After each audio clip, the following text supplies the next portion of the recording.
The story so far. A discussion with Rudolph reveals that the Tabakoda owner spends much of his time down by the river. Following this new lead, Layton and the others head down to the Thames. Chapter 8. A meeting by the river.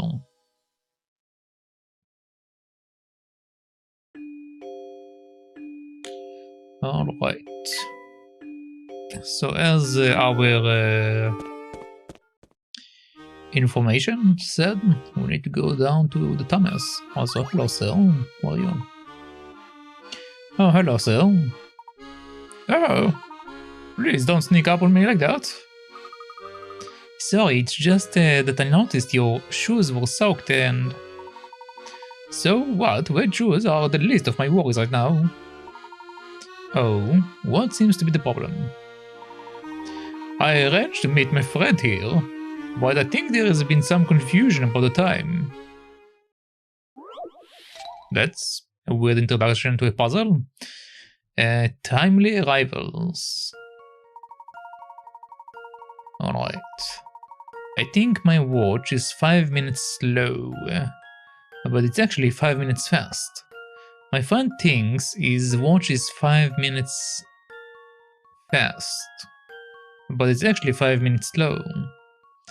If we try to show up at our meeting point at the same time, but only checking our own watches, how many minutes earlier than my friend will I arrive?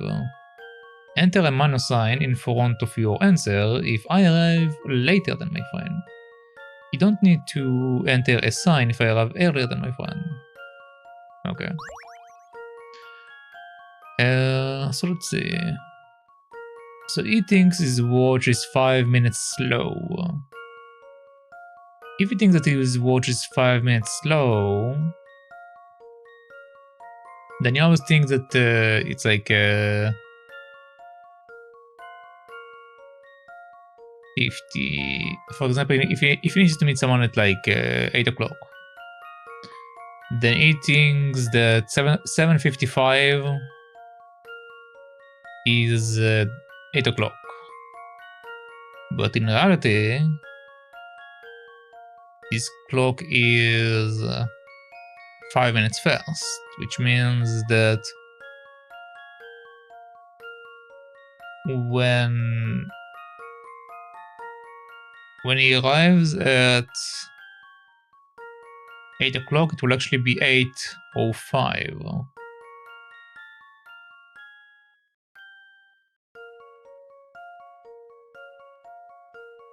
Right? That's the way I need to think about it, I think. And my phone watch is 5 minutes fast, so he thinks his clock 5 minutes fast, which means that he will usually get to his meeting place at 8 and 5 minutes, because he thinks then this is 8. But for him, it will actually be 5 minutes slow, so he will be there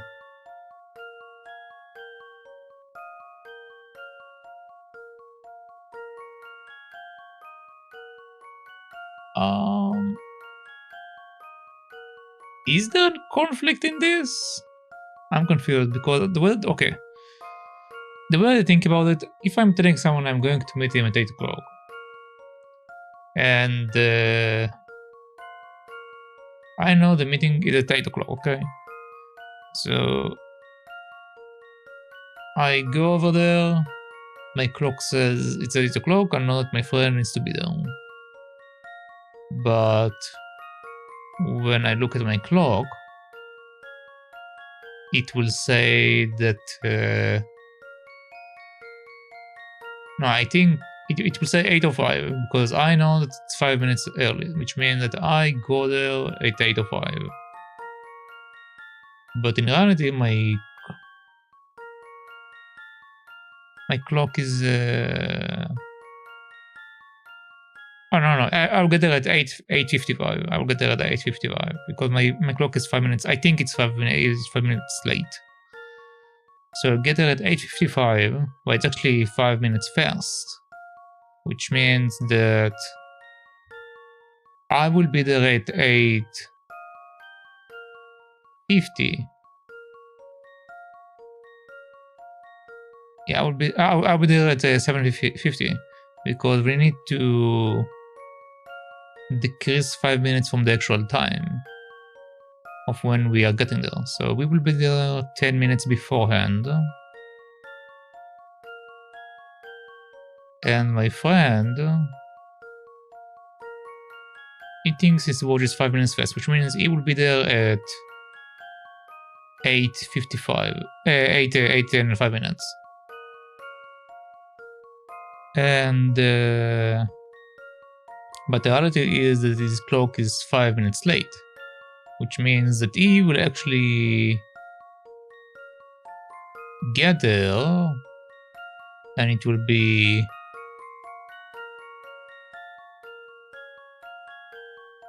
eight and 10 minutes, which means that I will need to wait 20 minutes.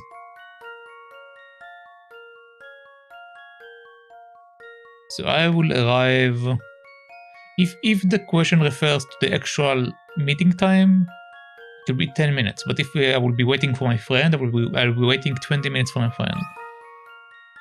Because that's the way I see it. That should do the trick.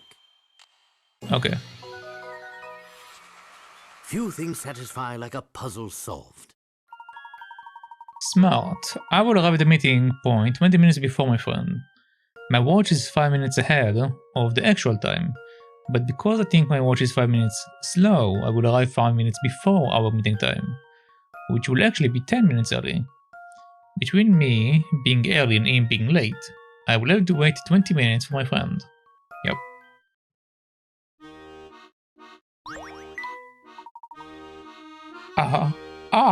Now it all makes sense. I'm glad everything has been cleared up.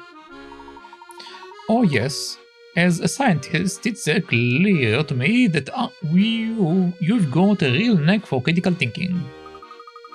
I would say he's the most acclaimed professor of ecology in the country. That explains it. Anyway, you have my thanks, Professor. I'm glad I could be of assistance. I'm kind of curious, isn't Layton supposed to be the boss of all of these scientists? Don't they know what he looks like?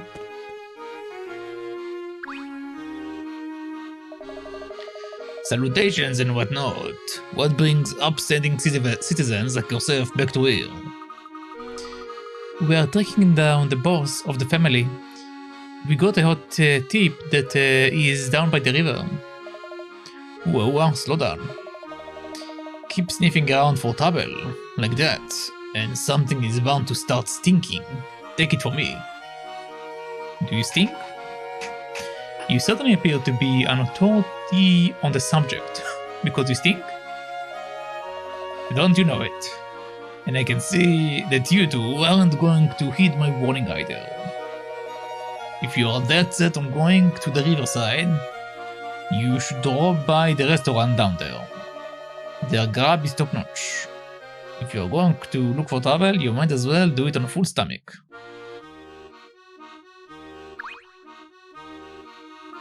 Meow.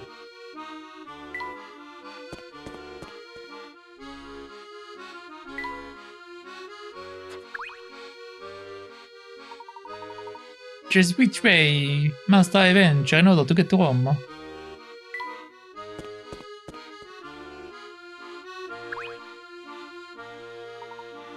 Hello there. Oh, hello, Hutch. No. It is you again. He's not who you think he is. This is all just a big misunderstanding. Oh yeah? Well, just who is he then?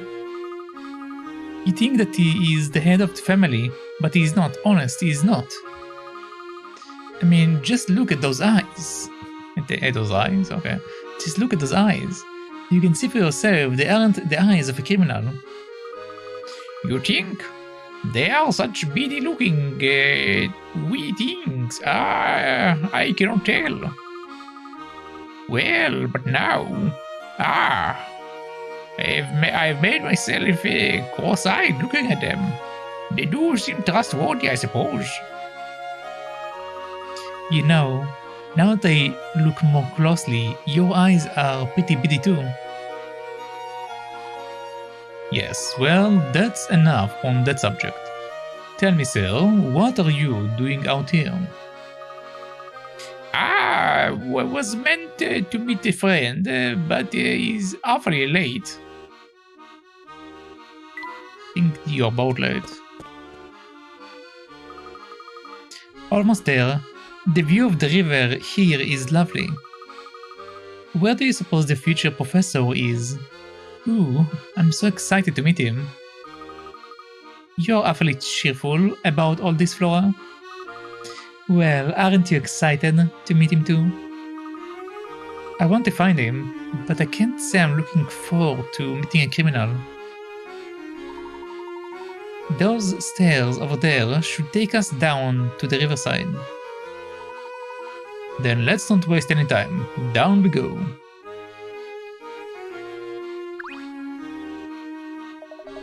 Perhaps a new cravat is what I need to seal the deal.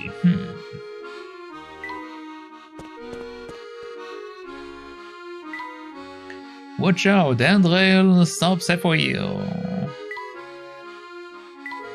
Okay, we weren't here before, so we should have some loot here.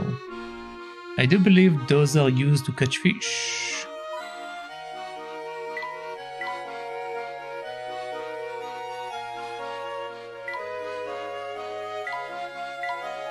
Ooh, these steps looks horribly slippery.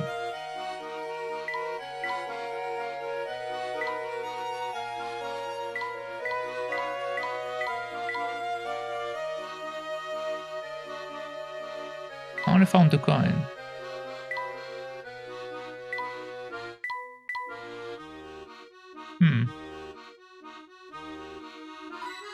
There we go.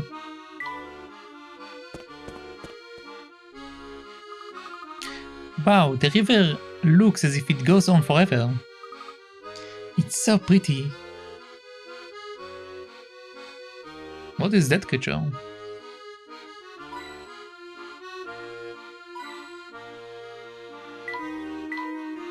It's a shame that industry has spoiled the view of the river.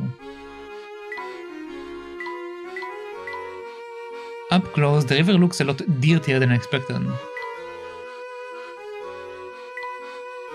These moss-covered steps are a real hazard.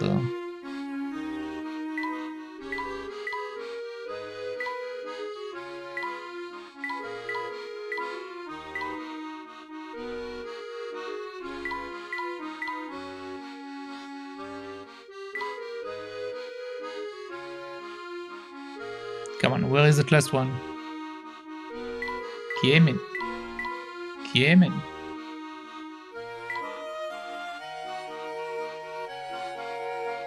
Okay, I don't know where it is. Let's see what this thing is. Watch out, Professor! That rabbit looks awfully jumpy.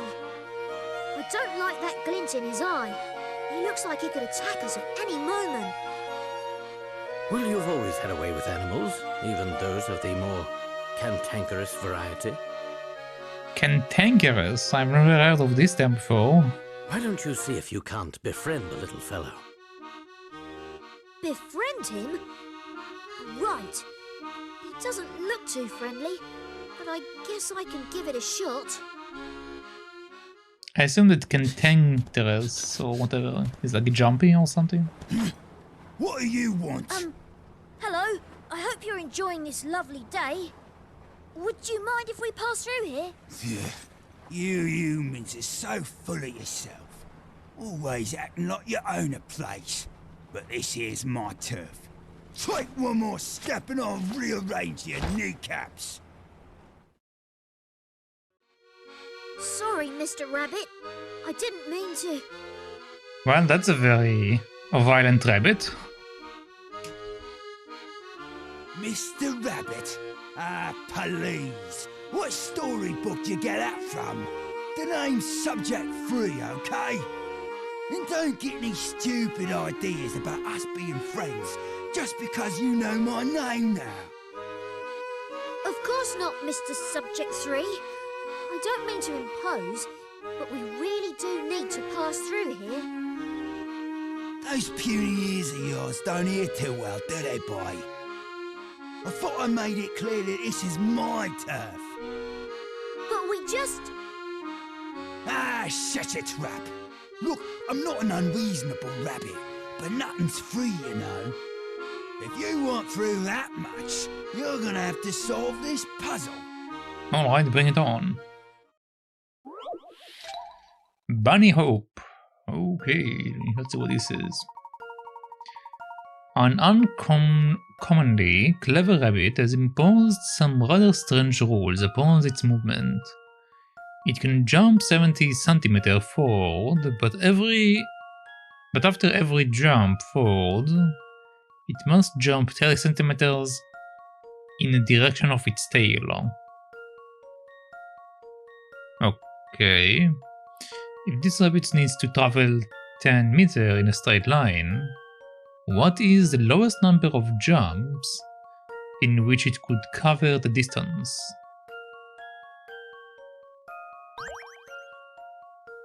Well, if it jumps 70 forward, but then jumps backward 30 centimeters, then he only progresses 40 centimeters at a time, right? So we need to do calculation to get to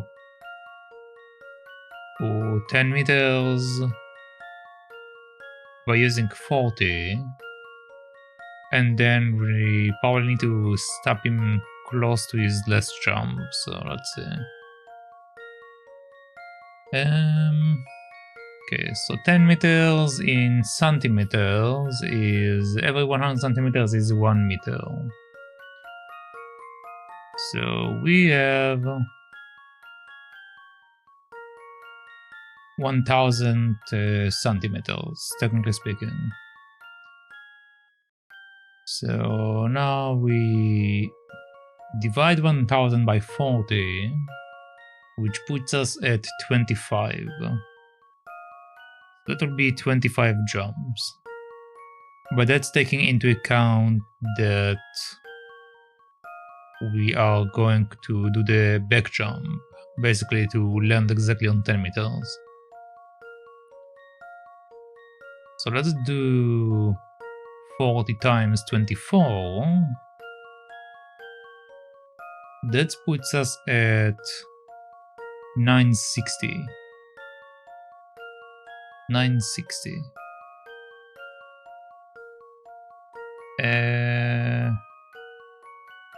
Okay, what if we take one more off then? Okay, that puts us at 920. Okay, so we will be at 920. 920 plus 70 is 990, which means it will be short of it. Okay. The only question is rather... Well, I mean, it doesn't really matter which one I end up on. So we did... Okay. We did 23 jumps. And after 23 jumps, we go to 920. Then we added one more jump, which now means we're at 70. So we go to 990. Well, it wasn't enough, so we go backward one. Which puts us back into 24 times 40.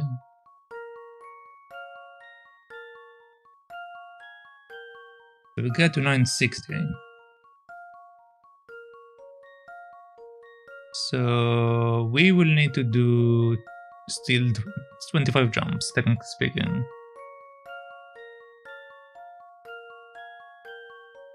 It should be 25.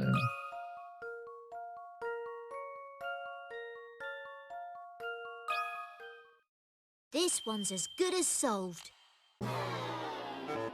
Am I miscounting? Let me think this through again.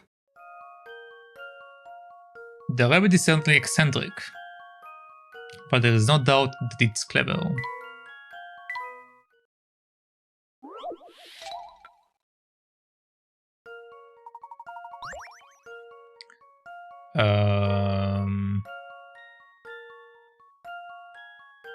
It can jump 70 centimeters forward, but after every jump forward, it must jump 30 centimeters in direction of its tail,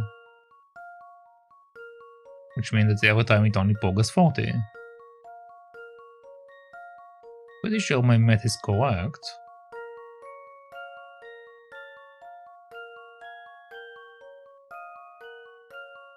Oh, but we need to know the number of the jumps. 24 is the jumps when I combined into a single jump. So technically I need to multiply the number of the jumps. So I will need to do 24 times 2, which is 48. And then add one more jump. I don't need to do 2 of them. So it will be 49. That's not what I meant to do.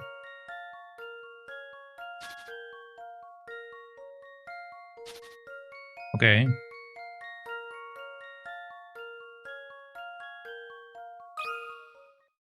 This one's as good as solved. Why? That should be Let me correct. think this through again. That should be correct.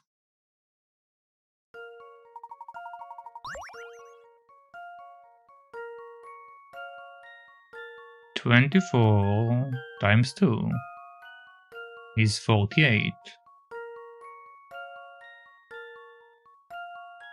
48 past 960 meters.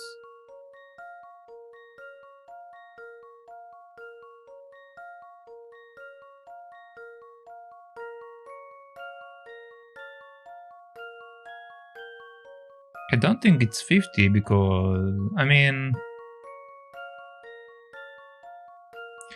unless they want me to travel exactly 10 meters and then it will be 50. Because technically it will be slightly above 10 meters. Oh no, let's try 50 I guess. Technically it should be 49. How about this? No. Huh. I guess it's back to the drawing board.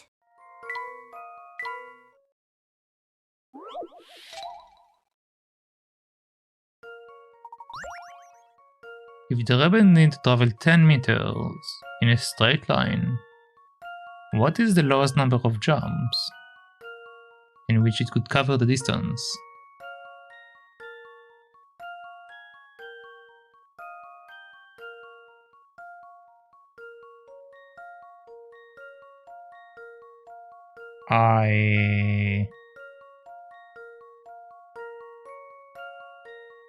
I'm confused.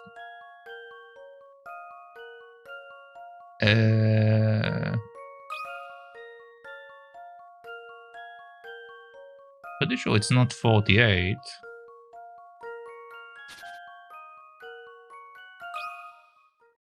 This one's as good as solved.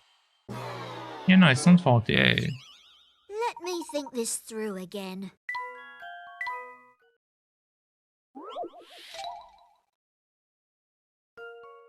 Am I misunderstanding something?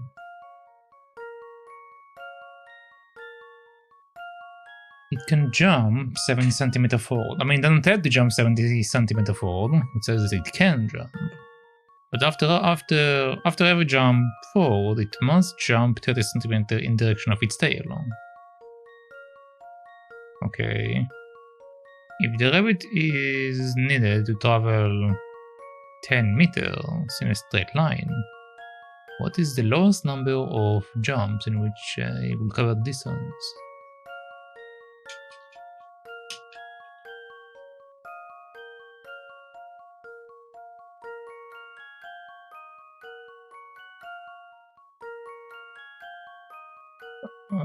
Did I do something wrong in the initial calculation? I'm pretty sure 10 meters is 1000 centimeters, since 1 meter is 100 centimeters.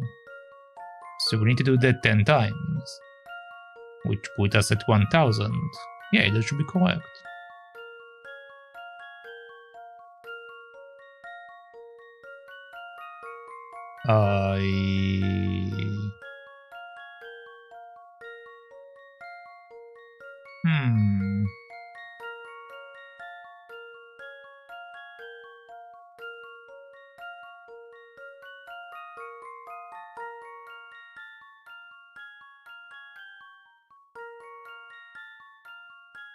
Hold on. 23 times 40 is 920. It's 920. And that's basically 46 jumps.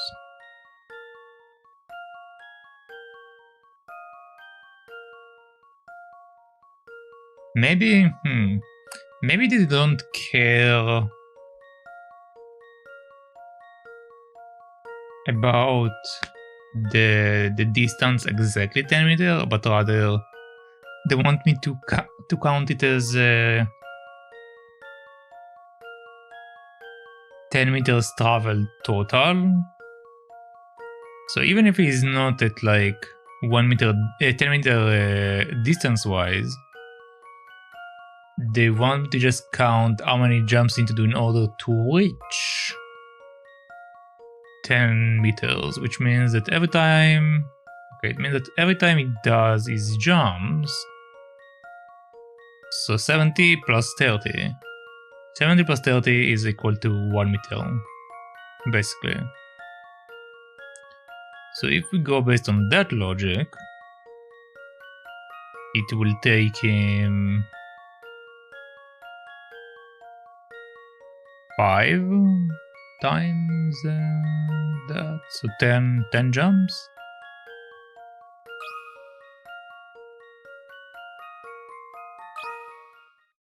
Here's my answer.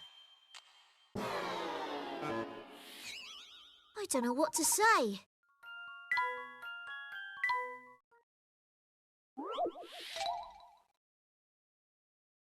$70 plus 30. He jumps 70, jumps back 30, jumps 70, jumps back 30. So the distance that you travel every 2 jumps is 1 meter.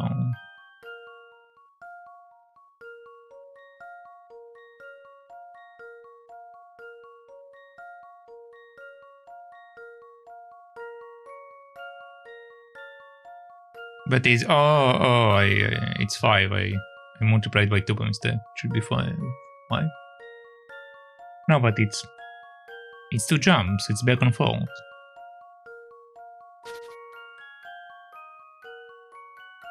He jumps 74, 30 back, 74, 30 back, 74, 30 back. So it's 2 jumps every time.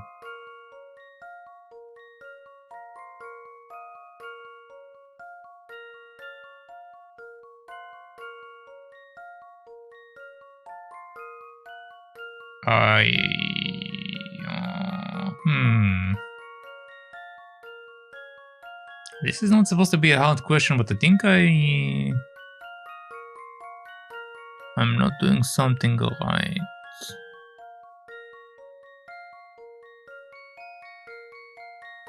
He jumps 74, 30 back.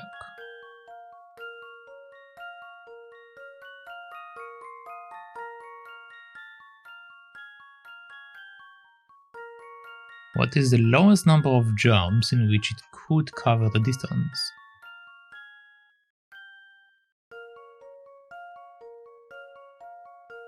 Well, it tells us... It tells us it can jump 70 centimeter forward. Don't tell us that it's the maximum it can jump.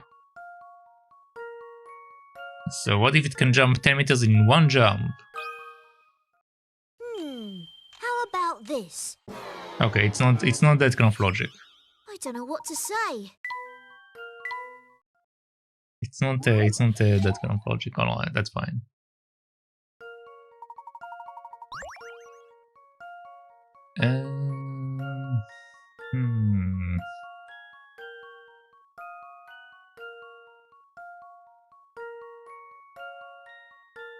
Jump 74, then you have to jump 30 backward, which means he's at 40.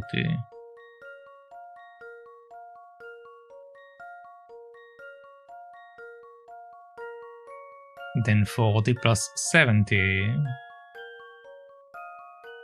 is 1 meter and 10 centimeter. Then he jumps back 30 again.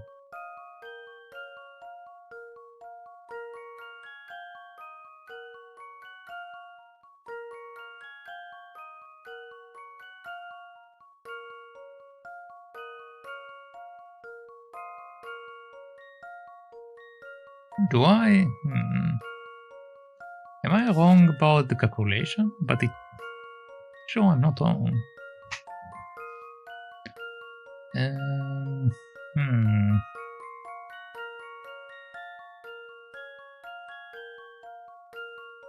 Okay, so let's see.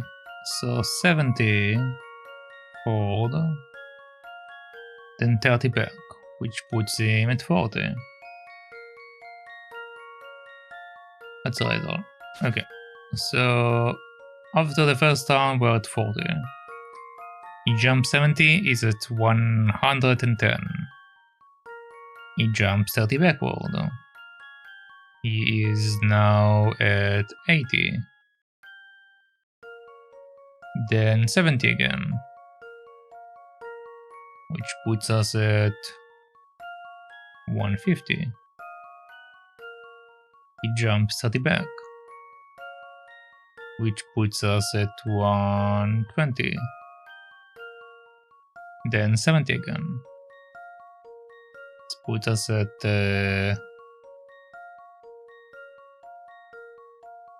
190. Yeah, 190. Then 30 backward puts us at 160. Then 70 again. It puts us at 210. So right now, because 1, 2, 3, 4, 5, 6, 7. 7 jumps in order to get, well, 7 times 2. So it took us 14 jumps to get to 210, which is 2 meters. And that's 14 jumps.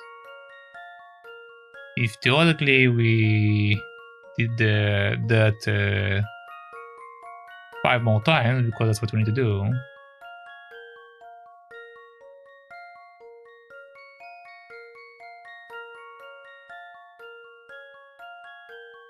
right? Because we do back and forth, back and forth, back and forth, back and forth.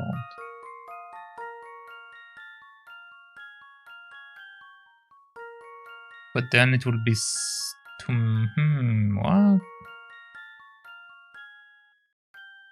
Okay, let's continue counting for a second. Even though it's very dumb to do that. So 280, 250, 2... Oh, that's 3. It's 320,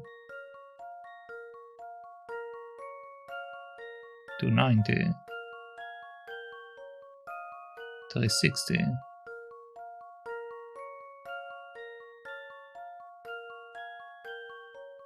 330, 400,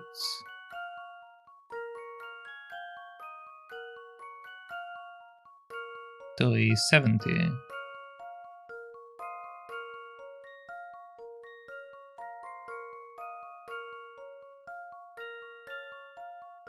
And that should be 440.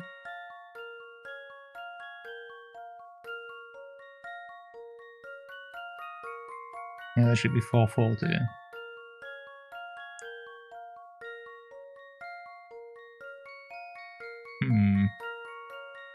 Let's try to do this logic in a different way. So instead of saying that I only progress a certain distance, in order to jump forwards 10 meters, let's do 70... 1000 split by 70.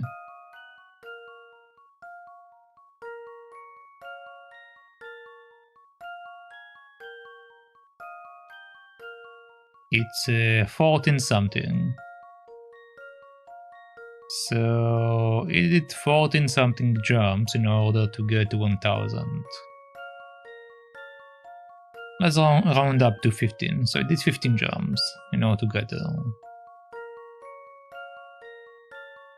Okay, so 30 times 15 is 450. So 450 was taken away from me.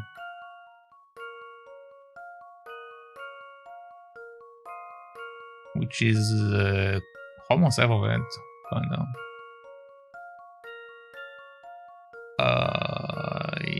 What?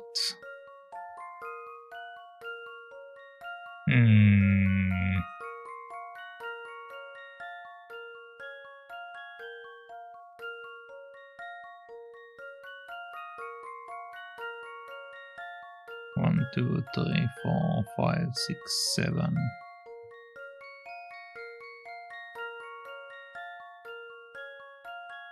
So right now this total is 14 jumps.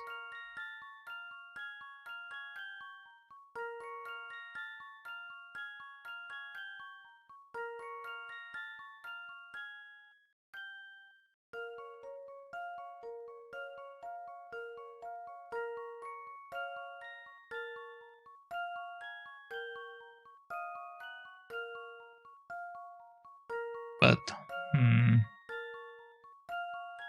14 jumps and it got us to about halfway.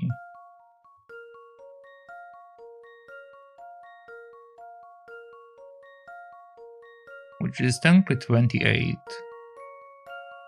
Let's see how far will it take me if I...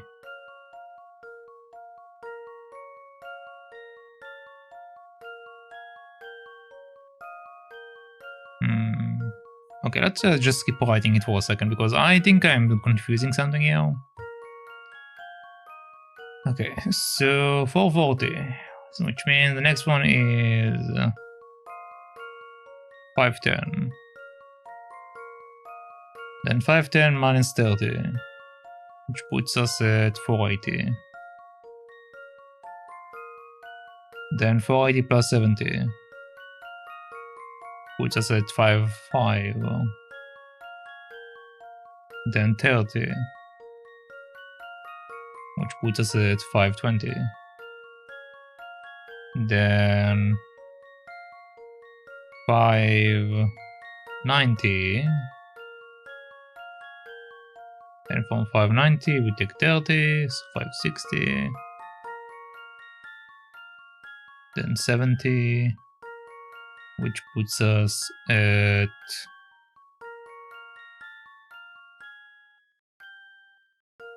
600, 630, then 600, then 670. Okay, after 670, we take 30 away, so 640.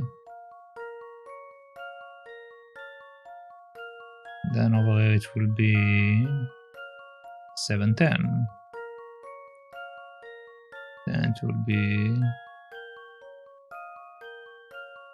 680.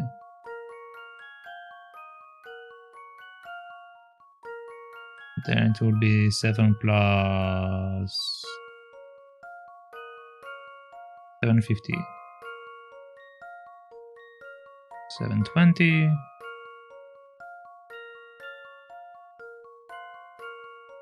790.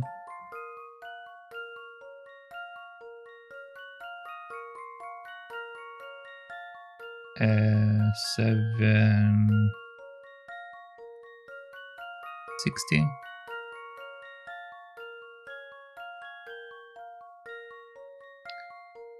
Then plus 70, so that puts us at 830.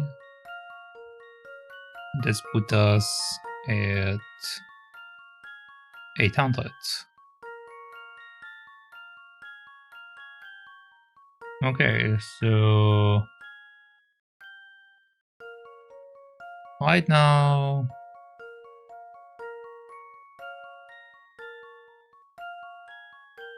F40.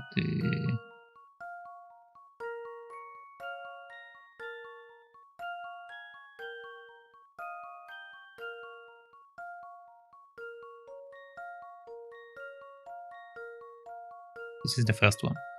70, then 40, then from 40. Also, this is wrong. 70, 40. Because we took 30 back. So 30 plus 70 will put us at 1 meter here.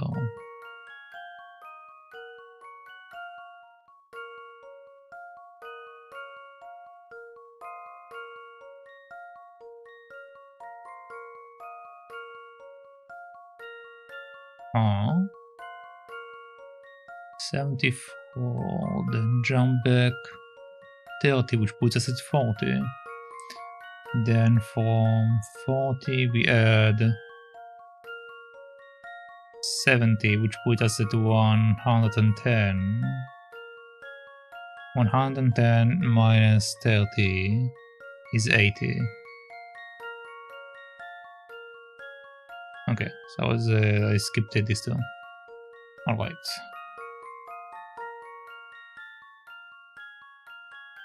So now this should be correct. Okay, so according to my maths, it will be 1, 2, 3, 4, 5, 6, 7, 8.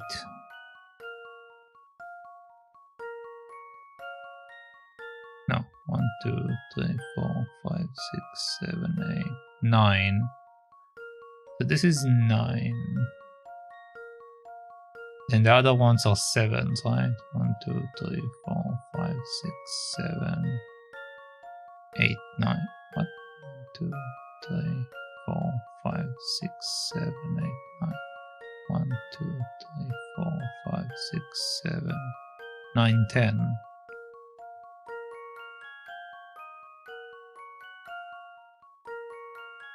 Oh, I didn't. I thought I did them all in the same line. Apparently, I didn't. I messed up a bit.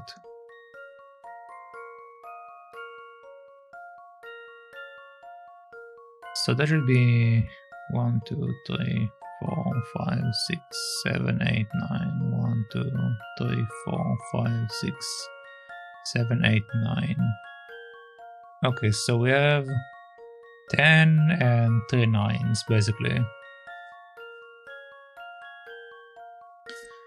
Which puts us at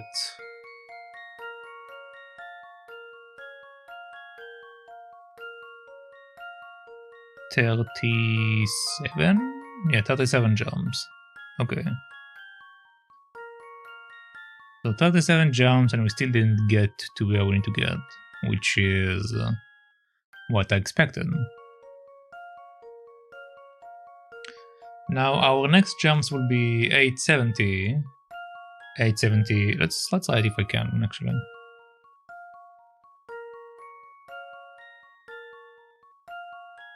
Okay, 870. Then 870 minus that will be 840. Then that will be 910. And that will be then backwards, so that will be 880. And then we add 70 again, so that will be 950. And back again. So that will be 920. That will be 990. Which then goes back to 960. Then the last one will be above 1000, so that will be sure. It can also be less, because we don't have to jump 70 every time. Okay, so the number of jumps I had to do over here is 10 plus 9 plus 9 plus 9, basically. So that's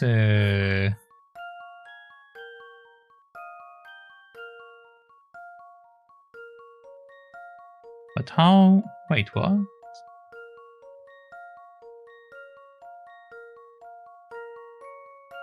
One, two, three, 4, 5, 6, 7, 8.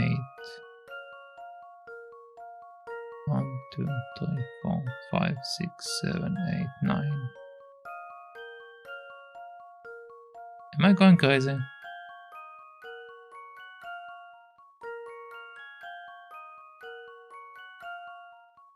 One, two, three, 4, 5, 6, 7, 8, 9. 1, 2, 3, 4, 5, 6, 8, 7, 9. What?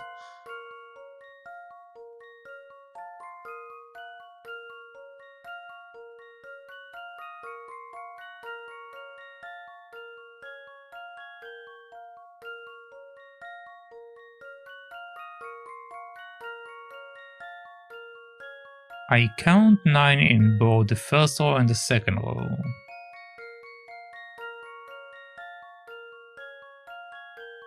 Did I skip more than one line? This is the same, this is the same, this is the same. This we missed, so I take this one, put it here. This is the same, this is the same, this is the same, this is the same. Either I'm skipping a number or I'm blind.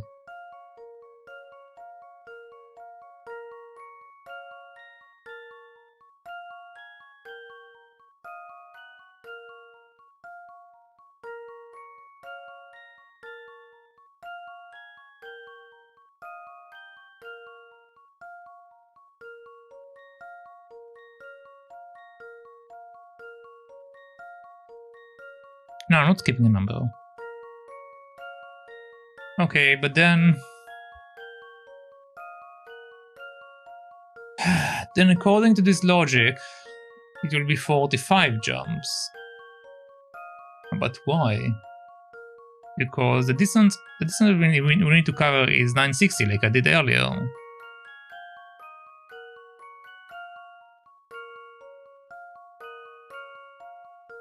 Which is, again, we're taking 40 jumps, 40 centimeters, and we multiply 40 centimeters with 24, which is equal to 960.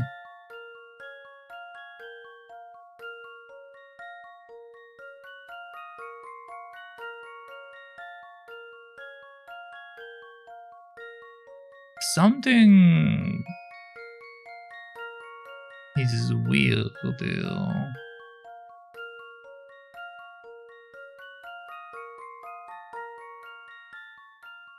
Forty 24 times is 960. Let's see if this is the answer. This one's as good as solved. It's not the answer. I guess it's back to the drawing board.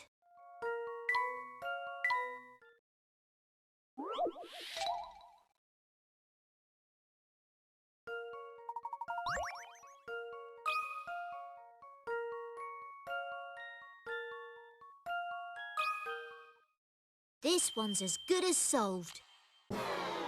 Okay, so I'm not going crazy. Let me think this through again. At least I think I'm not going crazy yet.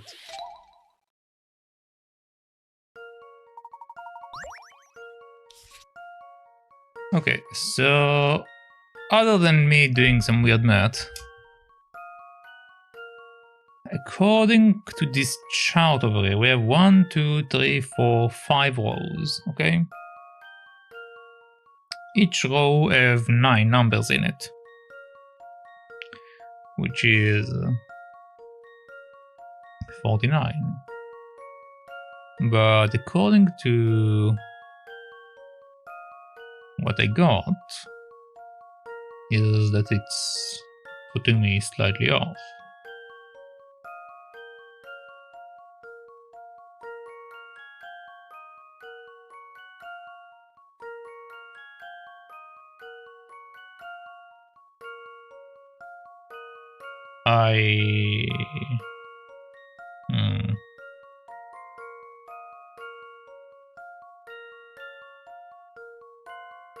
If this rabbit needs to travel 10 meters in a straight line, what is the lowest number of jumps in which it could cover the distance?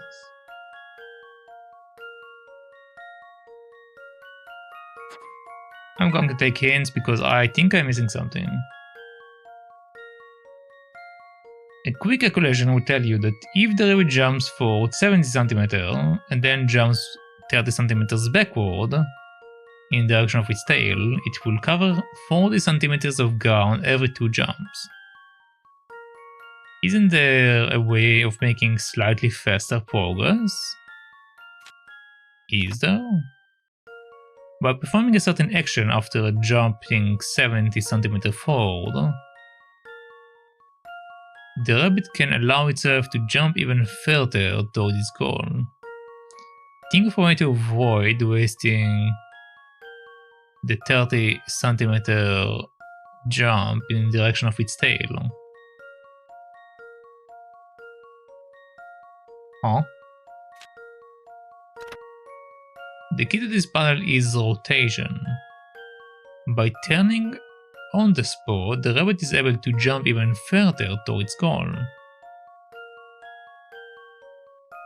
Okay, so what this game is saying is that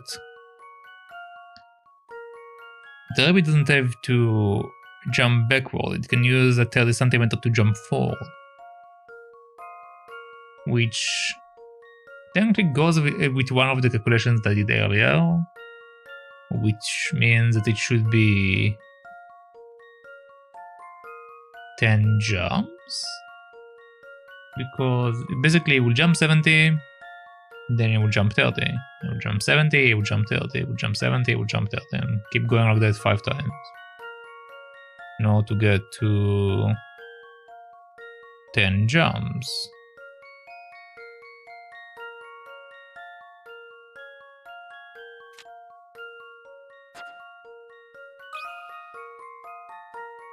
Did I write it wrong earlier? Here's my answer. Let me think this through again.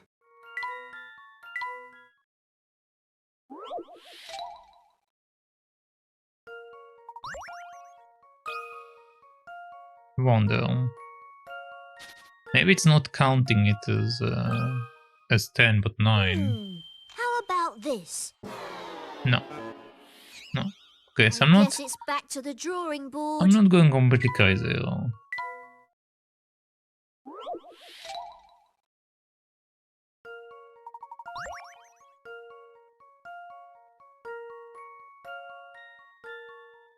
Okay, anyway, 70 plus 30, 1 meter. 17 plus 30, 2 meter. 70 plus 30. And we keep going like that basically until we get to 1 meter, 2 meter, 3 meter, 4 meter, 5 meter.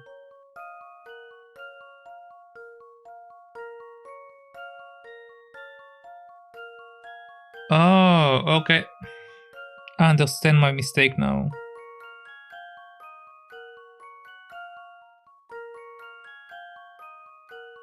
Okay, I understand my mistake now. Okay. It is 10 jumps to get to 50. To get to 5 meters. But since we need 10 meters, it will be double that, which means it will be 20. Oh my god.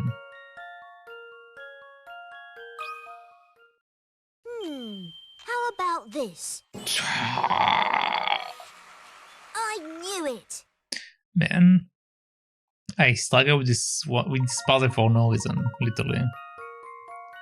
Dance right answer is 20 jumps. After every 70 centimeter it jumps forward, the rabbit turns around 180 degrees and jumps a further 30 centimeters in the direction of its tail, thereby covering 1 meter in 2 jumps. Oh my god. So you solved it, eh? You are one of the cannier humans I've ever ran into. I will give you that. So how did you end up here anyway, Mr. Subject 3? What is your story? Want to know more about this old rabbit, do you? Well, get your hanky ready, cause my tale is a real tearjerker. Alright. I was born in the mean streets of London and separated from my parents at an early age. I would never see them again. It wasn't long before I was kidnapped and sold as a lab animal. I thought it couldn't get any worse. I was wrong. The research facility I was taken to was the most miserable place on Earth. It was there that the whitecoats started calling me Subject 3. That's a strange name. Yeah, it's because it wasn't so much a name as an ID. I was a test subject, not a cuddly pet. There was a Subject 1 and a Subject 2 there, but who knows what happened to them.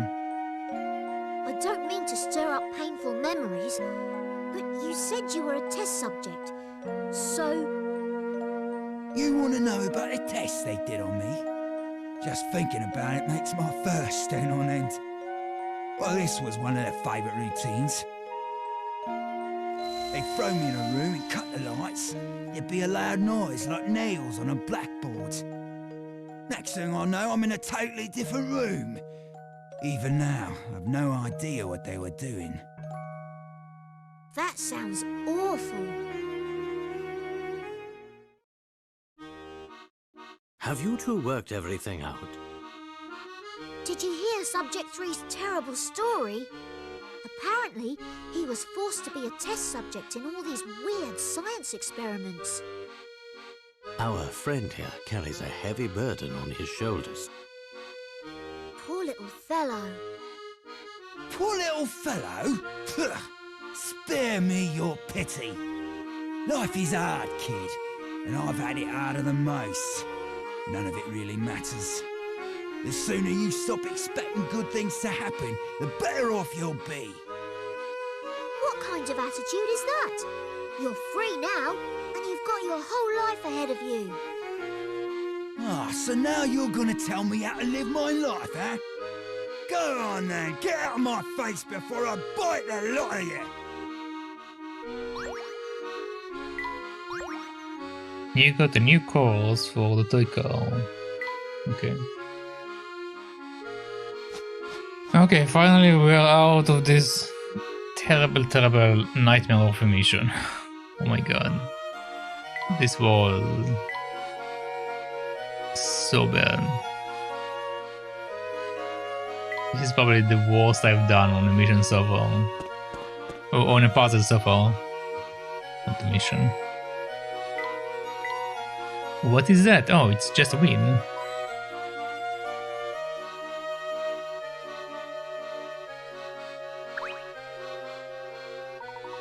Now, isn't that a curious little shed? Luke, would you open the door for us? It's no use, Professor. It's locked, tight. We'll need the key to get in. That's a shame. Perhaps we should come back later. Let's move on for now.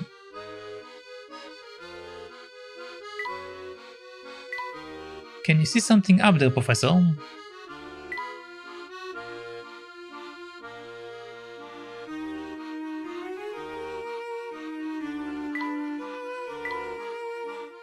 Crayfish and Thomas, someone brought them here.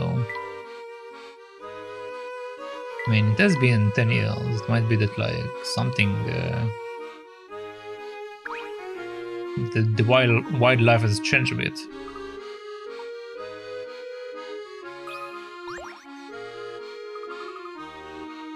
Well, hello. And who might you be? My name is Professor Layton. I don't believe I have made your acquaintance, Mr. Me? I'm Beacon. I will take care of that lighthouse. I take care of that lighthouse on the river.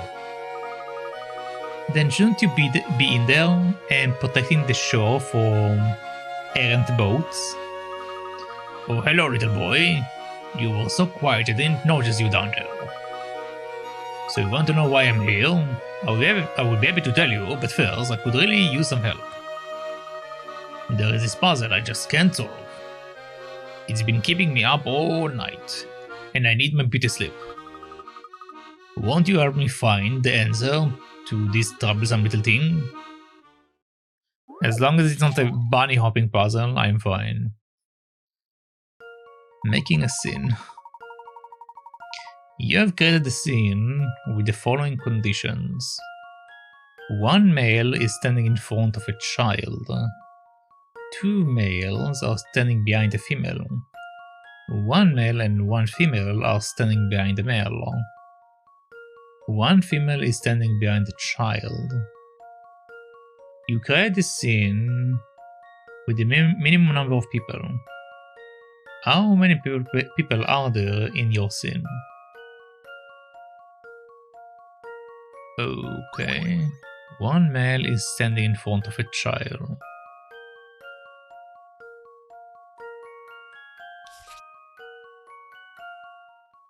Okay, so we have a male standing in front of a child. Two males are standing behind the female.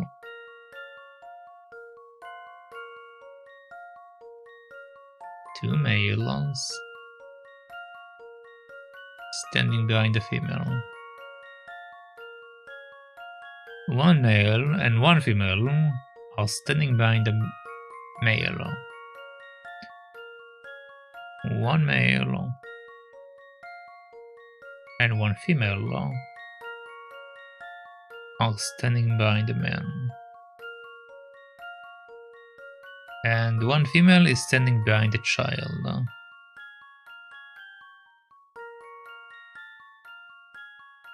Okay, so you create a scene with the minimum number of people. How many people are there in your scene?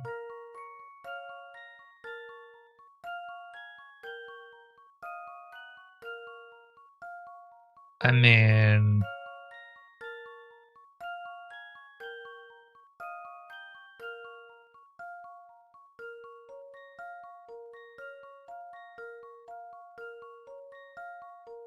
if let's see.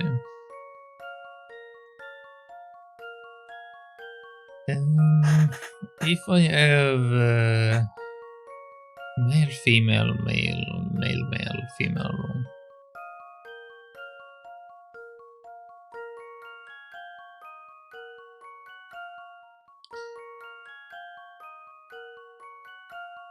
I have a female in front... If I have female in front, I need 2 males. And this is the only time I need a female in front. Other than that, I don't really need any females in front.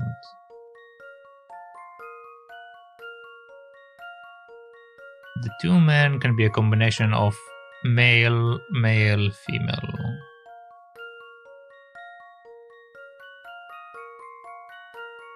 So if we do like something like that, that allows us to have both F and M together. Now we know there is a child behind the male. And we know there is a child in front of a female.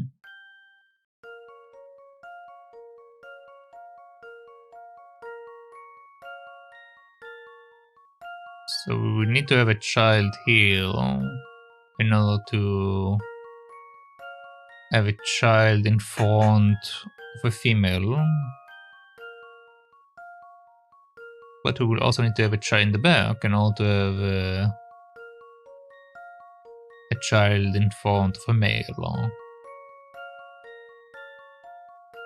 So we will need 7 people in total.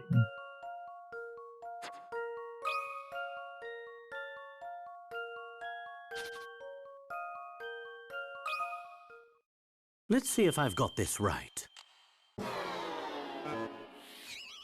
I was sure my logic was sound. Too bad, there's a bit of a trick to this one. Well, so far this chapter has been a pain. Okay.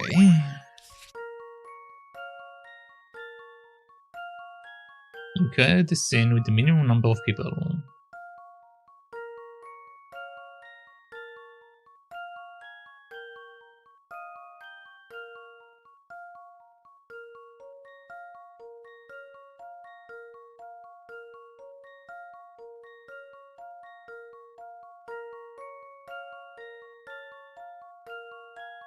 If I put a child over there... 1 male is standing in front of a child, 1 female is standing behind a child.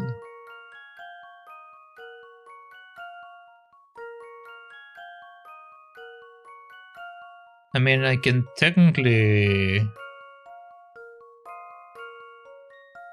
remove one of the childs, but then I would need to have another row with a single male though.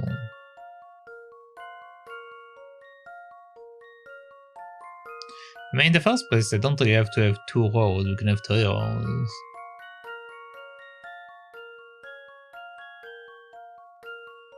But the question is...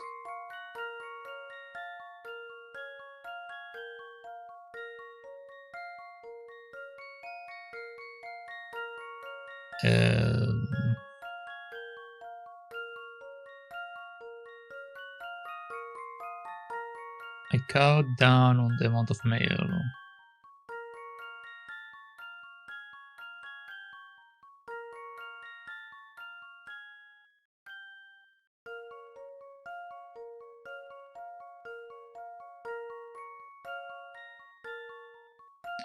One, 2, 3, 4, 5, 6, 7, 8, 9, 10. So originally there was 10 people. I managed to cut it down to 7. Let's make sure that all the conditions are correct. So male, male, female in front, yes. Male, female, male in front, yes. Child in the back, male in the front, yes. Female in the back, child in front, yes. Okay, so all of these conditions are being fulfilled with 7 people. The question is, can I cut down someone else?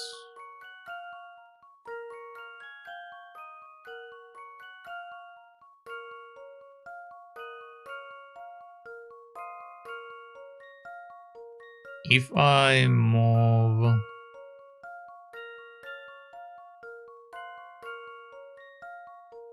someone to the back, will it help me somehow? If I move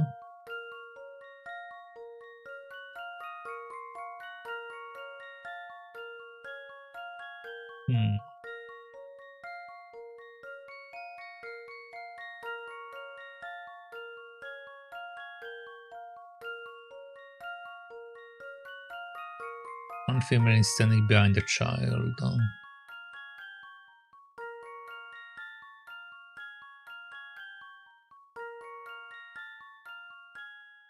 It doesn't have to be directly behind them, so that's why I don't really have to like reorder them or something. At least I think so.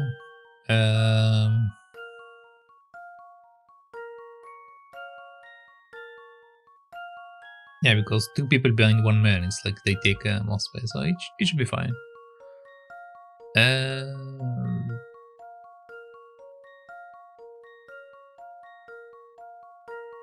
Unless I need to do it in rows.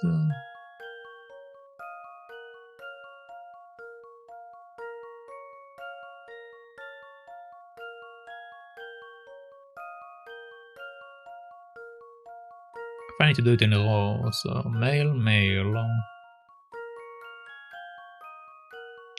female. Needs to be something on the side. And then it will be male, female, male. So over here we need to have female. So female, male, male. And then we have child in front of a male and female in front of a child. So we can add a C over here. Okay, so now we will have a female in front of a child, in the back, behind the child. A child in front of a man. 2 men in front of a female. Male and a female in front of a man. So this way I managed to cut it down to 5 people.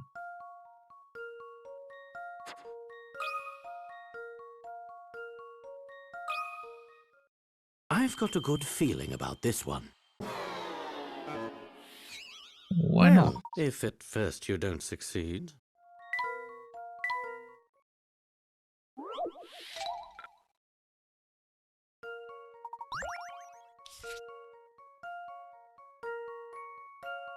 I don't think it needs to be like different people, right?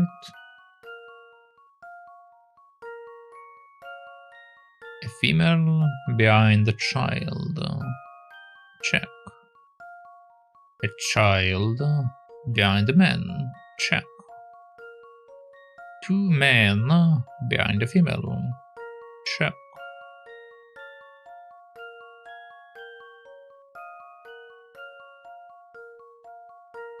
Man and a female behind the man.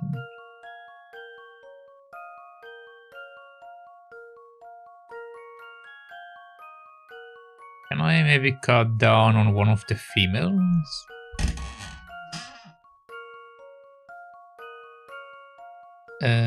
Let's see. If I only have the lower female.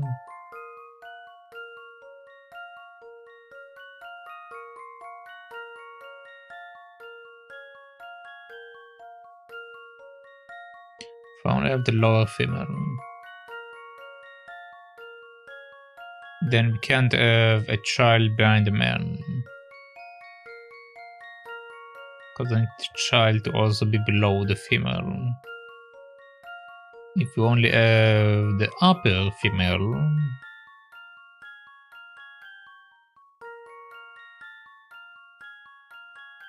then we can't have 2 men in front of a female.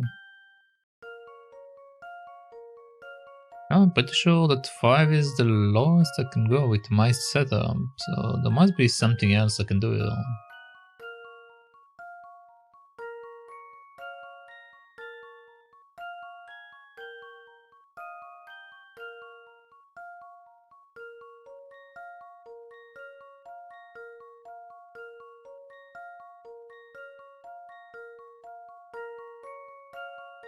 I mean, technically speak, okay.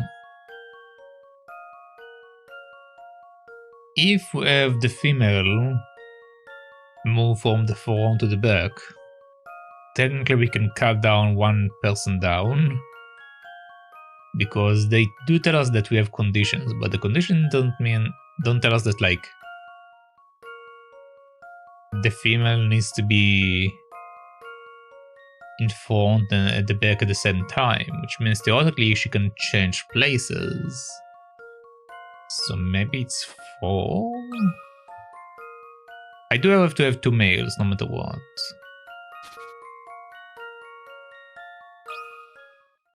That should do the trick. No. I must have overlooked something.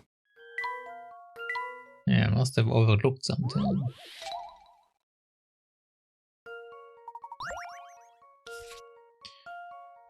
One male is standing in front of a child. 2 males are standing behind the female. 1 male and 1 female are standing behind the male. 1 female is standing behind the child.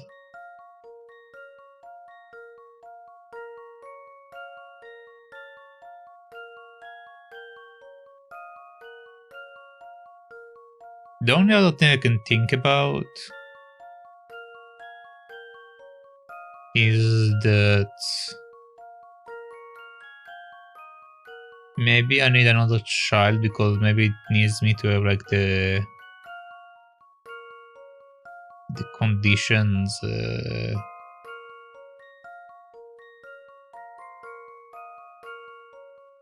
Maybe I can't have like someone in between.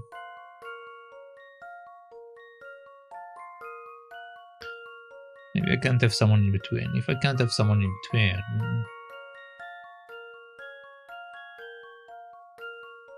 means I will need to change some stuff around.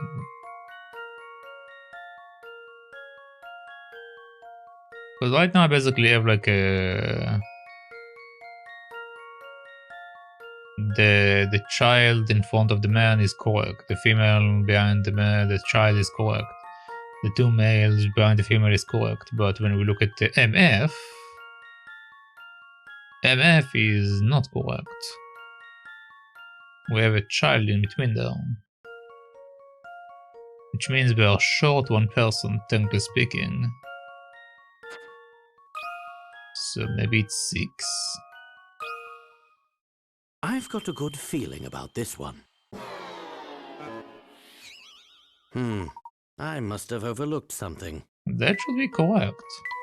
That should have all the conditions.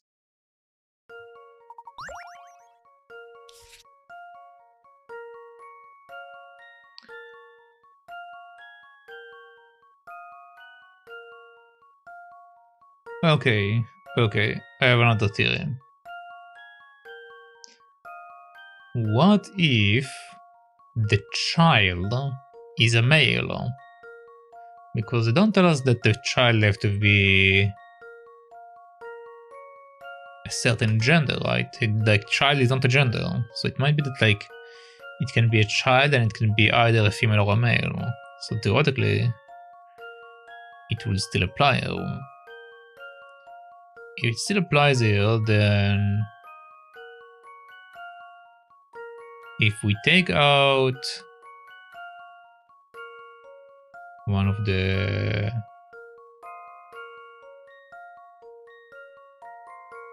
Well, we can only take out one, which will put us at 4. And I already wrote 4.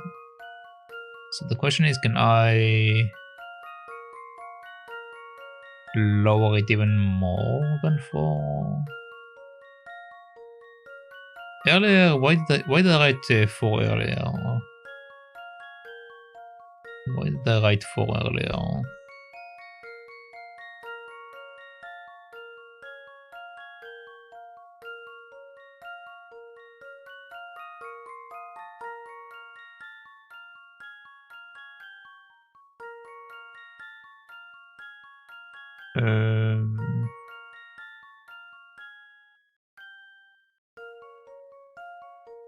If the female is a child,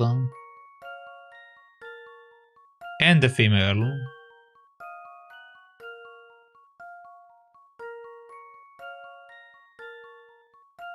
Then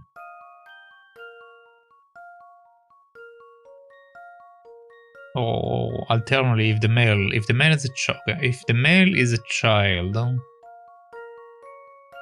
and the female is a child,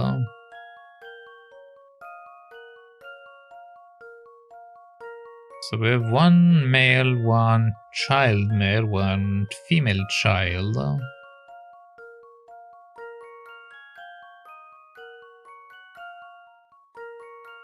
So in this scenario, I will set it like the bottom female is a child and a female, and one of the males is a child. So that will cut it down to 3.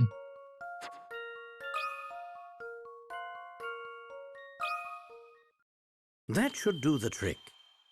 Okay. Okay, that's the trick. I need to make like a one of the childs to be a female or male. There is three is a crowd. One adult male, one adult female, and one male child. That's only takes if they are standing as shown above. Yeah, so you have like two males and female. Yeah, okay. This is basically the same thing that I did in my head. Okay, yeah, I get it.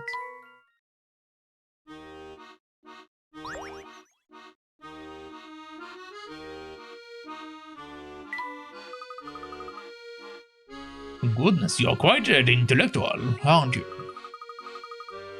Now, what was it that you and your little friend wanted to talk about?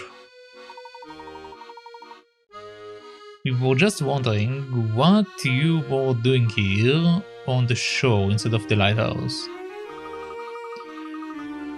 Ah yes, well, mine is a rather sad story, so I hope you're not criers. I will try to keep it brief. Before I came to London, I was the star lighthouse keeper down in Dover. But then my employer fitted the place out with the mechanical control system. With the machine there, I was made, as they say, redundant. I was utterly crushed. I was living my dream down there, only to be chased out by machine. That is a terribly unfortunate turn of events. Just wait, it gets worse. After being gone out of town, I found work here in London. Dad said I would be looking after the lighthouse, but when I peeked inside, I got a horrible shock. The whole thing was filled with an awful machine buzzing, whirling, and doing other machinery thing. This morning I just couldn't stand being around all that clanking, so I came for a walk to clear my head. Strange. Why would the owner put out an ad for a lighthouse keeper when the machine do all the work? There's something fishy about this, Professor. I agree. I have a feeling there is more going on here than you, I, or Beacon are aware of. Alright.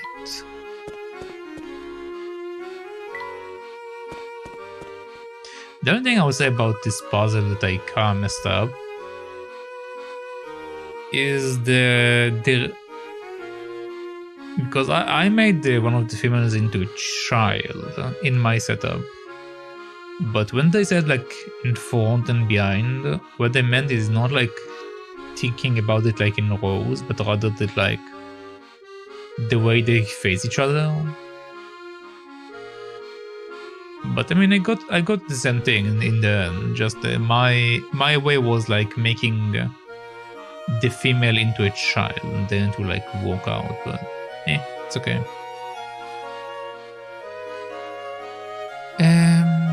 What a quaint little restaurant. Hey, look at the sign. It seems we found the Thomas Arms.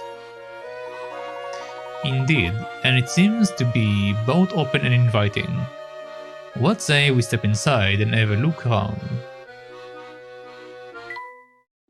Parcels always give me that holiday feeling. Oh. Look, a hidden puzzle. Okay. Time cards. These 4 cards, 0, 1, 2, and 6, can be used to display different times of the day. As seen in the example 0 to 16. Using the 24-hour clock, how many different times can be displayed by rearranging the 4 cards? You must use all 4 cards to display each time. The cards can be overlapped. Well, first of all, we have this option they already told us. So now, if we work with a 24-hour clock like they mentioned, we can also do that. But that's it for this setup. The only difference I guess I can make is like 21, 06, and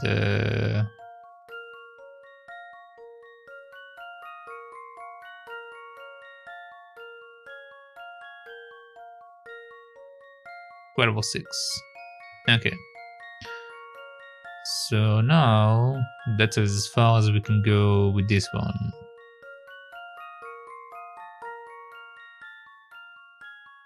I could also do that. And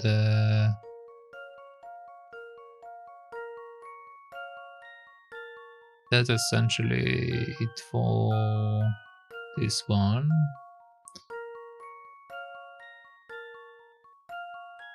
You can also do that.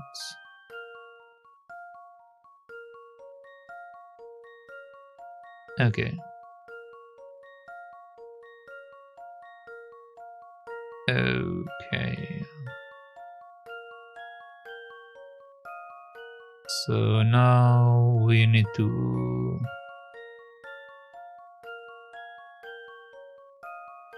bring this over.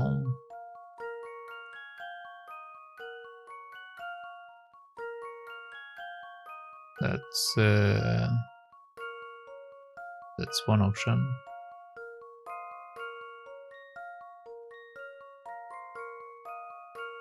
That's another option.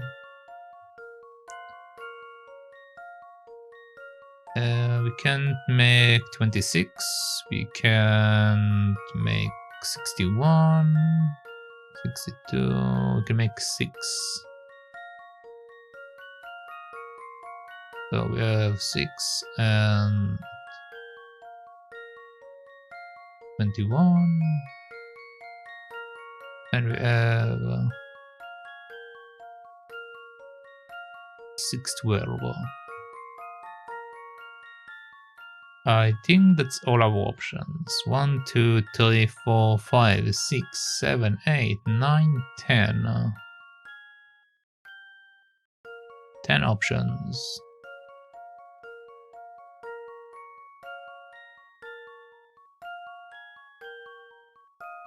Let's double check that that's really all of them I can have here. So 2 o'clock, 16. Can't have any other combinations with your clock, so that's out. 8 o'clock. 8 o'clock, we can only have 16 as well, so that's out.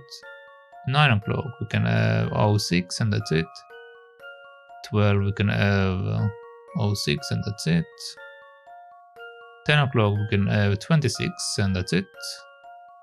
1 o'clock, we can have 26 and that's it.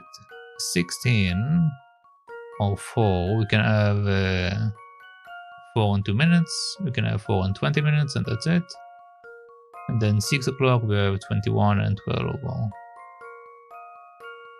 Okay.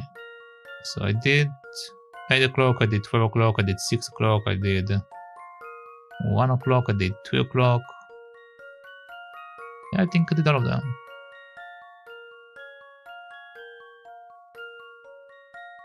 Let's make sure I counted right. 1, 2, 3, 4, 5, 6, 7, 8, 9, 10. Okay, I see 10. Am I correct?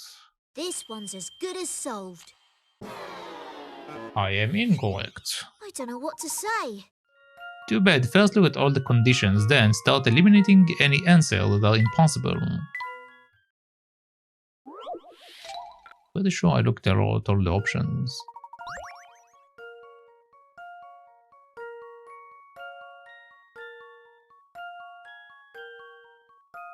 You must use all 4 cards to display each time. The cards can be overlapping.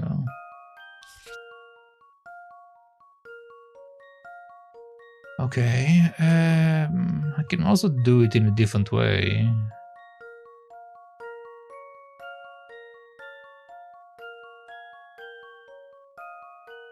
So if we go based on which cards can be where, we can say that the first slot can only have 3 combinations. It can never have 6 in there. So we have 3 combinations. The second one can have all 4 of them. The third one can have only 3 of them.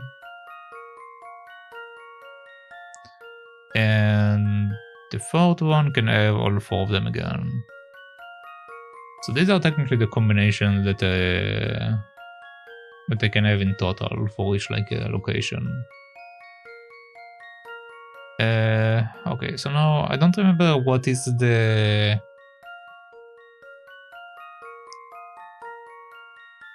formula for the probability setup. So either I think I need to either multiply them or I need to combine them. If I combine them, it's 8 plus 6, which basically puts us at 14 combinations. And multiplication will put us like very far away.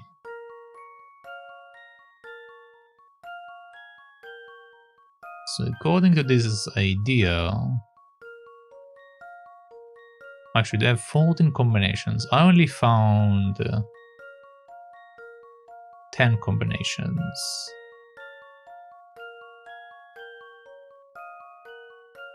Which ones am I missing then? 2 o'clock, 8 o'clock. 16 minutes with each. That's it, over here. 9 o'clock, we can only put 06 over there. And that's it. 12 o'clock, we can only have 06. 10 o'clock, we can have 26, and that's it. 1 o'clock is only 26. 16, we can have 2.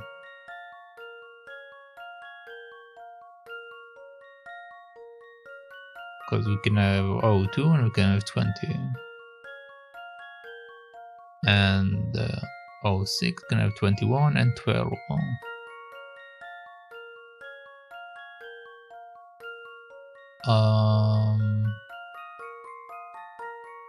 Did 1 o'clock, I did 2 o'clock, I did 10 o'clock, I did 12 o'clock, I did 6 o'clock.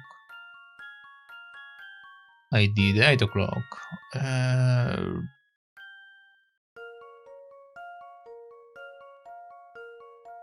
1, 2, 3, 4, 5, 6, 7, 8, 9.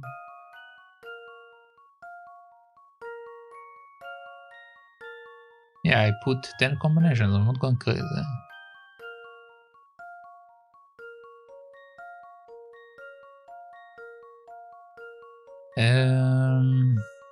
You must use all 4 cards to display each time. I did use all cards.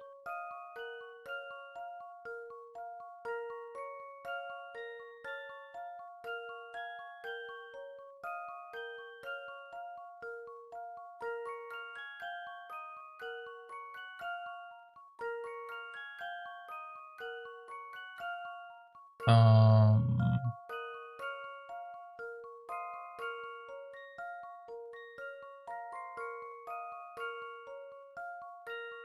pretty sure I don't have like double cards, so I can like do 22 or 11 and stuff like that. So I'm only allowed to use them one time.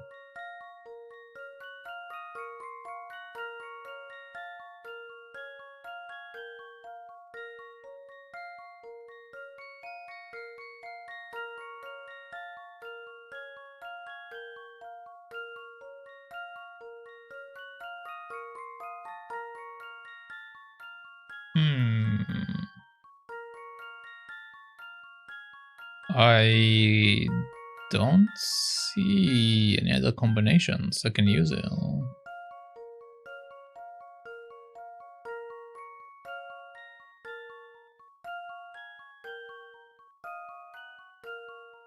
And I'm definitely not allowed to use 60 or 26 or 62. Well, I can use 26 when I do the minutes, but can't do it in the other place.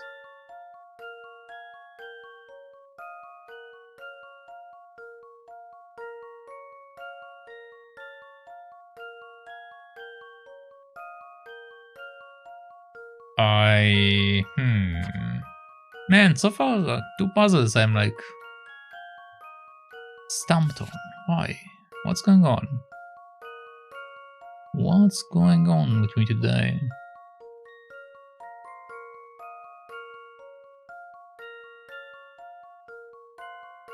You must use all cards to display each time. The cards can be overlapped. How many different times can be displayed by rearranging the 4 cards? I only see 10. According to this thing, there should be a possibility to make more combinations, but the problem is, well, actually this thing is not actually correct. Because if you think about it, I can't have 3 options, it will be less options, because every time I use a card there is less options with the other ones. This is actually not completely correct.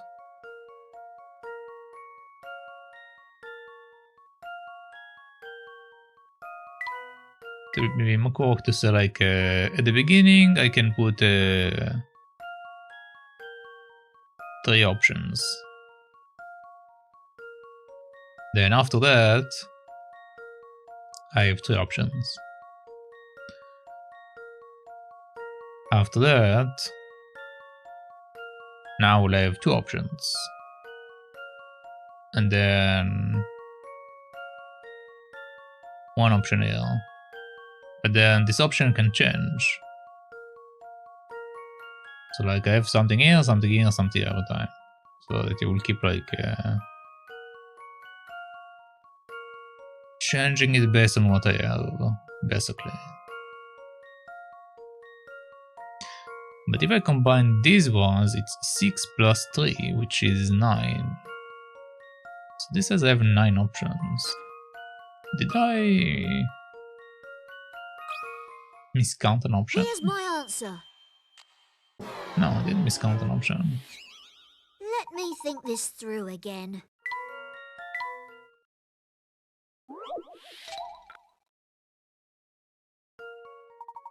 Oh, I get it.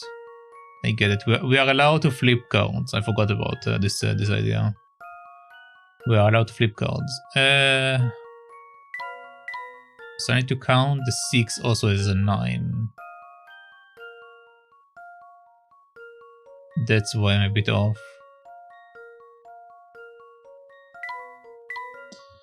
Okay, so we also have a 9 to work with.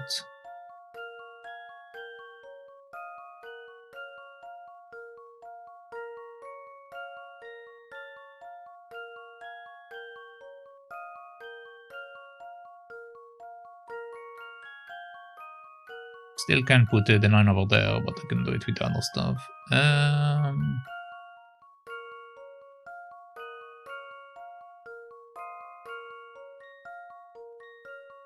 This will be 1209, 29,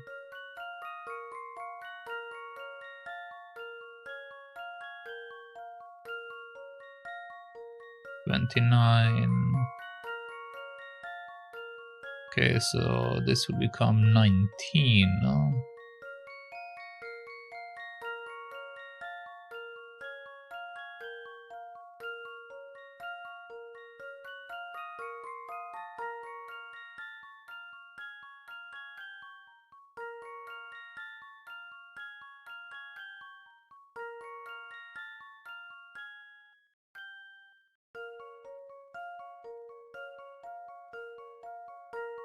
Okay, so essentially that doubled my options. So that should put us at 20.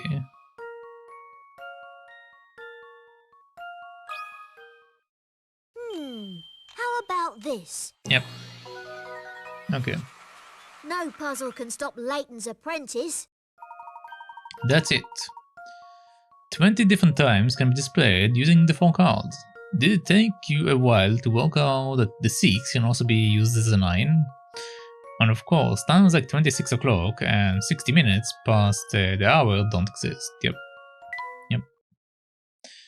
I just need to realize I can flip the coin. Stick a fork in this puzzle is done. In my time, that lighthouse is a symbol of the Thomas. That's a fetching little motorboat.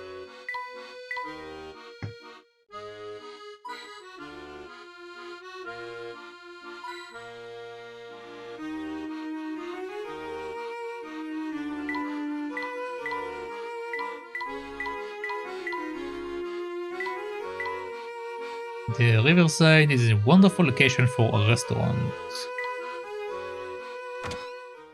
Well, let's go check it out. I'm a little bit thirsty, to be honest. Where is the menu? No bar stools? Do the patrons eat standing up? My, look at that fine selection of fruit juice. Ah yes, that's what you can expect in any bar. I bet there is a great view from upstairs. Oh, Professor, it looks like they have got a lunch menu. A lunch menu, say.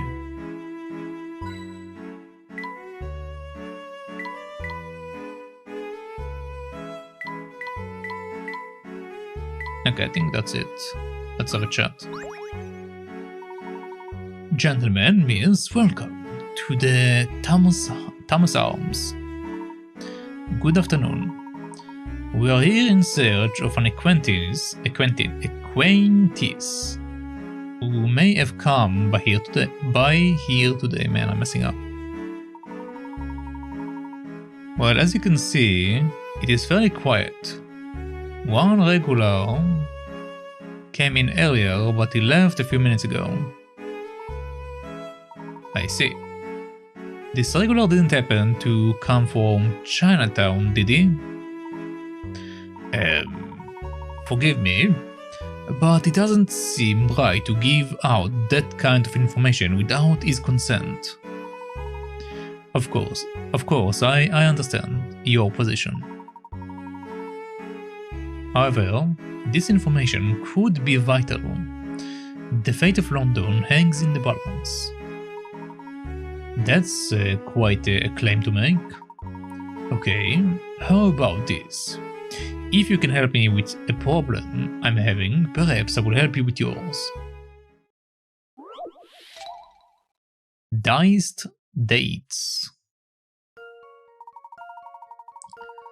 You've decided to make a special pair of dice for your desk that can display each date of the month numerically, as shown by the 12 at the top of the screen below.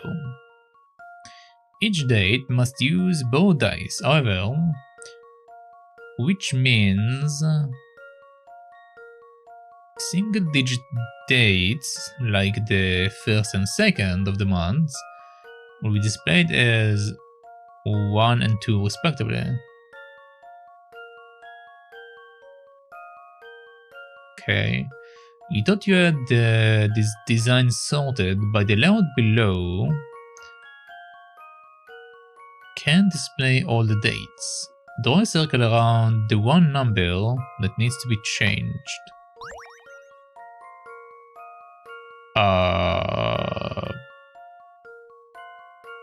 Special pair of dice for your desk that can display each date of the month numerically, as shown by the 12 at the top of the screen.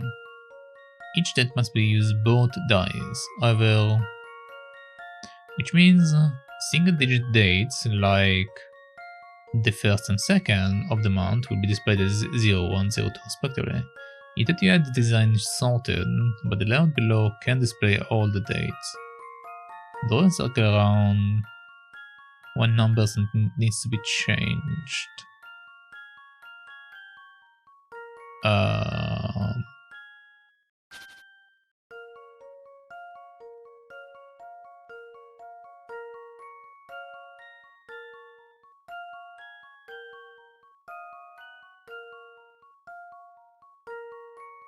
Well, we can't have the 8 and the 9 the same place. We need to change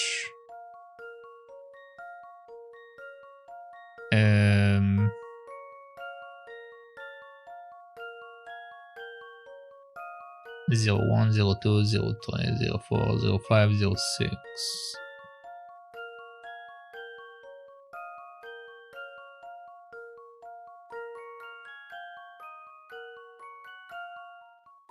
But we also need the other one for the other numbers. So we need we need one cube to have a 0, the other to have all of these numbers. So that's correct. To have it like that. The problem is we also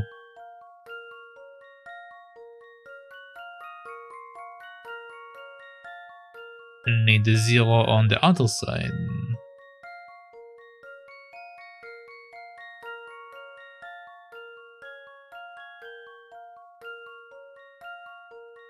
Well, we don't need the 2 in 2 places. So this will be the one we need to remove. Because if we make this a 0, we can use the other one. Because they already have a 2 there. And then it will be 07, 08, 09, 10, and 11. And 12, we can just use this one and that one, so yeah. Need to change that. Let's see if I've got this right. Why not? Well, if at first you don't succeed... Too bad. Look at each number very carefully, and you will find the answer. Huh? What do you mean? We need to change the 2 into a 0.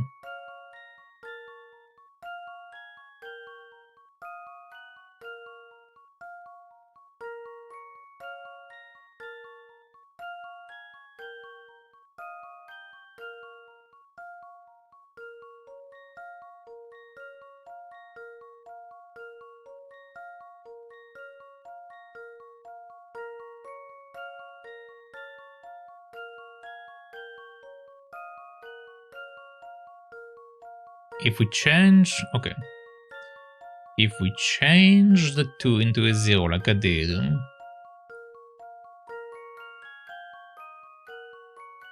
we still can make 12, we still can make 02. So what is wrong with what I did?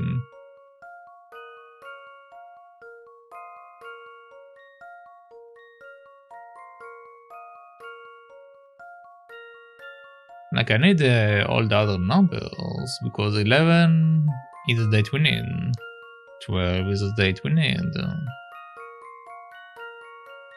01 we need, 02 we need, 03 we need, 04 we need, 05, 06.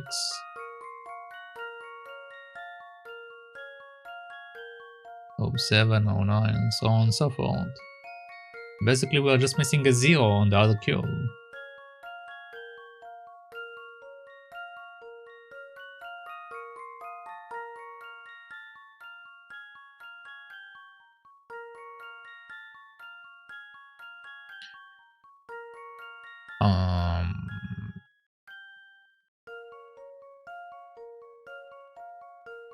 I mean, technically speaking, we don't need the 6 because we can use the 9, so maybe that's what they are trying to tell us. Because we can just flip over the 6, so this will be a 0. But also changing the 2 will work. I don't get why it's like, no, you can't do that. Huh? I've got a good feeling about this one. Okay. Few things satisfy like a puzzle solved. Both options are valid. Nice, the 6 needs to be changed.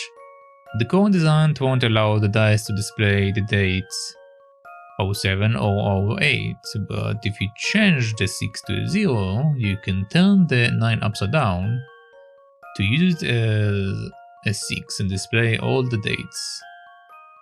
You can also do it if you change the 2, buddy. Changing the 2 will do the same thing.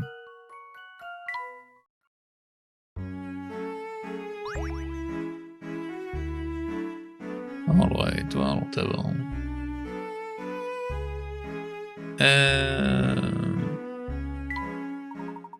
Excellent. Your help is much appreciated. Now that we have solved your problem, will you tell us about the man who was here earlier? A deal is a deal. The customer who came by earlier is what some might call a bit of an oddball. Every time he comes in, he's got a different gear on. Maybe he thinks I won't recognize him or something. So he disguises himself? He tries to, I suppose. He says he can't afford to be spotted in public, so he always wears different clothes. And this man hails from Chinatown? That's right, he says he comes here to unwind. His routine is pretty much the same every time. He usually walks in wearing that top hat of his, orders a coffee, and finds a seat by the window. Did you just say he wears a top hat? I did.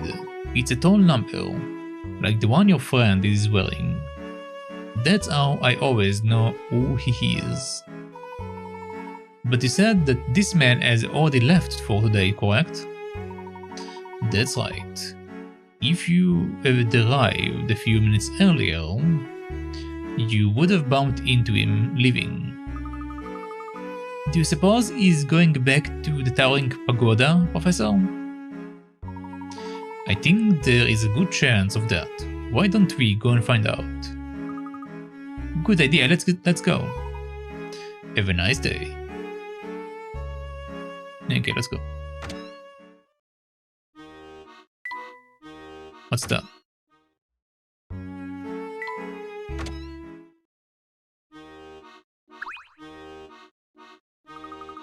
Hello, Constable. Fancy seeing you here.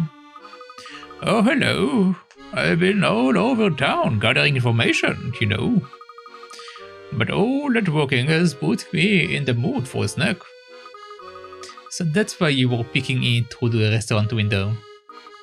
Yes, I must confess that a lovely wobbly jelly caught my eye.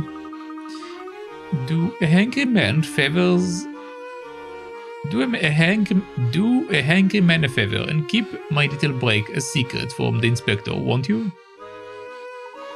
Haha, I wouldn't dream of reporting you, my good man. But now that you mention it, where is the inspector? He's been conducting a series of exhaustive interviews with everyone he meets in town. Once he finds a useful source, he really knows how to wring out every last detail. I bet.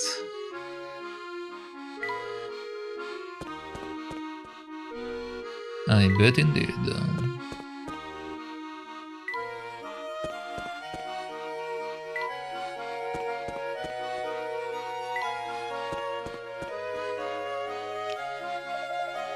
Oh, my dear sweet Fluke.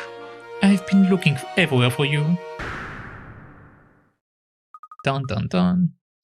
Belle, what are you doing here? Please forgive Luke, he is easily flustered. What a pleasant coincidence it is to run into you here. Coincidence? Oh, no, no, no. This is nothing sort of fate. Because you see, Fluke and I are destined for each other. Well, that's one way of looking at it, I suppose. Fate? Destiny? Luke? Just what have you been telling this poor girl? Me? Nothing. It's all one big misunderstanding. Belle isn't... We aren't anything. We aren't anything. Oh, Fluke, you're so cute when you get all flustered like that. I could just eat you up. I'm not flustered or cute. Oh, shush now, my darling. There will be time for chit-chat later. I came to let you know that I've been seeing strange men running all over town looking for you. They keep going on and on about the boss, blue caps and other gibberish. That sounds bad. Professor, do you think the family has finally cottoned onto us? Cottoned? I fear that might be the case. If so, we have limited time. We must gain access to the towering pagoda before the family sends more thugs into the area. Don't be scared, my sweet. I won't let anyone harm you. Look, Belle, thanks for the warning, but you can stop worrying about me now. And you can stop calling me weird names, alright? Alright, let's go. Oh, Fluke, I love it when you play hard to get. It just makes me swoon. Dear God. Okay, this is the end of the chapter. This chapter took me a bit longer, but it was because I got stuck on the puzzle.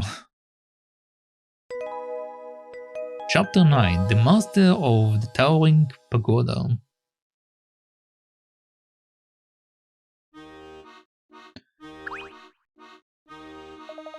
Perhaps a new cover. Okay, we already saw that. Don't care. Let's leave. Keep on going.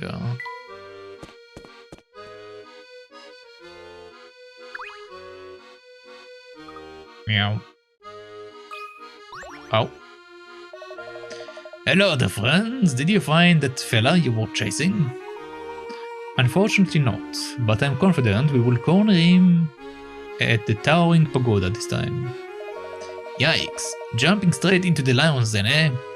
You be careful down there in Chinatown. On the off chance things get hairy, come and talk to me, I will help you out. The way you said that makes me think there is more than an off chance things will get hairy. Not at all, small friend. But yeah, but you know what they say, hope for the best, prepare for the not best. The not best? Don't you mean the worst? Do I? I don't know. Speaking of preparations, have you fellas ever heard of this one? Sure, yeah, that makes sense. Flower or something, didn't pay attention.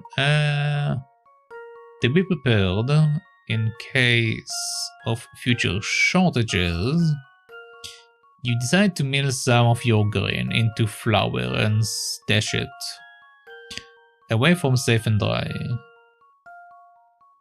Huh? To be prepared in case of future shortages, you decide to mill some of your grain into flour to stash it away somewhere safe and dry. You've rustled up 3 different boxes that are suitable for storage. Which of these containers will store the most flour?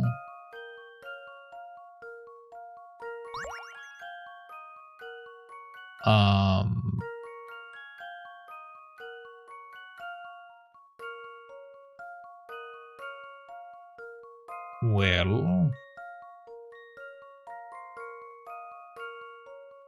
C, it's probably not, because the way that you need to close it will be tricky. A, you can just flip over, and then you can like put the flour in there. And B's fine the way it is.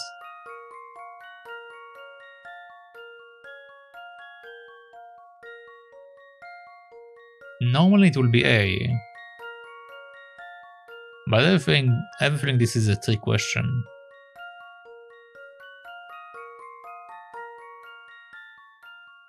I think this is a trick question. But I'm going to do it anyway. Because A makes sense. Here's my to me. answer. Phew, that's a relief. Sweet. Box A is correct. It will store the most flour if you turn it upside down. Okay, so I was right. It wasn't a trick question, okay. Now that's out of the way, I suppose you will be heading to the towering pagoda, eh? Watch yourself out there, alright? Sure thing, buddy. Okay, hold on, before I actually go there.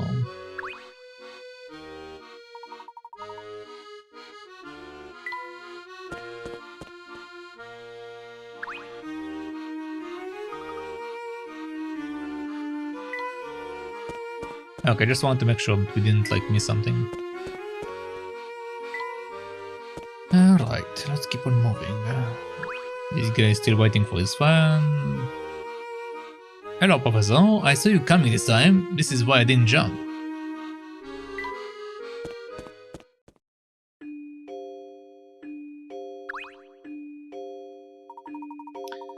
Well, hello again, whippersnappers. Did you manage to find that nasty man from Towering Pagoda? No, it seems we just missed him, down by the river. But we believe he's back at the pagoda now. Oh, all these coming and going must be taking it out of you. Good thing you're still young and full of beans. And what about you, Rudolph? Have you resolved your little problem? Problem? I don't know what you mean, lad. Don't play innocent. Luke is talking about your clandestine lunchtime rendezvous with Pepper. What? Oh, no. My wife is mistaken about all of that, really. It's nothing scandalous. Thanks for your concern, but it's all just a big misunderstanding. Please, don't pay it any heed. I'm pleased to hear that. There is no reason to worry. Now come along, everyone. We must not waste any more time in getting to the towering pagoda. Okay, Professor. I would best head over myself before Myrtle explodes.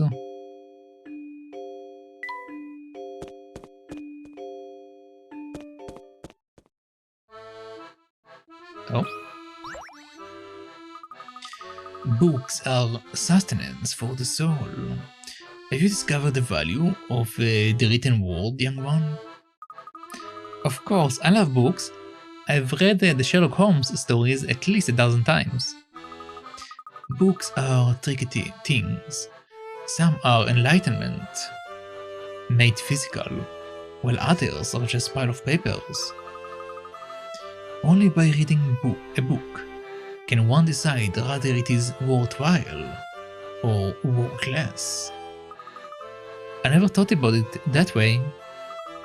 Yes, within books sleep 1,000 puzzles. Here is one more. Huh? A tidy bookshelf. Alright. Arrange these books of equal thickness on the shelf according to the rules below. There are no books to the left of the brown ones, which means that the brown one should be all the way to the right.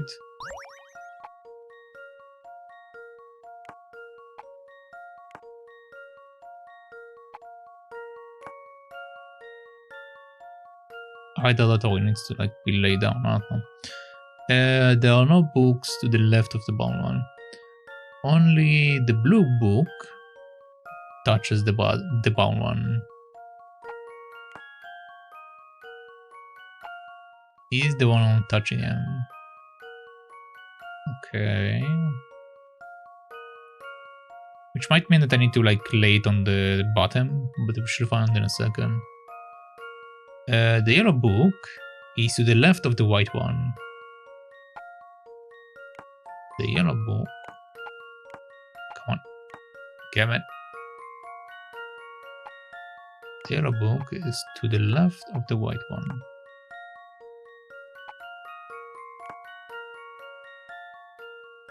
The blue book touches the purple one.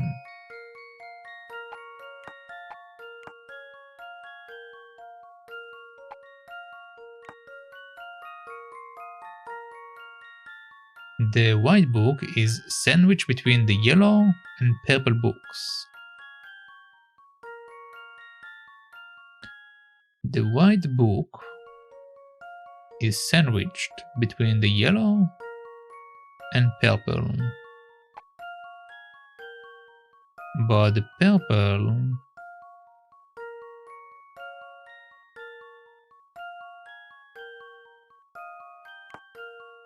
wait. The blue book touches the purple. Okay, I think I need to lay them down like I thought.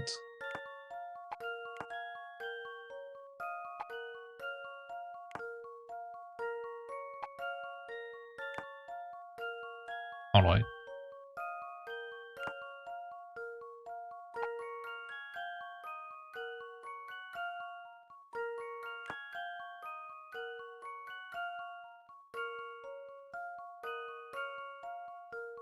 There are no books to the left of the brown one. Well, now it will depends. Now it will depends which way is left for us. Because if I look at it from the right, it's that way, and if we look at it from the outside, it's that way.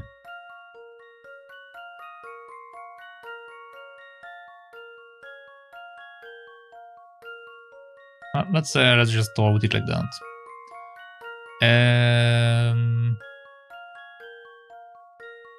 The yellow book is sandwiched. Only the blue book touches the brown one. The yellow book is to the left of the white one. The blue book touches the purple one. The white book sandwiched between the yellow and the purple books.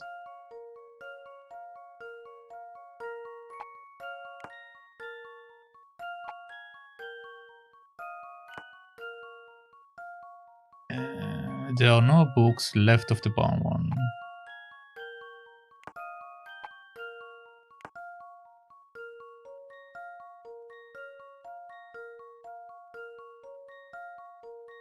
I don't know if they refer to left on this side or on that side, that's why I put it over there initially. But let's say that I'm spotted it on the way that I'm seeing the game. So, okay. The yellow book is to the left of the white one. Yellow is to the left of white. The blue touches the purple book. The white book is sandwiched between the yellow and the purple book. It says the yellow is to the left.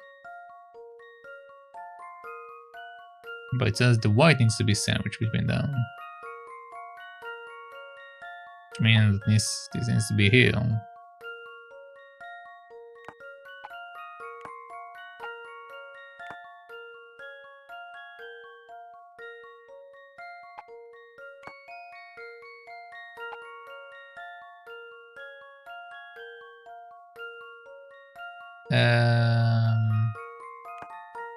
Actually, hold on.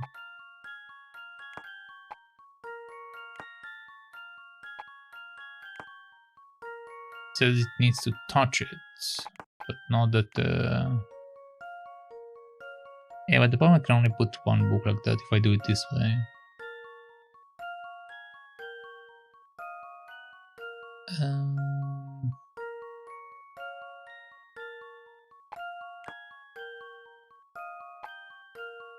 Okay, so let's go back to this idea.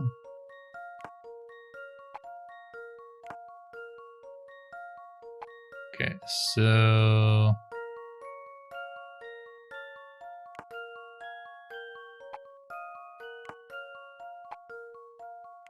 The blue book touches the purple book.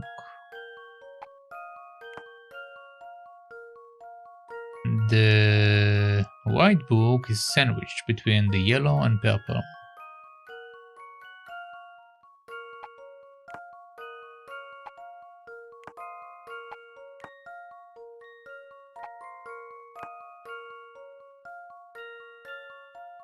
There is an empty space for one book next to the yellow one. There's an empty space. The blue book touches the purple one. Yes. The yellow book is to the left of the white one.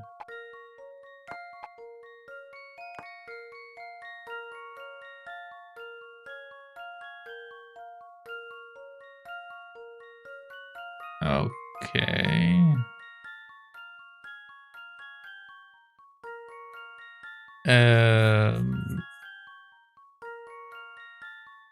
That might be correct, but it might be incorrect. Again, depends how we look at it, because if I look at it from the left side, then it's fine. If I look at it from the right side, it's wrong.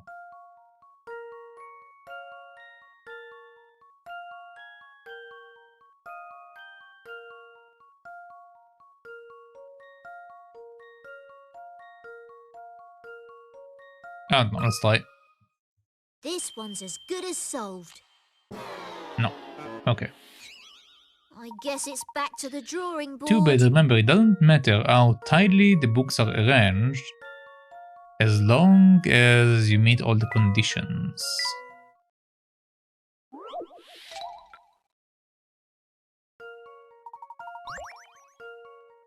Okay.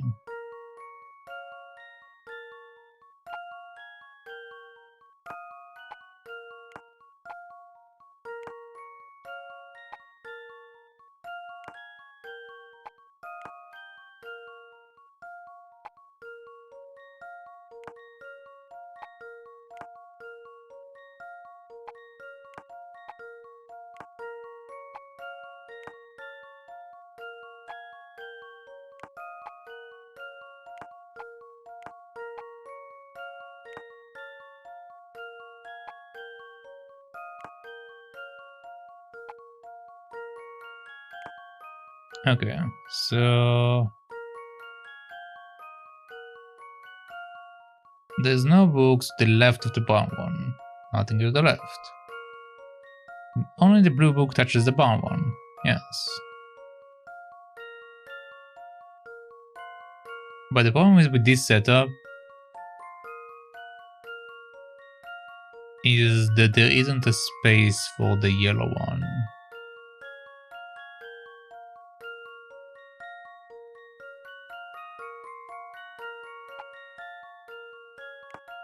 We could do that. The yellow book is to the left of the white one.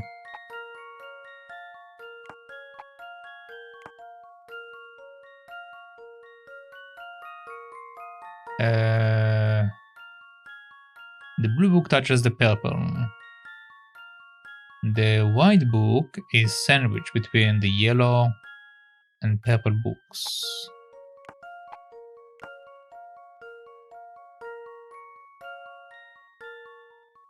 But touches no other.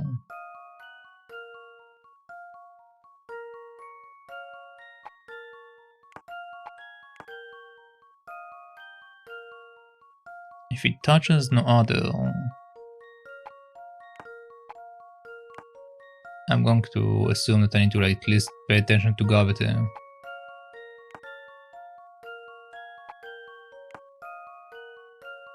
Okay. So brown doesn't have anything to the left, it touches the blue touches the purple, yellow is to the left of the white one. The white book is sandwiched between the yellow and purple books, but touches no other. Okay, that should be correct. Here's my answer. Okay. I knew it. That's right. Placing the blue book horizontally on the top of the others make it work.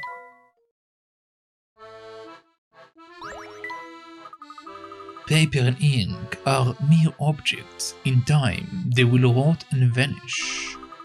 But the ideas and knowledge that the books contain are eternal.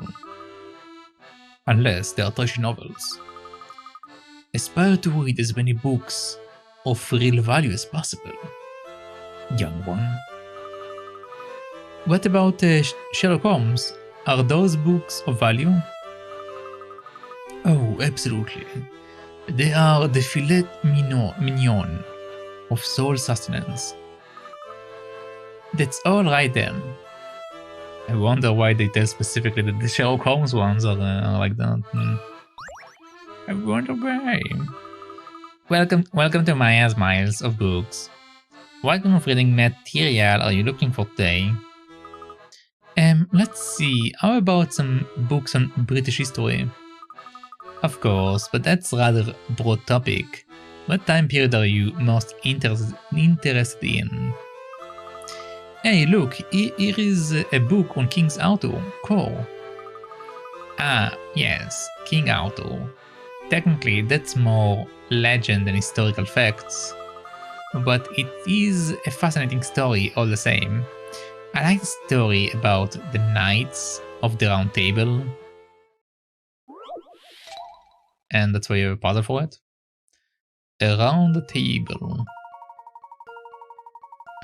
One day, King Arthur invited a number of honored guests to dine at the Round Table.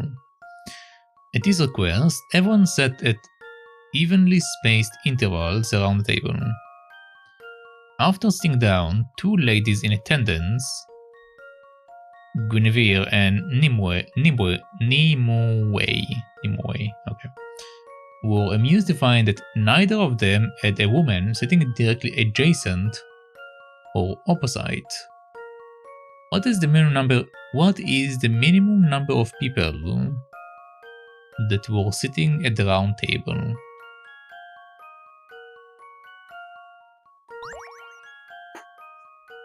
Everyone said that evenly spaced intervals around the table.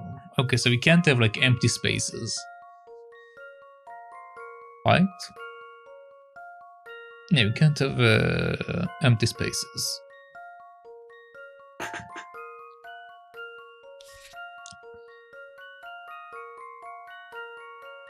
Two ladies in attendance, Guinevere and Nimue. Okay. To find that neither of them...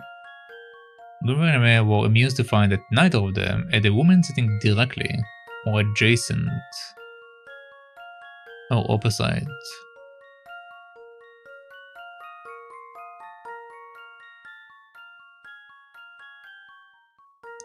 I mean...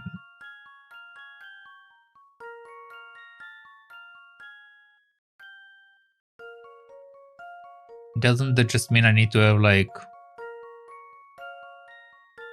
3 people?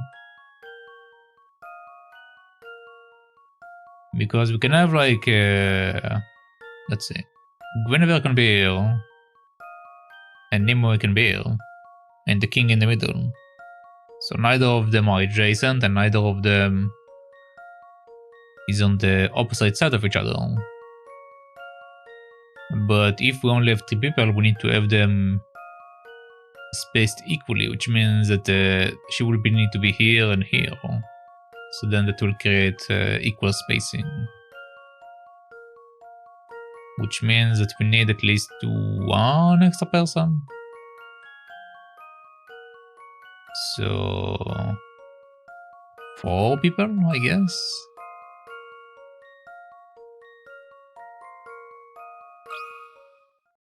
Here's my answer. I guess it's back to the drawing board. Too bad. You try using the memo function to draw a diagram of the table and the people around it. If you did, perhaps you overlooked something important.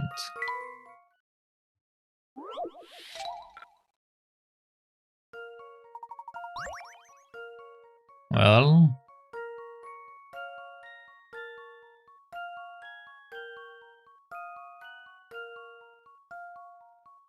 if they are all in equal intervals, So we have the king, right? I brought one guy over. So I brought one guy over. Then there will be one person here, and one person here.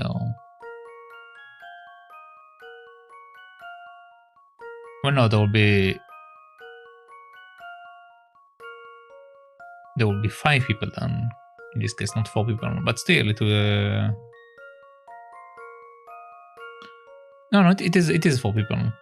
It is 4 people. Okay. Yeah, but the problem with this setup is that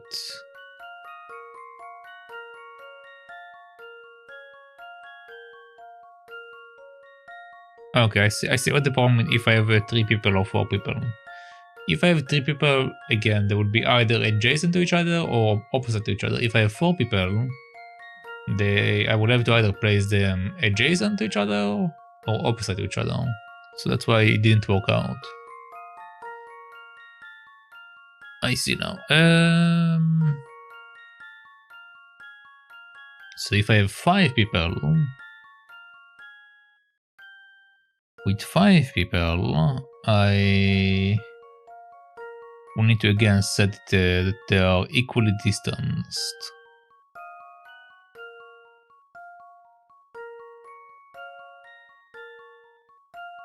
In order for them to be equally distanced,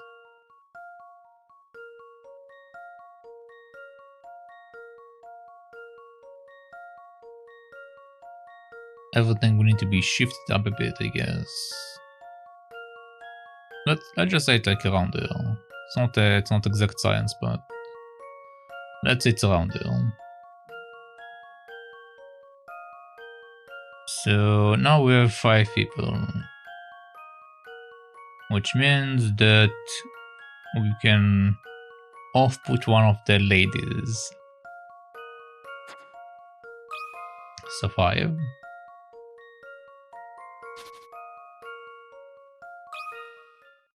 Here's my answer. Okay, 5. I knew it. A noble answer. 5 people is the correct answer. The image above shows how they would be seated at the round table. The tricky part is realizing that the guests weren't sitting directly opposite of each other. If you're interested in the character mentioned in this puzzle, be sure to read up on the legend of King Arthur. Yeah, so I made a mistake of like not thinking about the spacing properly, which is why it got messed up. Nicely done. So, will you be buying that book? Thanks, but I think I will hold off for now. It looks like some really heavy reading. Don't be afraid to dive headlong into a good book. Now and again, look, there is much to be learned. Well put, there.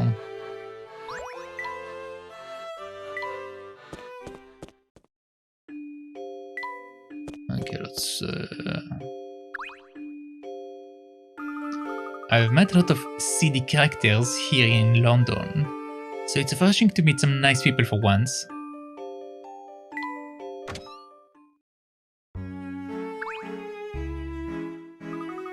Apologies for the outburst, I am just a bit sensitive when it comes to lunch.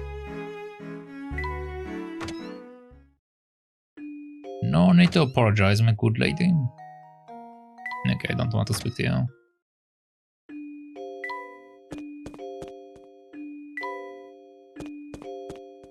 Alright, let us continue then. Oh, no one is on the street.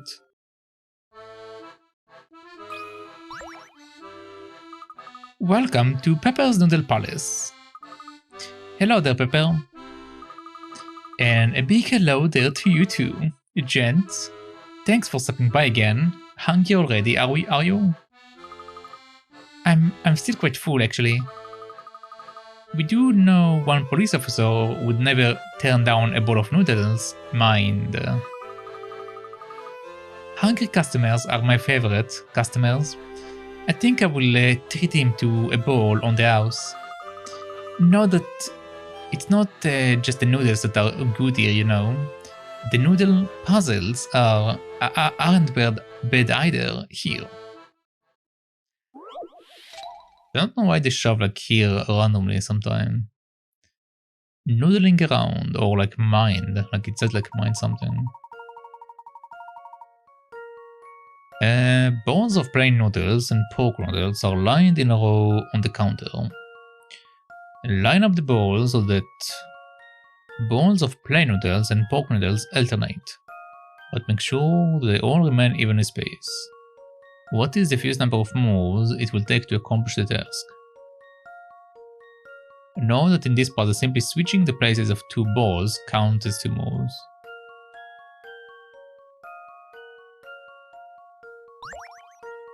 Okay, so earlier I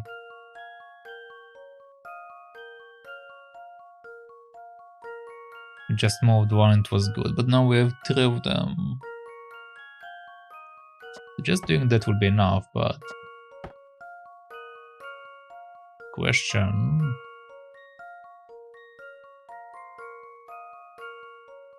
They all have to be evenly spaced, so okay, I'm not allowed to then do whatever I want to.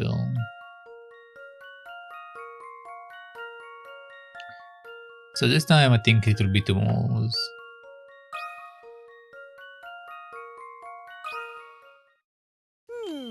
How about this? I guess it's Huh? back to the drawing board. Are the balls evenly spaced? Yeah, they are.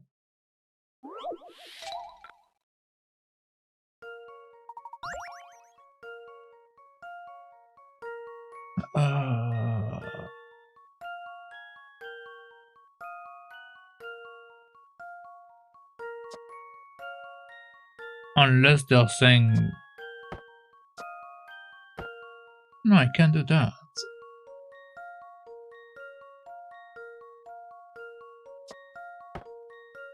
So wait, are they saying this is again only a single move? But how? Because this is obviously like the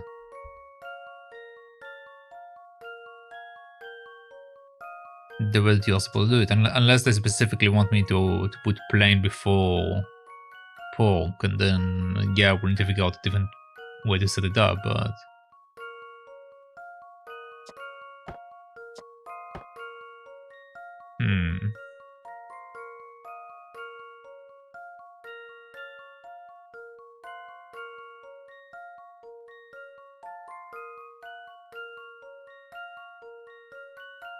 Yeah, the only thing I see is doing that.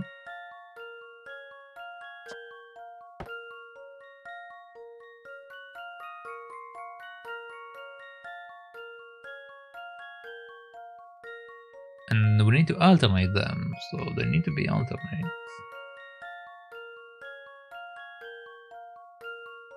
They did mention spacing though.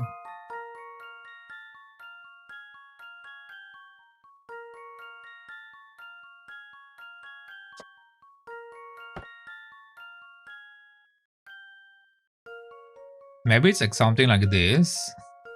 So it's saying like, yeah, every 3 it's like there is a weird space in between them, but still it's weird. Not sure how it's won. Let's see what they say. Here's my answer. No puzzle can stop Layton's apprentice. That's using your noodle. Just move the pork from one bowl to another. That's not the same, man. Because it's been like cooked with the pork for a bit. The taste will be different. That's not the same.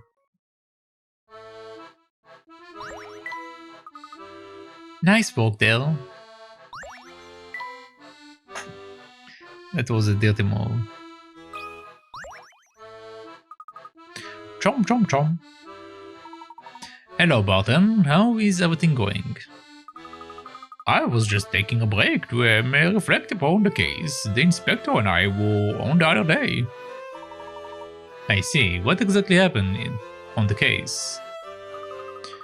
We had to chase a suspect across the river, but I can't remember how long it took. Sure. For cross the river.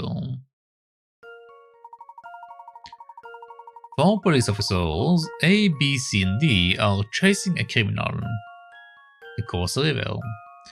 However, their boat only holds 2 people, so they can't all cross at once. It takes 1 minute for a police officer to row across, but after the first crossing, he gets tired. So the second crossing takes 2 minutes. The third crossing takes 3 minutes, and so on. What is the minimum number of minutes it will take for all 4 police officers to cross the river?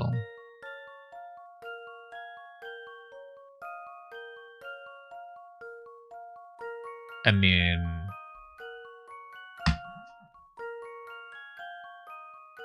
Can't another officer row?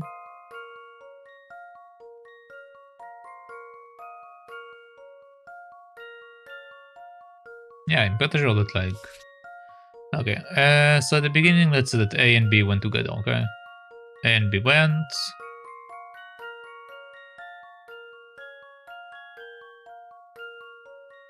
Go to here. A was the one rowing, okay?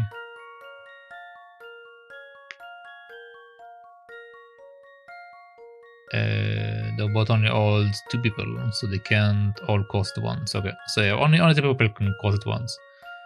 So A got left behind, B went back. So now A is over here. B came back, so far it was...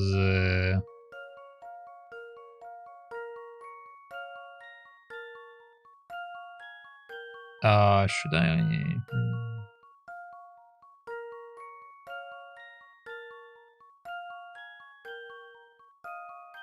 Yeah, let's do it like this. Okay, so both of them went, it took 1 minute, and he came back, so that's 2 minutes total.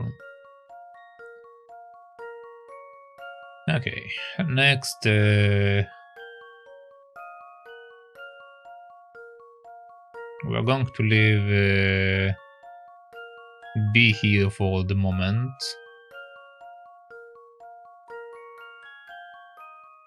So next up we will take C and D.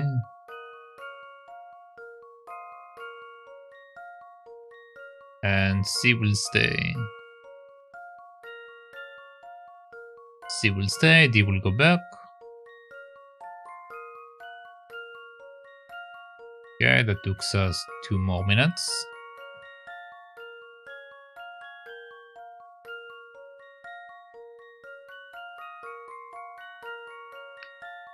And now both C and B are together. So both C and B are crossing.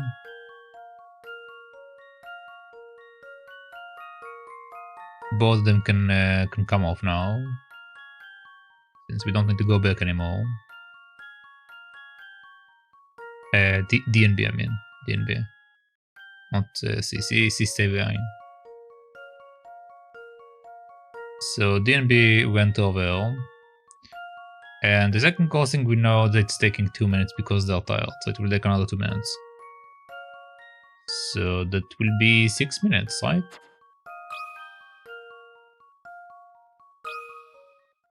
I've got a good feeling about this one. Yeah. Well, that's settled. That's right, 6 minutes. A and B go over on the first crossing. With A rowing, B rows the boat back. C then joins B in the boat, and C rows across. And B and C are now on the opposite side.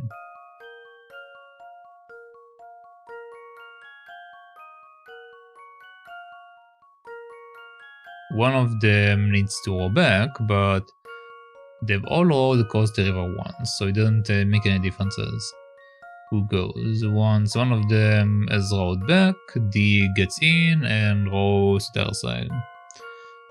It therefore takes 6 minutes to get everyone across. I mean, they changed the order of stuff a bit, but it's the same thing. Doesn't really matter.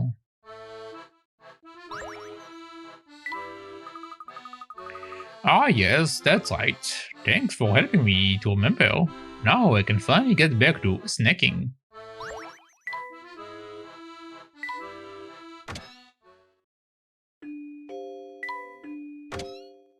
Let's see what we have here. Here to check out all those great toy cars. Toy cars? Please. Those are for babies. That's strange. I could have sworn I saw you playing with one of those cars just a few minutes ago. I believe your exact words were vroom vroom wee. Hey, keep it down, Shaker. I'm trying to look cool here, yeah? Hee hee. Sorry, Duncan. But I, for one, hope you never go out of toy cars. You are my best customer. Well, they are really good fun. Too right. I just wish Checker wouldn't go around letting everyone know I like them. I feel I got to try to look cool, you know?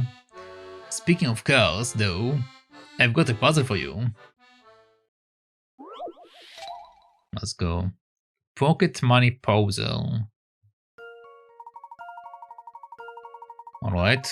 3 young lads are admiring a toy car that's on sale for €12. Jeff.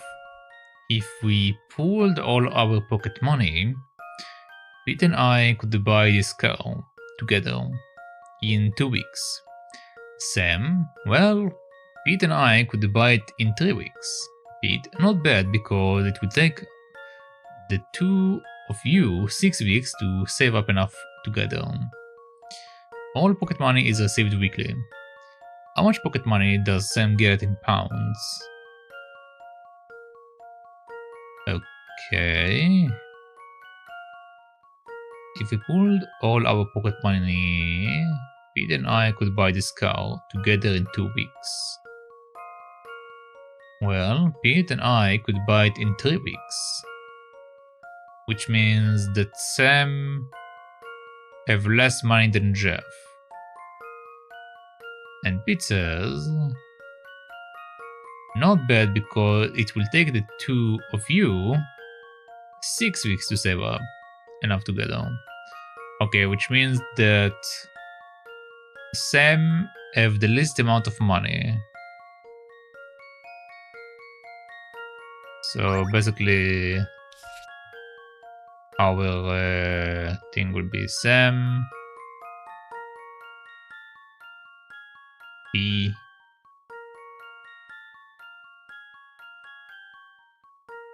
no, the other way. So Jeff, P, and then S, I think.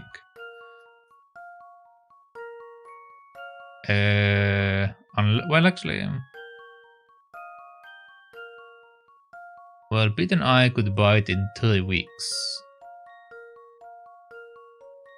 Not bad because it will take the 2 of you 6 weeks to save up. If it will take the 2 of them 6 weeks, which means basically not with Pete, that will actually mean that Pete have more money than Jeff. Wait, I need to actually fix that. So it will be Pete, Jeff, Sam. Okay. All pocket money is saved weekly. How much pocket money does Sam get in pounds? Okay, so let's see. So our formulas basically says that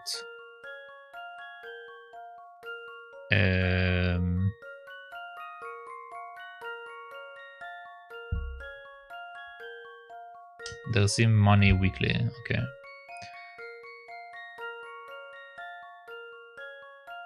So 2J plus 2P equal 12. And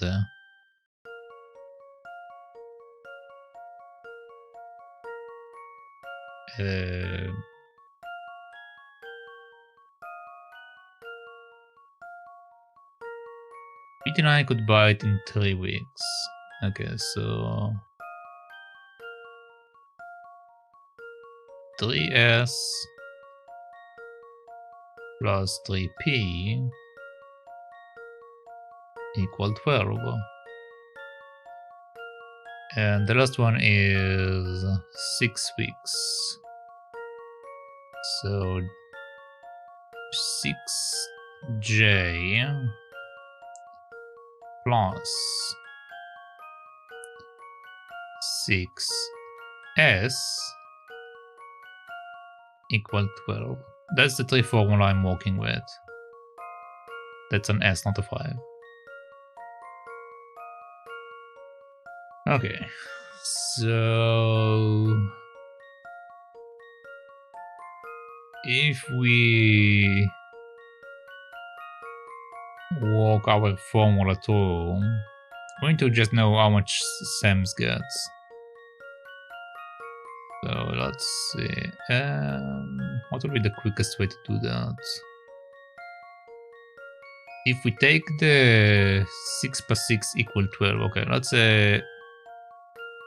divide by 6, that means that it will be J plus S equal to 2.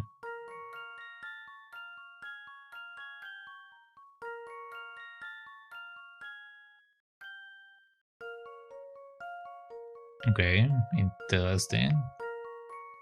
Does that mean that each one of them only get 1?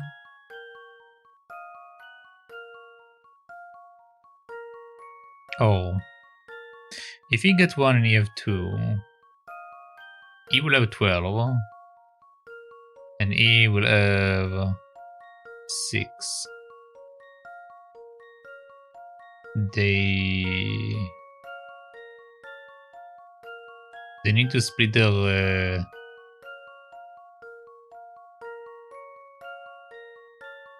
I assume that like they're going to like split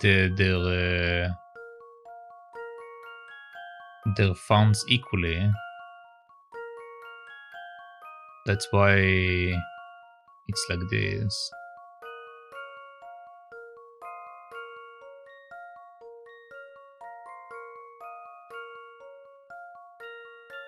Because their numbers shouldn't be equal. That means that Sam only get 1 pound. I assume. This one's as good as solved. No. I guess it's back to the drawing board. At least your answer made Sam laugh. That's rude. All pocket money is received weekly. How much pocket money does Sam get in pounds? Pete and I could buy it in 3 weeks. Pete says not bad because it will take the two of you 6 weeks to save up enough together.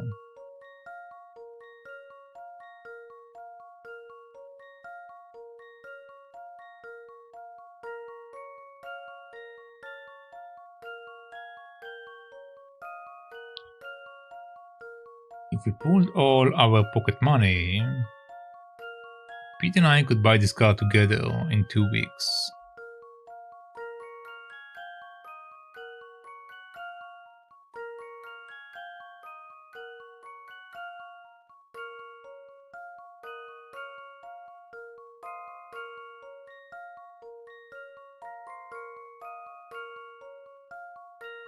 I mean, the symbol is actually wrong. It should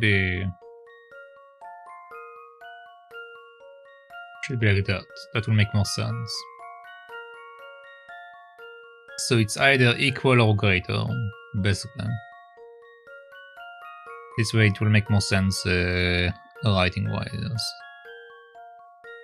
So I divided by 6 in order to figure out how much money they have. I figured that like...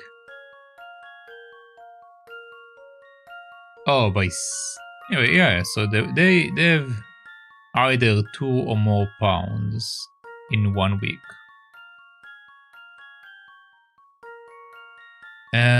Okay, so I then did 2 minus J, I guess, or 2 minus S. 2 minus J. 2 minus J equal or bigger than S is equal or bigger, I guess. Won't it be a little smaller in our case if we do that? No, because 2 is the top. Well, it might not be correct to do it either.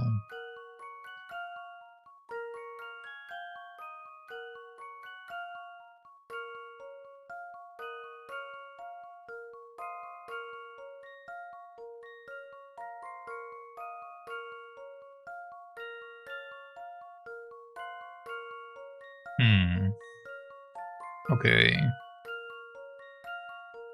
Let's try to figure this out.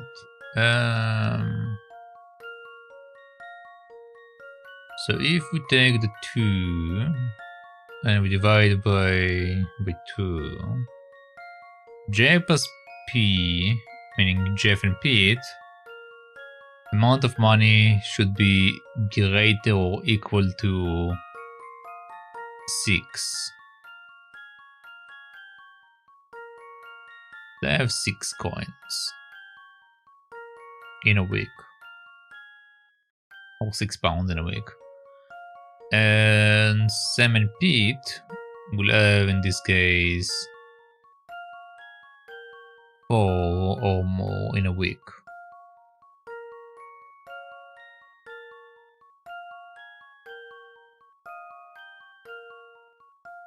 I wrote that he gets 1. And it says I'm wrong.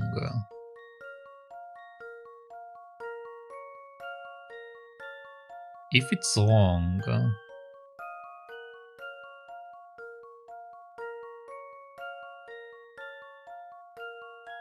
another option can be that Jeff doesn't get any pocket money. It might be a trick question, that basically Jeff doesn't have any money at all. Because it is possible that Jeff just gets 2 pounds and then it gets within the amount of time. But then it won't be 2 of them together. Let's just see what happens. How about this? Yep, it was a trick question, okay. No puzzle can stop Layton's apprentice. Yes, you are quitting. 0 pounds is correct. Sam doesn't get any pocket money. For Tykirou, Jeff gets 2 a week and Pete gets 4. Okay, so how can they say that like both of them get together? Again, this is like just like a misleading question, so Good skills. Now, if you excuse me, I have some stuff I need to take care of. Cool stuff. Yee-hee! He is actually just going off to polish his toy cards.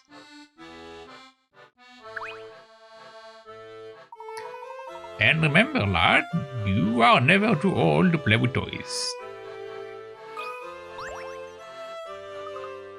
Hey there. Hello there, Mr. Gentleman. Are you looking for a new toy?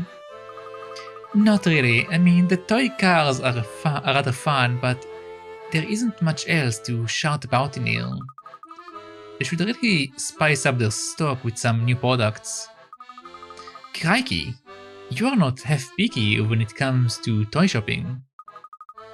Well, Mother has a certain philosophy. Only shabby shoppers shop at shabby shops. That's what she always says.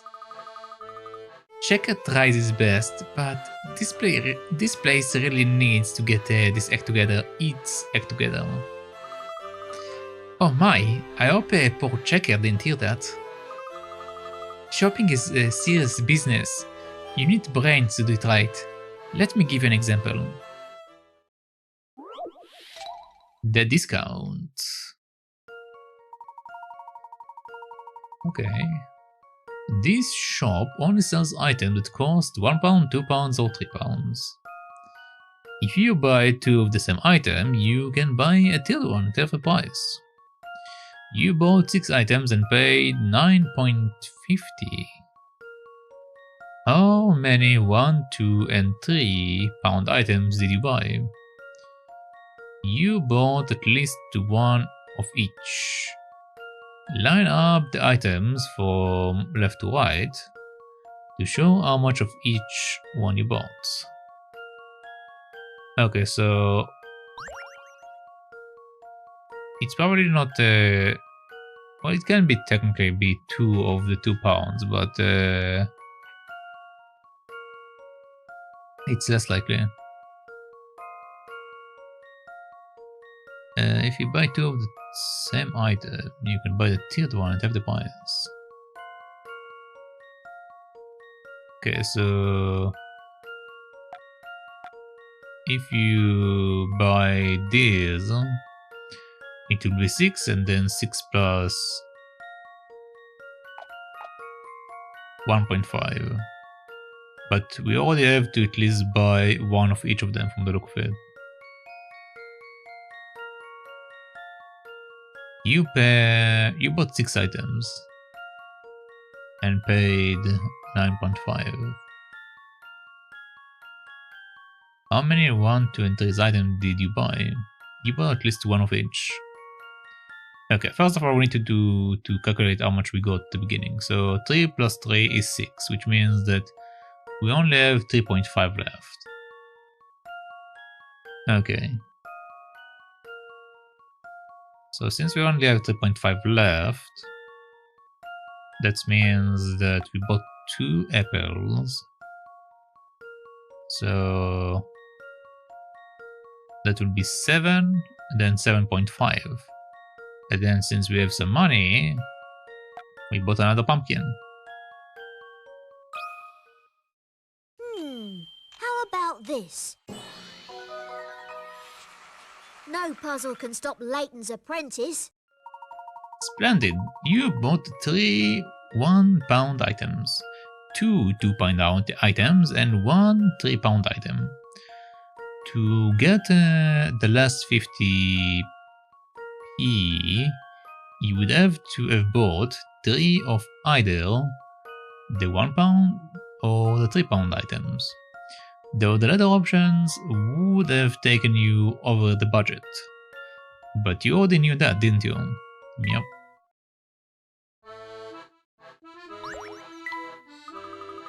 You know, I think I've had enough of those toy cards.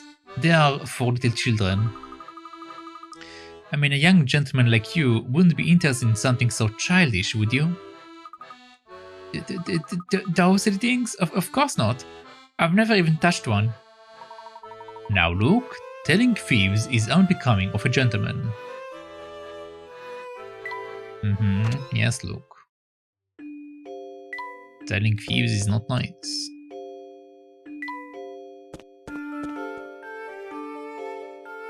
Oh, nice, you got more stuff added. Hello friends, nice of you to drop by again. How's the mule coming along? Swimmingly. I have a feeling it's going to be a real masterpiece when it's done.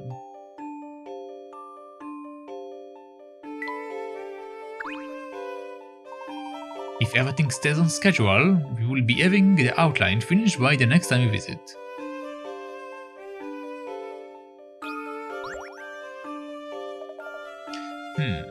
Back again, I see. Yes, we heard that Mr. Layton had returned. That is not correct. No, not incorrect. Then I assume you will be letting us through? I have no objections. Well, that's not entirely true. There is one minor issue left. When the boss got back, he ordered me not to let anyone through unless they solved this puzzle. The Impossible Gate. 60 points. No one has ever triumphed over the Impossible Gate. Give it a try if you dare, make it to the top, and I will let you pass. Slide Professor Layton and Luke into the top square to solve this puzzle. Okay.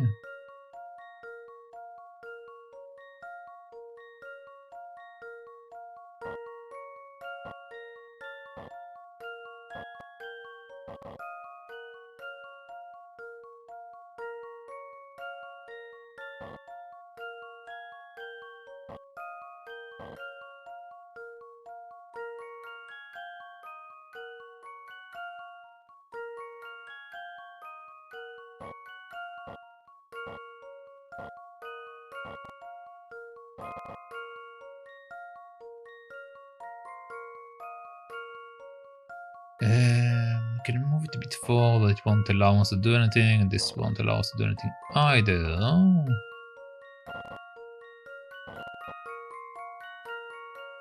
Nothing really changed in that regard.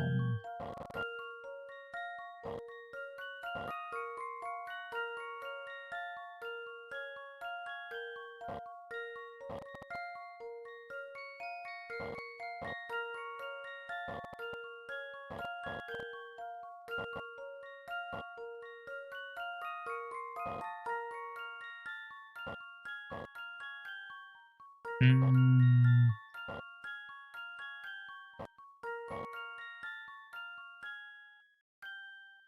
I can somehow get it to go up there, it will make a change.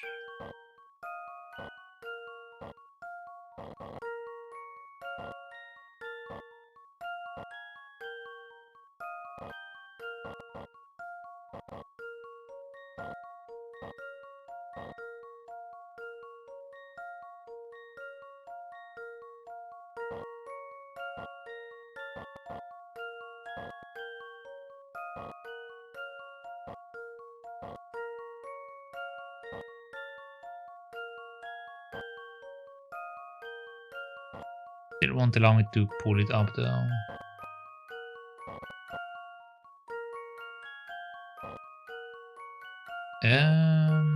Hmm.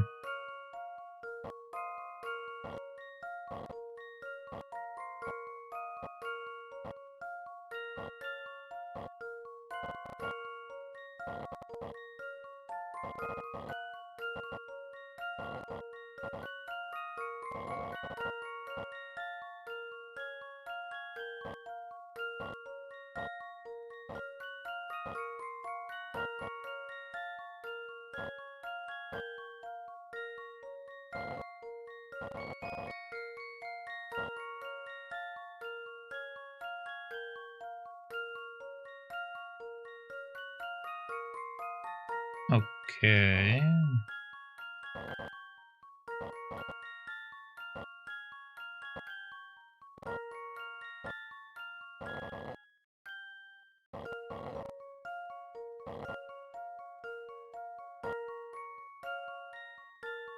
Yeah, but I need to have one space more to work with that.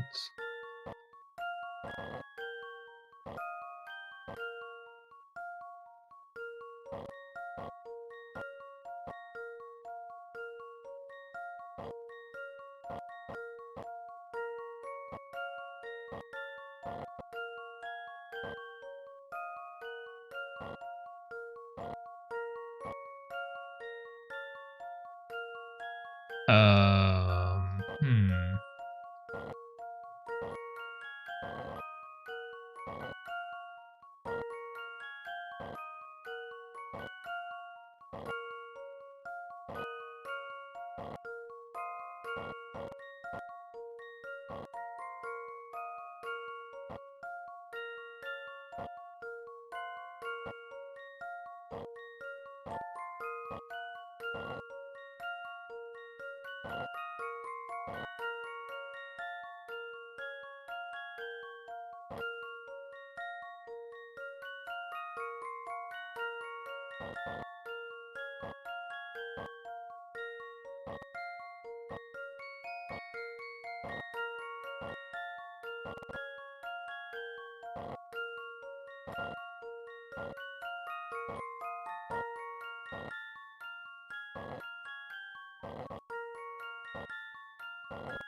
Okay. But the problem is that this is in the way. So I need to figure out a way to lower it without having an issue.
Come on.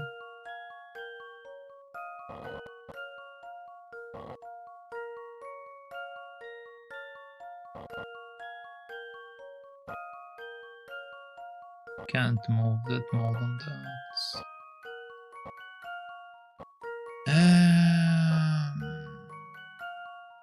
Okay.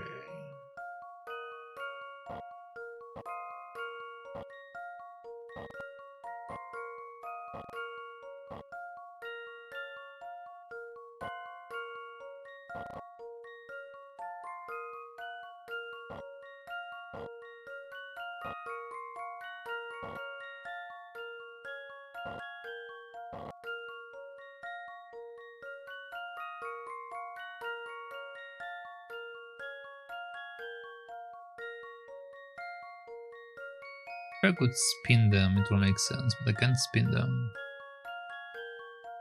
I cannot spin them.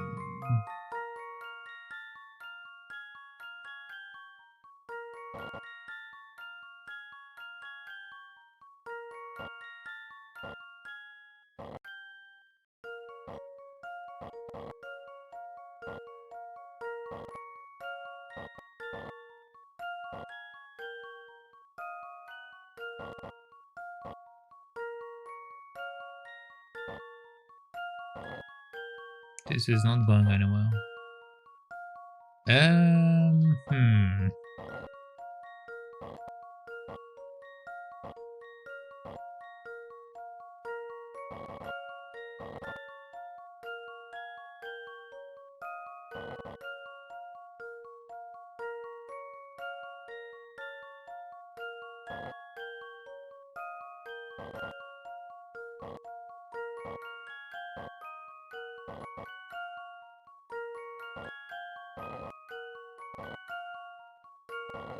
Yeah, we create this shape, but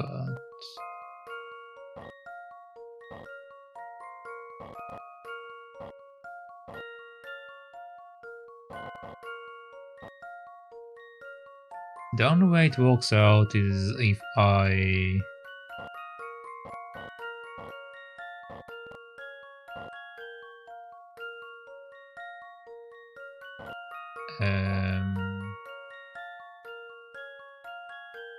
combine them and keep them there. That should theoretically work.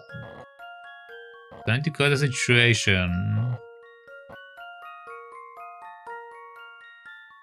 That allows me to combine them and keep them in the corner.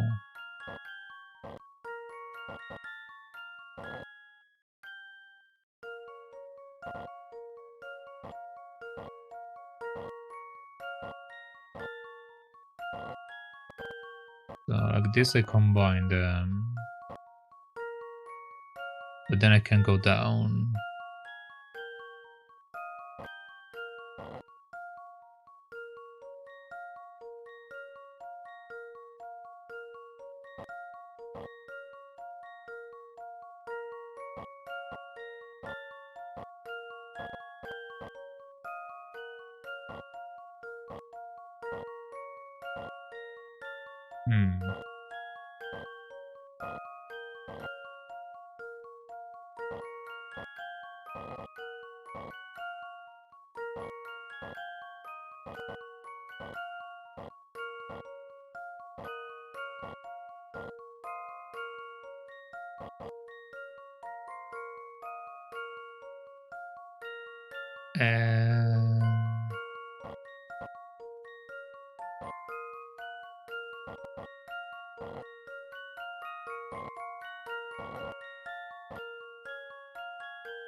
Now it's stuck in my way.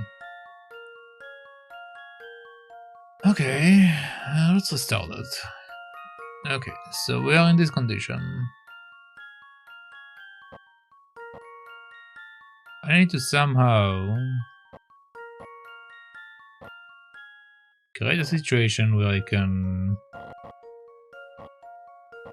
have both of these essentially stuck in this corner here. Or the other corner, don't really matter that much for my counting.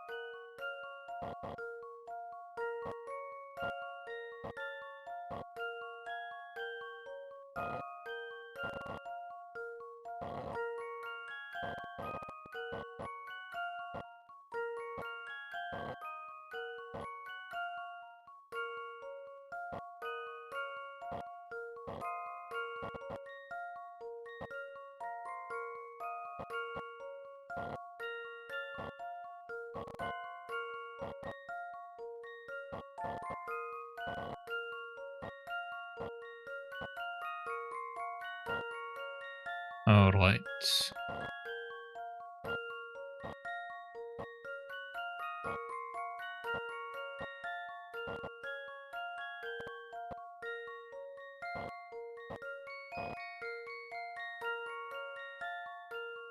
And I'm stuck. Okay.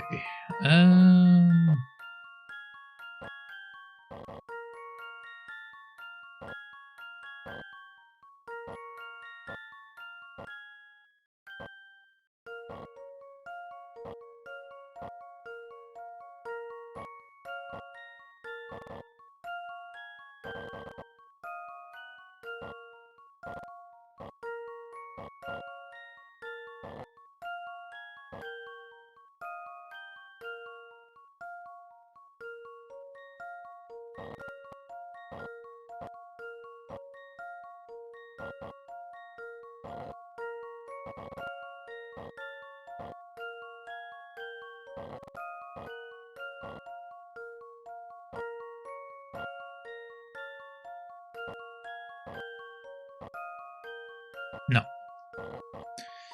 No. No, no, no, no, no. Okay.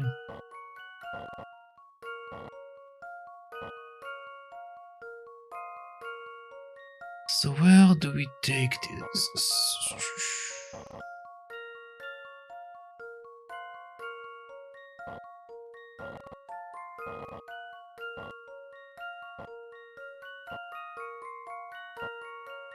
It can't go anywhere, the other one can't go anywhere.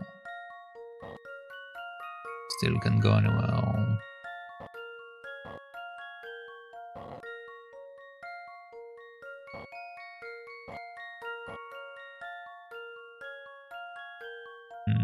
Doesn't really help me.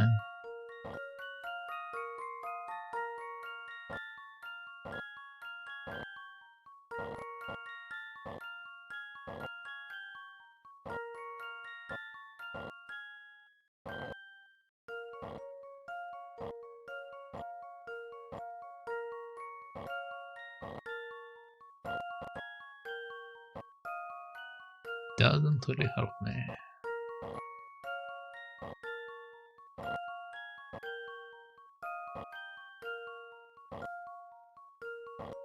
No changes.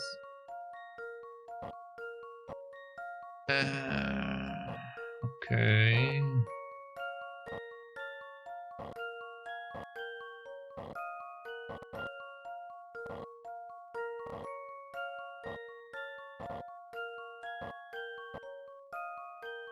Can't do anything with that. Okay, okay.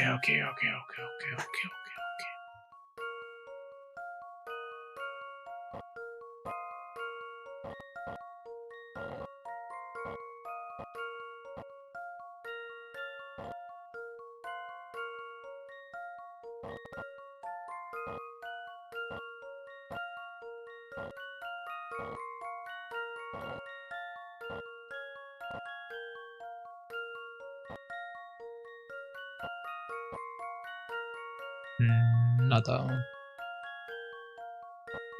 Nada.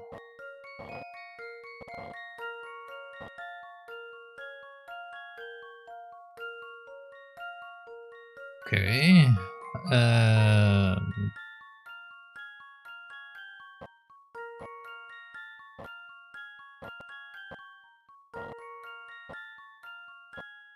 Doesn't really help me. Doesn't really help me at all.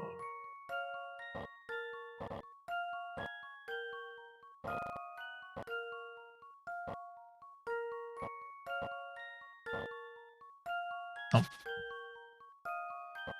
Nope.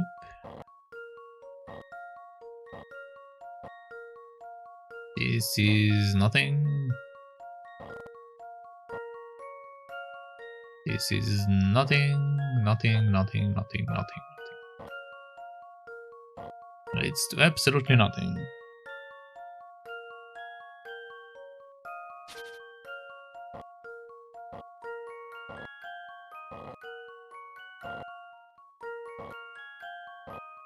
At least this one has some movement, so I can do some manipulation. The other one literally doesn't lead me to anywhere.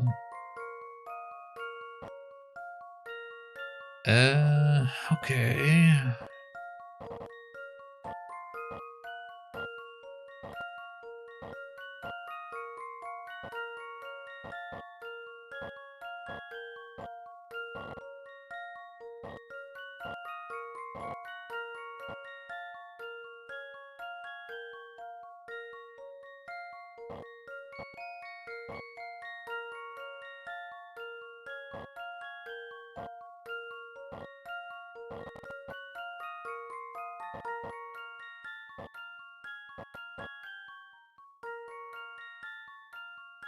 Absolutely nothing.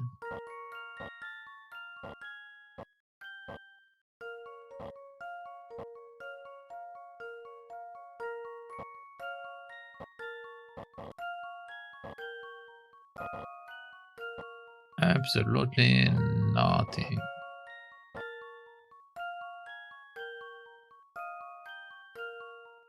I can't do anything with this.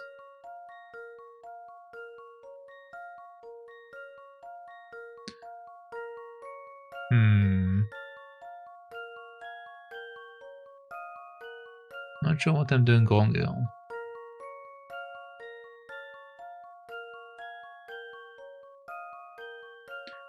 What am I doing wrong here?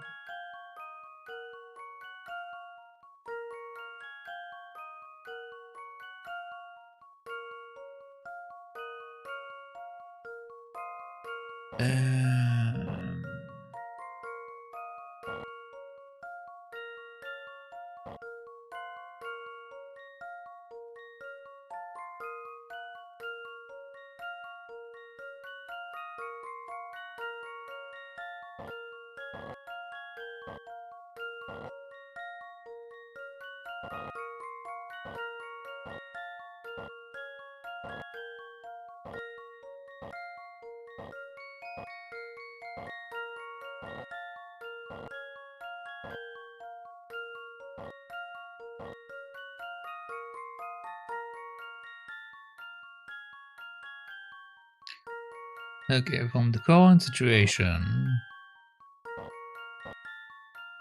can't really do anything, so I move it back here.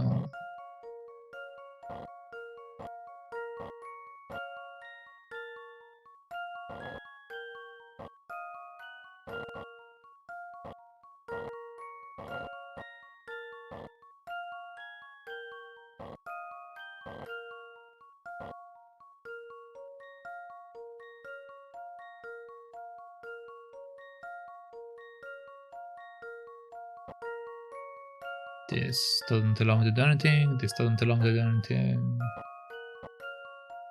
I guess I can do something here. But then I'm essentially stuck.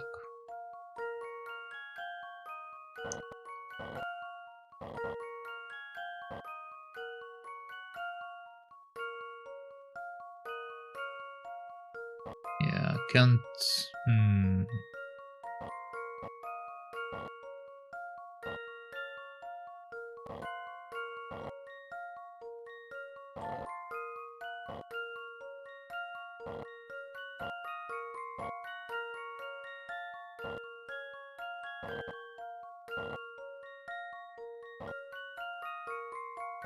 That's not enough to do anything with this. That's not enough for that. Could do that. Does give me a little more room to work with. But then we're stuck here. Then we're stuck here. Could do that, which then moves it to one up.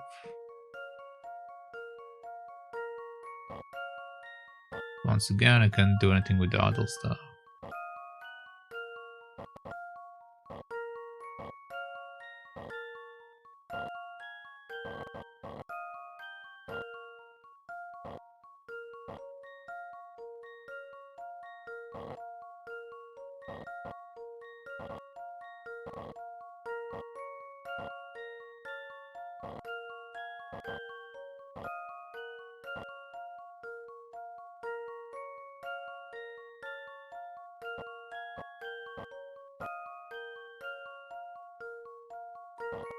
No actual change with that. They're gonna bring this up,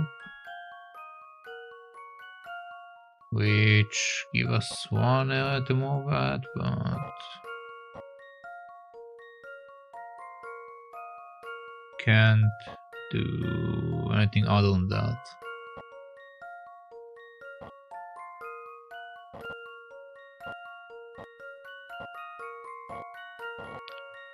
Okay.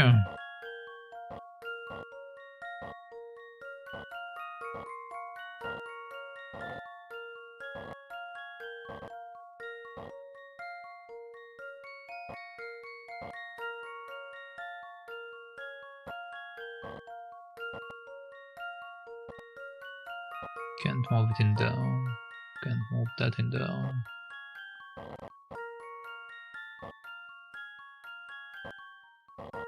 Can move that here.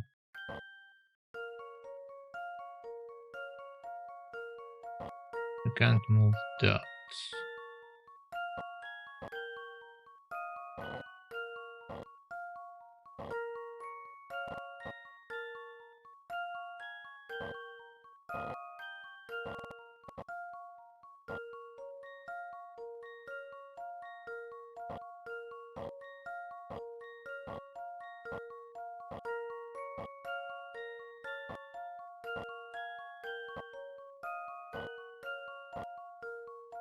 Don't do anything I need help.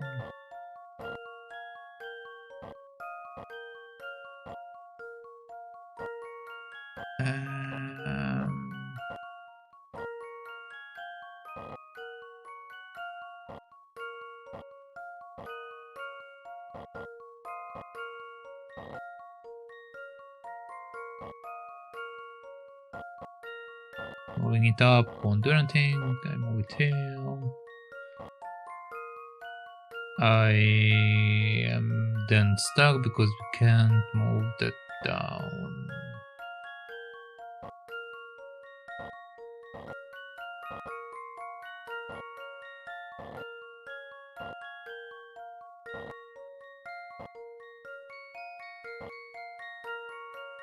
Still stuck.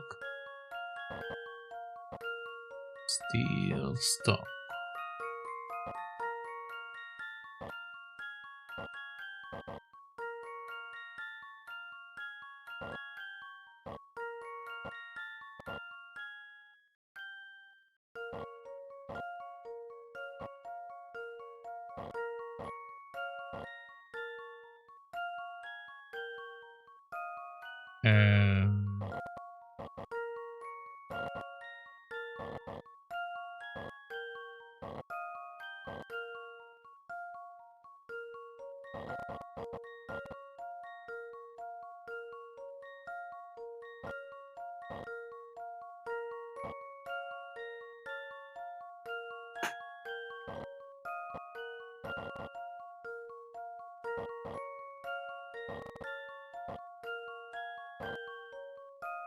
Can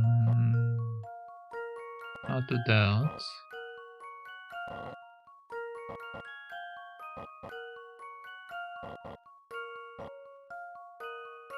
Okay, I did this, which opens that, but then we can't do any other movements.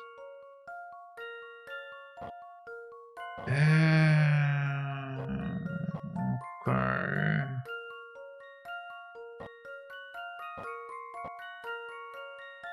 Again, we're stuck here.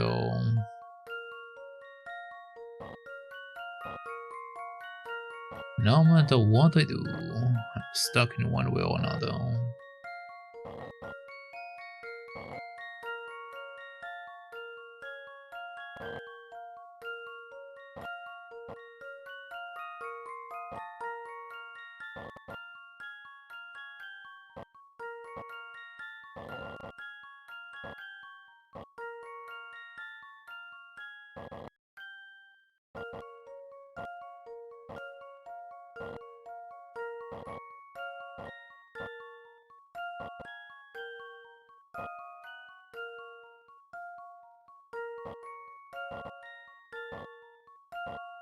Okay, so we are in this condition now.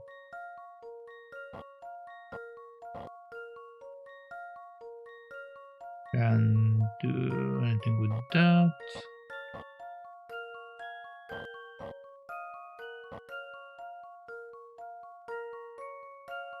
And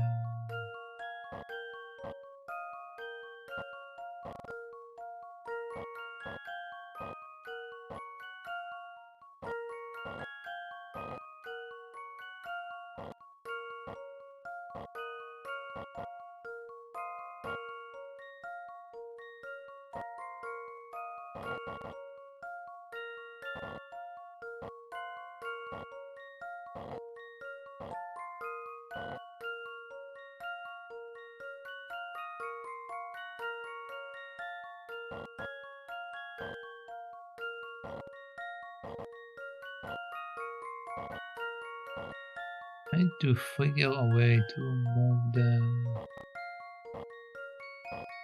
to allow me to do that.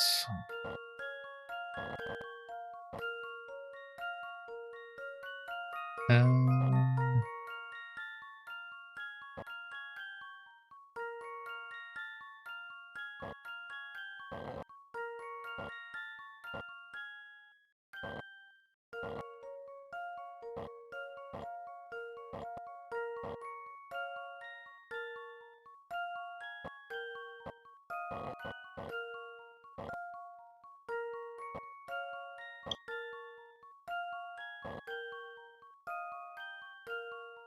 if I do this,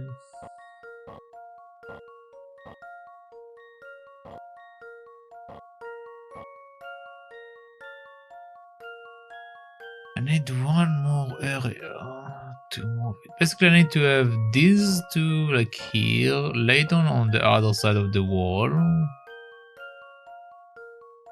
and then I can pull this thing down.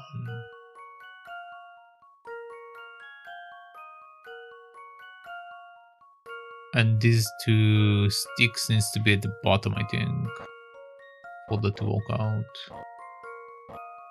Like something along this line. No, but the problem is that they need to be layered on top of each other. So it can be that these sticks are sitting like this. There need to be a different way for me to place them.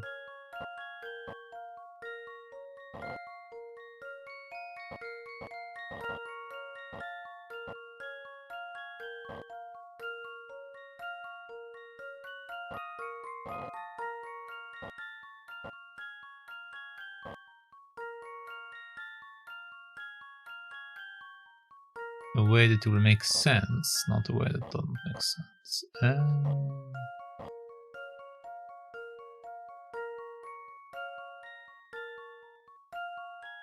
Which way will they need to be in order for me to put it down there?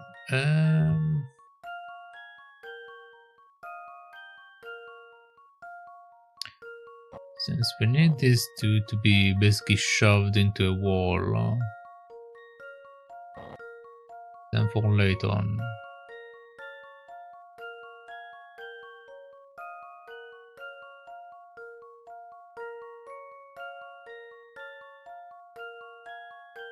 Is that even possible? Is that even possible?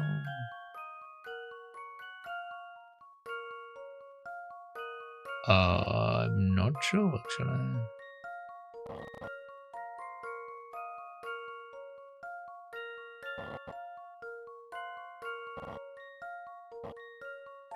I mean, it should be possible because we need to solve this puzzle, but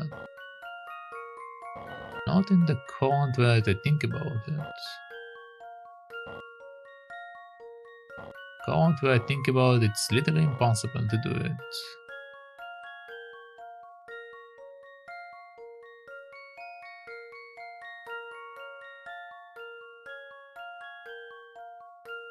If I can get these two to be combined and sit down here,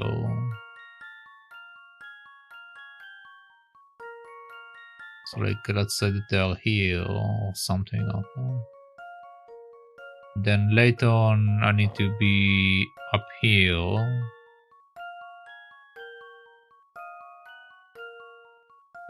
They will need this amount of space. So they will need to be sitting here, later on up there, and then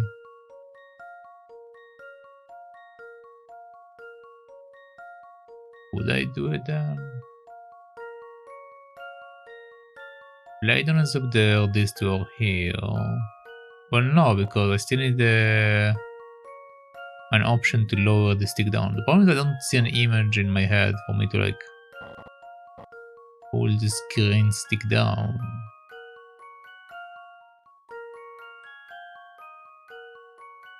There must be a way for me to pull it down in a way that makes sense.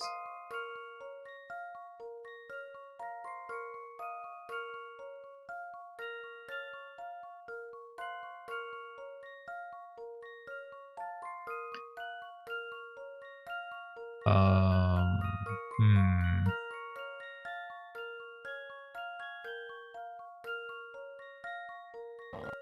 Like right now, for example, the way that it will work is if I go the blue piece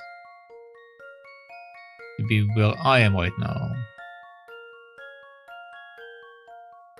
and Layton will be on the other side. But the problem is that if Layton is on the other side, he will be blocking the piece from going down.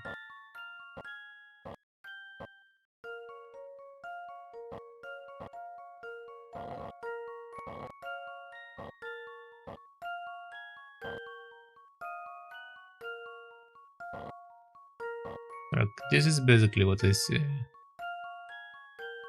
Just opposite directions. But the problem again with this thing is that this is in the way.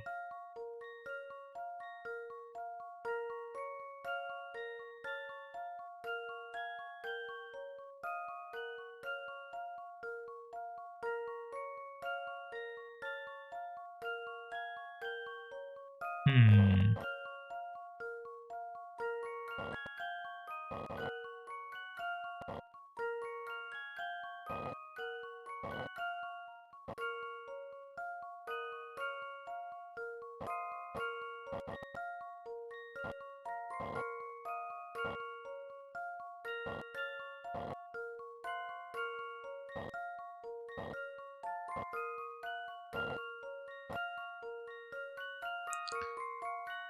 So with this setup, no matter what I do, it will always be in the way.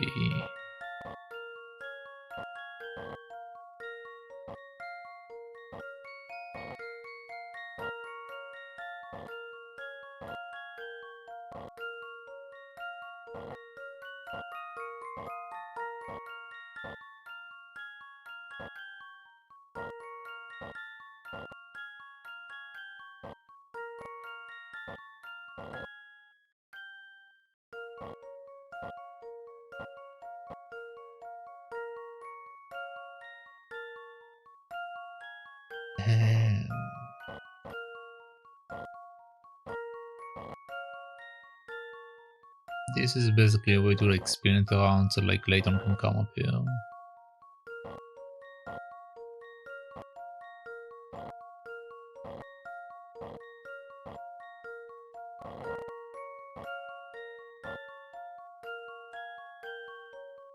Yeah, the problem comes here because I can't pull it down.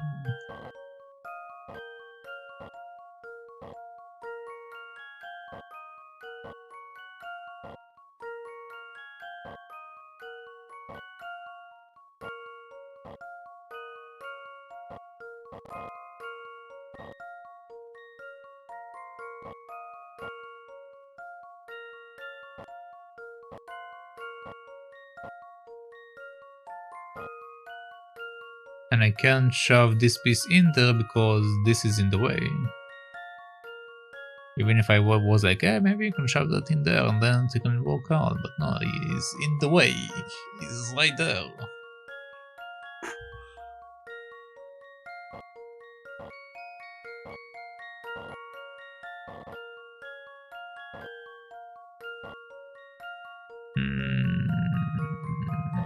No.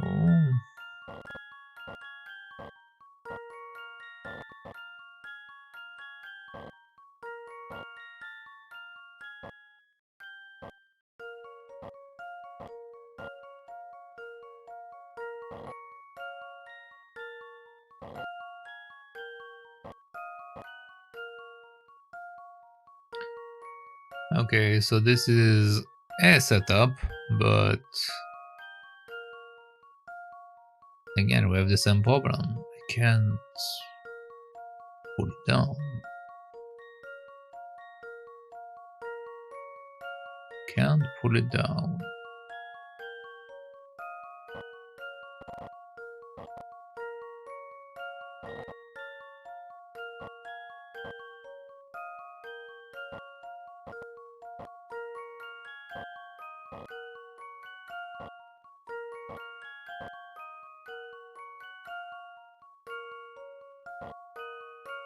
and this won't allow me to do anything.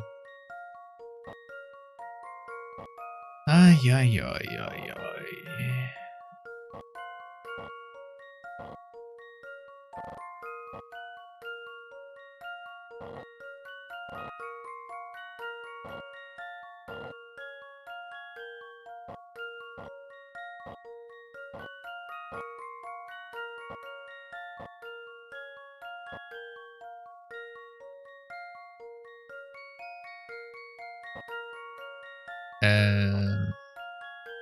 Can't do anything with that, I can't do anything with that, this is still stuck there. Nothing changed.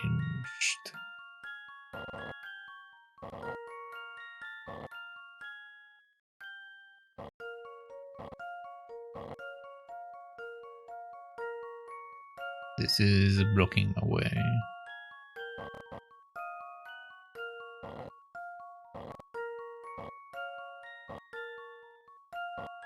Now we're back to this situation.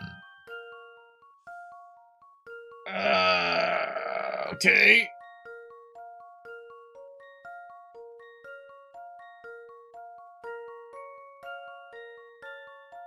I need to be able to pull the green thing out of there. I can't pull the green thing out of there though, because it sucks. Like the setup that will allow me to pull it without any problems is if the blue is sitting like there and then I pull it on it. Okay? But the problem with this setup is that I don't have space. I literally don't have space to do it.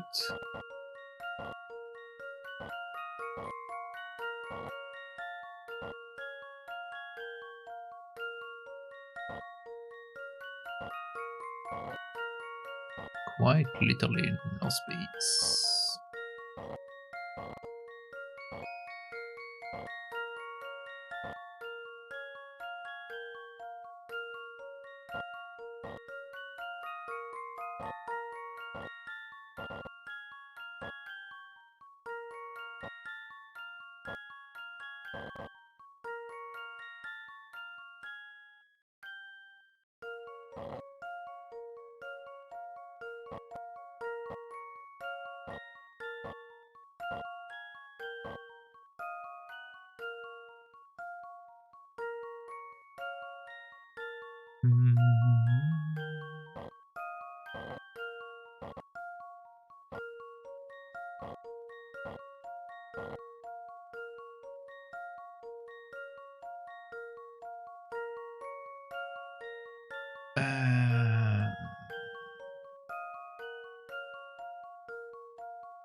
If this guy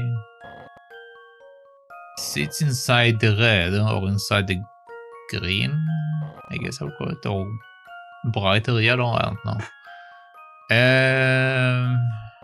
Then it will take less space, technically speaking, right? Because this can be sitting there.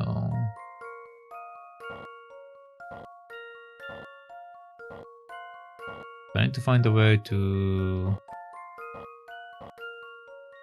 get the yellow inside the yellow.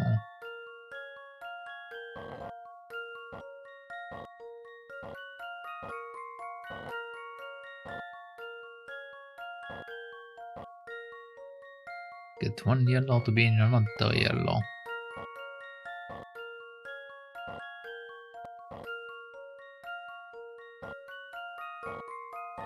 Yeah, because if I do that, for example, it takes a bit less space, but not a lot.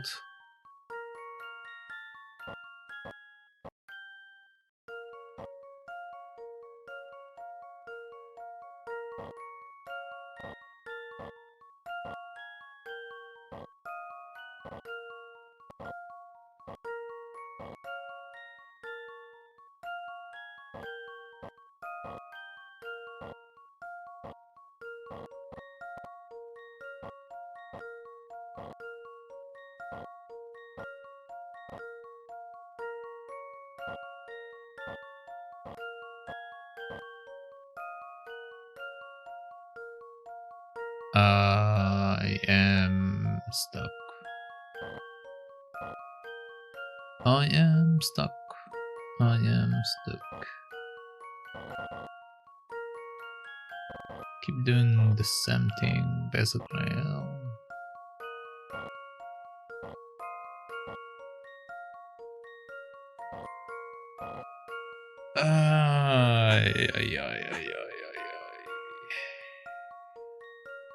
I'm pretty sure this is something I need to do. Like, I need to get it to this point, but following it up is a pain in the ass.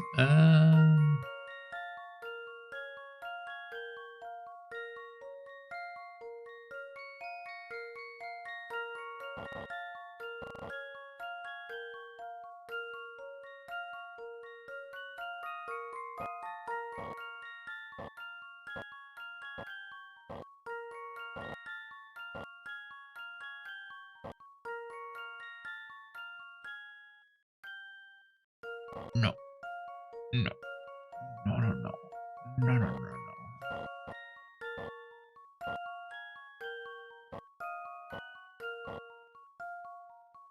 I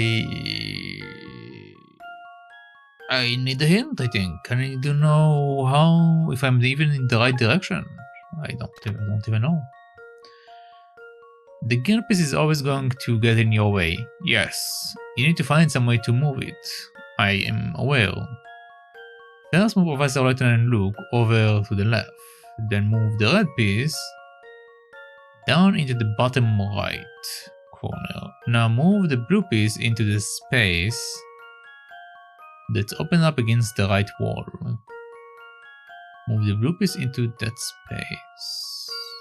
First move Professor Layton and Luke over to the left. There to the left. Then move the red piece down into the bottom right corner. Now move the blue piece into the space that's open up against the right wall. Okay, I technically did that. Continuing from int 1, move the orange piece down against the blue piece so that they fit together snugly. Now you can move the pesky green piece off to the left. Next, move the orange piece up into the space vacated by the green piece. The green piece is now free. Huh?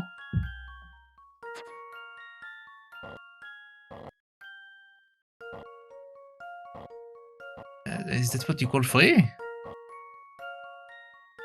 I mean, I already did that, that's not free.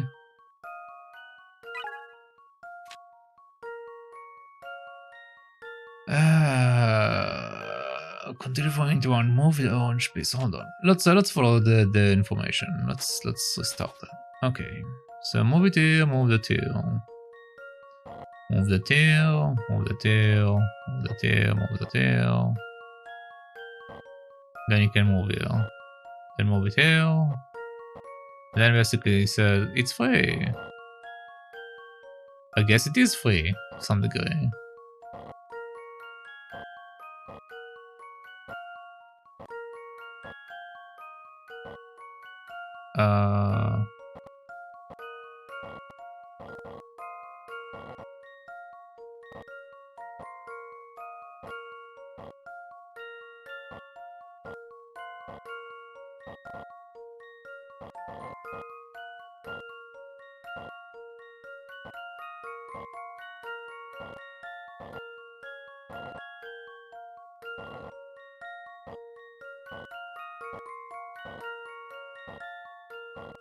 Oh my god, there we go. That should do the trick.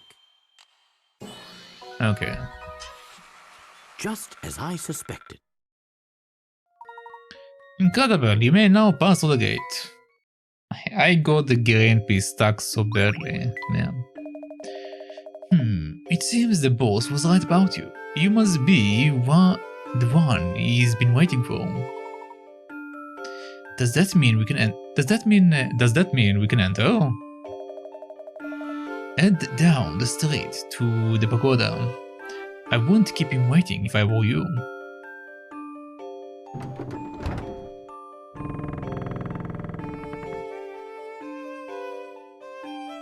Okay. What a beautiful gate. They are in Chinatown. The towering pagoda is not far now. The Layton from your time and the one from mine are finally going to meet face to face. That might be tricky because our professor is not here. Huh? Where is the professor? It's like he just disappeared. But he just solved that puzzle that got us to the gate. Yes, and then we walked to the gate together. He was a bit ahead of us. By that point, I think he might have waved at me before he vanished. What? But where did he go? I'm not sure. He was smiling as he dashed off, though. But why? I have no idea. The professor's actions always have some purpose, though. Hey, Flora, there is a piece of paper stuck to your back.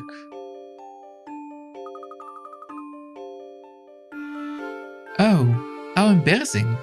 Someone must be playing a trick on me. There is something written on it. It's in the professor's handwriting. Let's have a look. It says, "Go on without me. I will catch up with you soon." I think we should do as he says. The professor has never led us astray after all. I agree. This is probably all part of some brilliant plan that the professor concocted. That's all very well, but will one of you looks please take this paper off my back? He's a ghost, or just a butthead. I mean, it can be both. He can be both. Okay, watch out, we could get ambushed from above. There doesn't seem to be anyone in this building. Also, hello there, intern. How are you doing?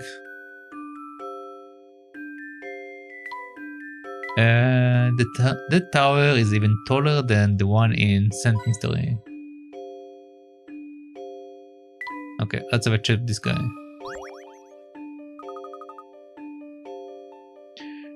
Hey, what are you doing back here? We are on our way to the towering pagoda. Not that it is any of your business. Not so fast. You are the one who went on the rampage in the casino, ain't you? What if we are? What are you going to do about it? My brave Shelton is giving you a good hiding. If you hadn't gone to spend a penny. Looks like we are in luck then, eh? We will just be on our way now. Also, I have no idea what this guy just said. If you run off, I will make sure Shelton squishes you like an ant when he finds you. We will bear that in mind. Wait, one more thing. Solve this puzzle. Alright. Okay, what is that? This photo, taken at the finish line of a race, has been cut into stripes and mixed up. Before it was cut, the photo displayed the runner in the order they finished the race. Which of the runners came third? Circle the letter that corresponds to your answer. Okay, so we need to imagine which pieces go together. Okay, so these two go together. Let's do it with the memo, it's a bit easier. Okay, so these two go together. And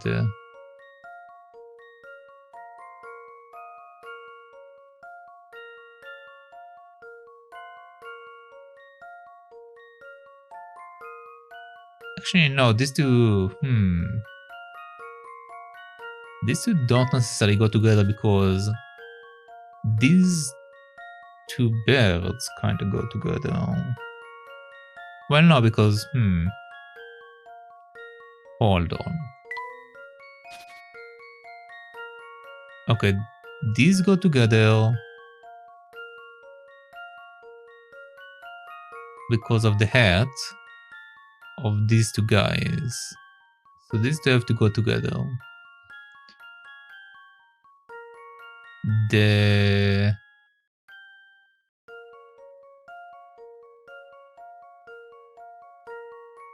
And then this one comes here.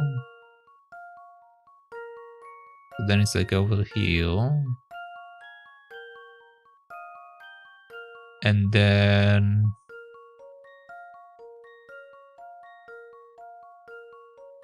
this one is over here.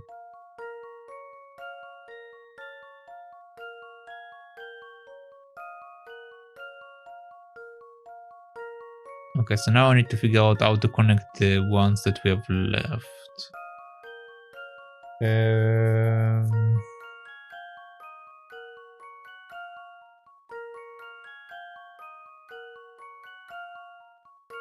So at the moment, the way that it looks like is that this is 1, this is 2,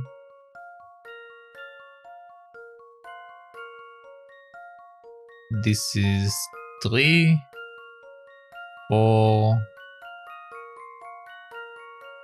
5.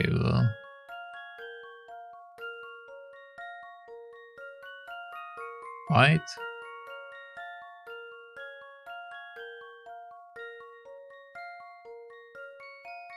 The only problem that I have is the connection between 2 and 3 seems a bit odd.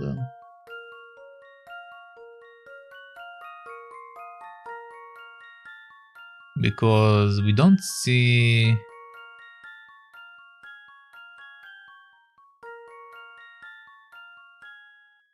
this guy's head.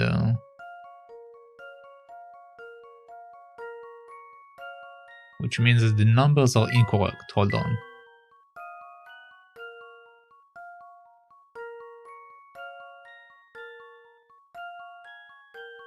Okay, let's flip the numbers. So we are saying that instead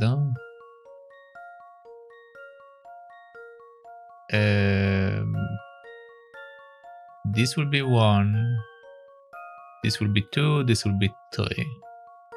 Okay. Okay, so then this will be 4 and this will be 5. Yeah, now it makes sense. Okay, now it makes sense.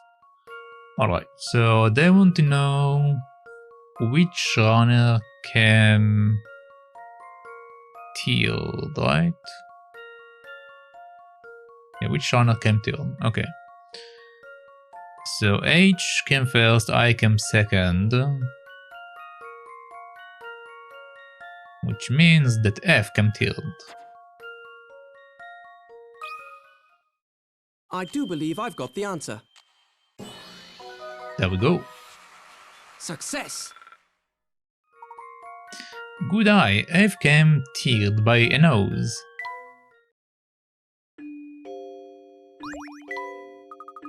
Blast, you solved it! We really don't have any more time for this silliness. We will be heading to the pagoda now. Fine. But remember, you got lucky. If my bro was here, you would be the one getting bossed around. Are you finished? This isn't over, mark my words. We are going to get what's coming for you. Alright. Alrighty. Just getting ready for bed, came to hang out. I hope I we see. find the professor soon. Okay, looks like we have voiceover. Let's listen to what's going on. Poor thing. You're just lost without him, aren't you, Luke? You're a fine one to talk. Sorry to keep everyone waiting. Let's be off. Where did you go? 1 minute you were there, and the next, you'd vanished. My apologies, Luke. I just needed to check something. But enough about that. Come along, everyone. The towering pagoda is just steps away.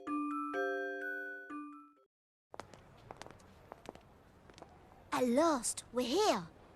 And somewhere up there is the future Professor Layton. Perhaps, and perhaps not. I suspect this whole affair may be more complex than we originally thought. Yes. Huh? I don't trust this this bigger look. And it looks like Layton doesn't trust them either. Who knew bad guys had such ornate taste in architecture? The architecture really adds up to the flavor of the place. There don't seem to be any traps on the door. Oh dear, looking up at the tower is making me a little giddy.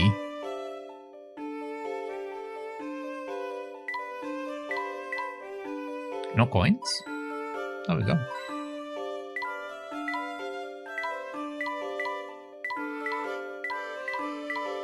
Okay, I don't see any more.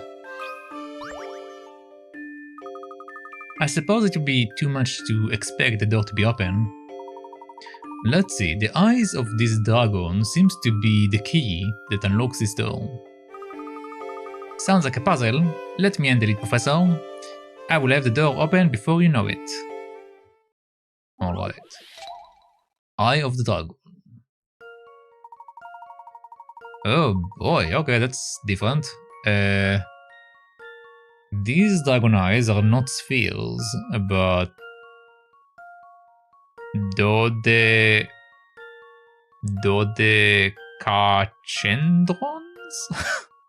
Sure, yes, they are dodecahedrons, the toy that every kid knows about. That means both of them are 3D objects, made up of 10 pentagons. Though one of the eyes is already made, the other one still needs to be assembled.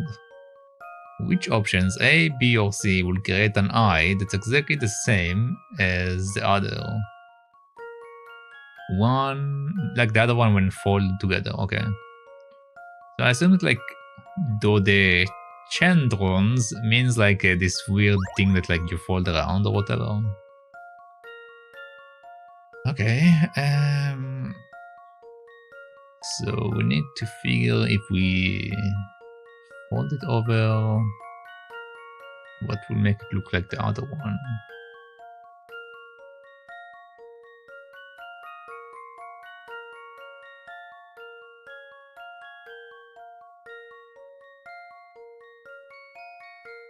Okay, so if we fold...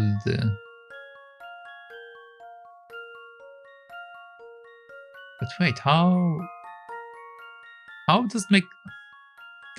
How does it make sense? Maybe because it doesn't make sense, it's not the correct one, I guess. But even then, it's like it's a very large structure.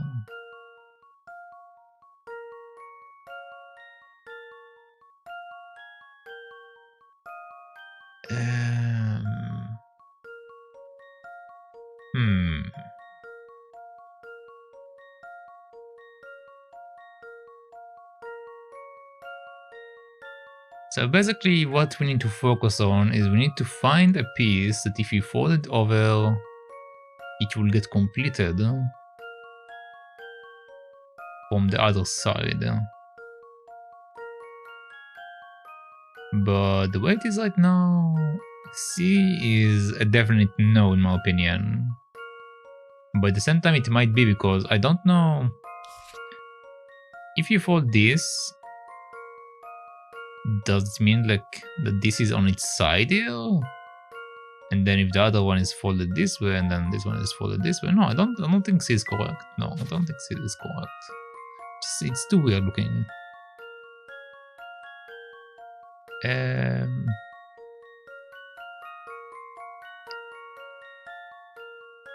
In that case... What about the other ones?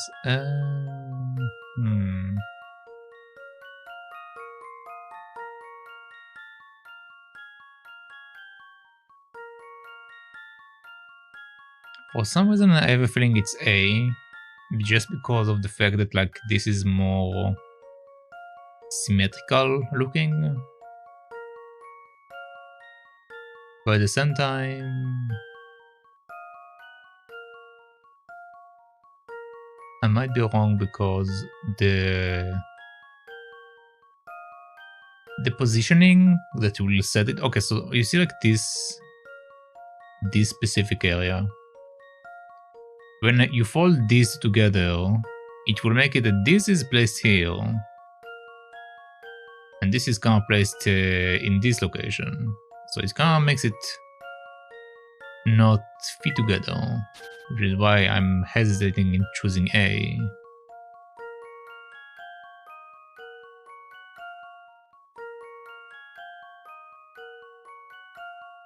I'm definitely certain it won't be C. I think it might be B, because again, this will change location to this side and this will change location to this side, just because of the middle location. So I'm pretty sure it will be B. How about this? I'm wrong. Let me think this through again. Picture the eye when it is assembled and work out which faces fit together. So it is H?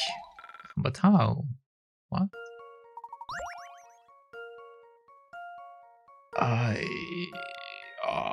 What do you mean, man?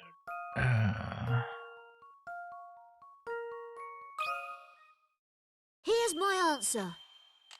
Okay, so I was right about it being A, but... Phew, that's a relief. But the piece in the middle doesn't make sense, because...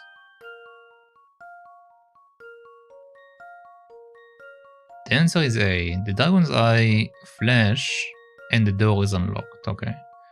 So the way they show it is that it's being flipped like that and like this. This piece touched this piece, this piece does. Okay, so it is working based on symmetry. So I figure that when you fold it, it will like change their location, but no, that's actually like okay. So I was right and I was wrong then, because I changed my mind. Alright. All set. Smashing work, Luke. There is no time to celebrate. Let's head inside.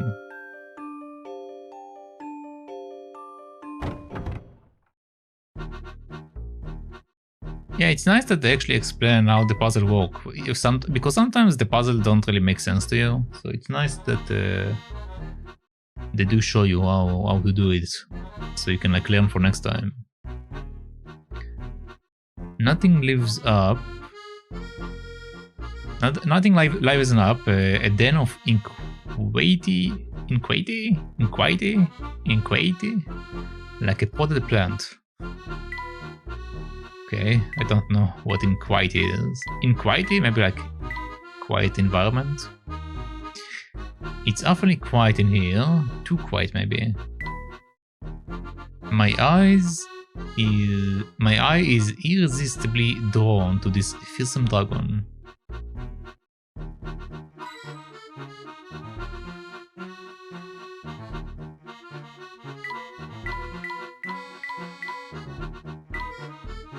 Let's say, Professor, we must stop your future self.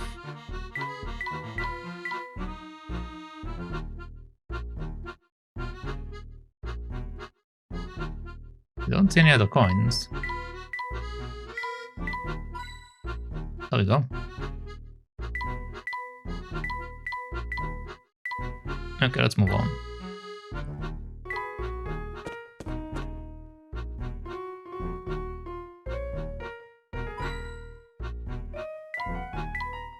It's surprisingly clean in here for a gang hideout.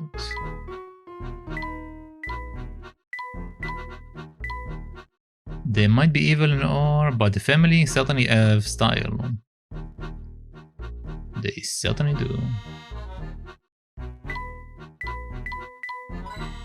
Okay, there we go. What is this contraption, Professor? It appears to be a peculiar set of goggles. I think they are too big for me. Let's see. Ah, this is some sort of personal projection device. Personal what? Think of it as a television for one look. Only the wearer can see the image displayed inside. I would wager that there is a puzzle in these goggles that only the wearer can see. Solving it is probably the only way to get through this door. Now that's high-tech. They should fit me comfortably. Let's have a look.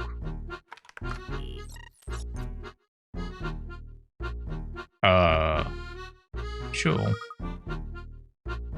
What do you see, Professor? Tiki, those glasses make you look like a bag, a robot bag. I think something is coming into focus here.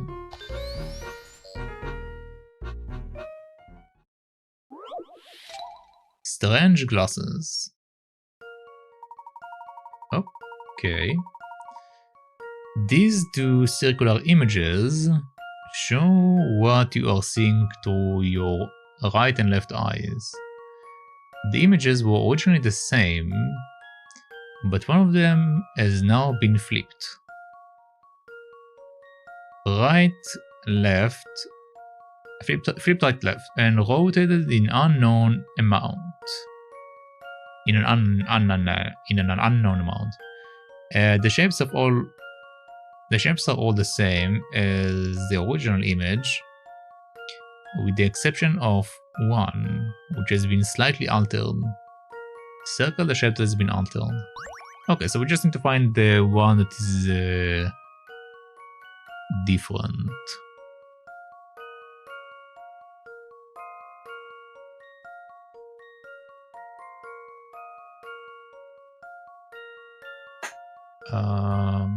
This is... The image was the same, but one of them is now been flipped left-right and rotated. If it's been flipped, then all the pieces need to be flipped, essentially, right? So let's do it by this logic. Okay, so this is flipped. This is flipped. This is flipped.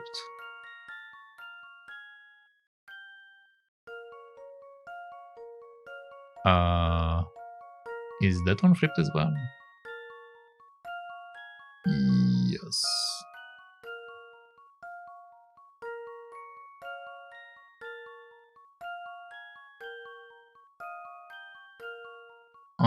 Kind of hard to tell whether the star has been flipped. I'm pretty sure it didn't. Pretty sure it's not flipped. So that it shouldn't be the star.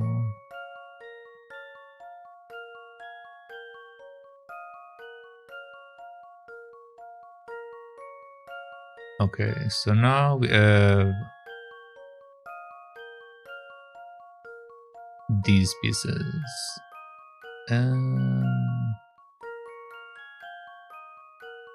Okay, so we have an H, we have a circle, and we have no enter sign.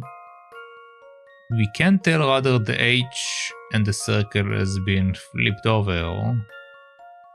But one thing we can tell for certain is that even though the image has been flipped, the location of this thing should have been in a straight line in front of this. Like it should have been like this. They're not creating like a 90 degrees angle. So I think the answer is G. That should do the trick. Yep.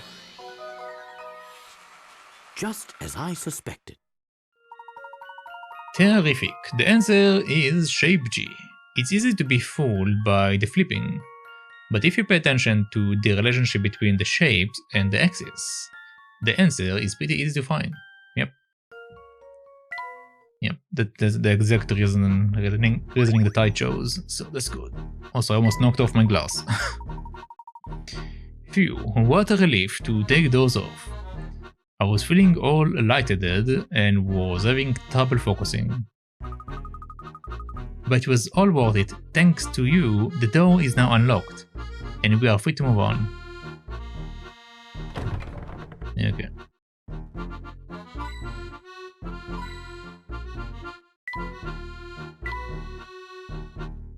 At least you can admire the view as you are climbing.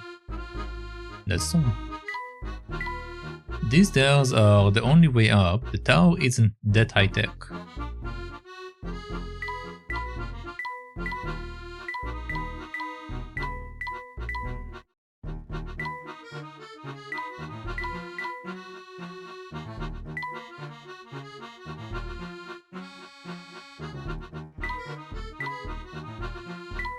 It may seem quiet, but we shouldn't let our guard down. Okay.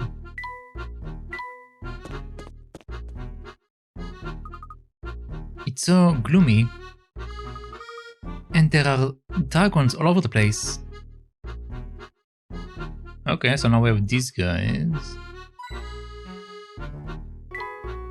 That dragon must wind around all the way to the top.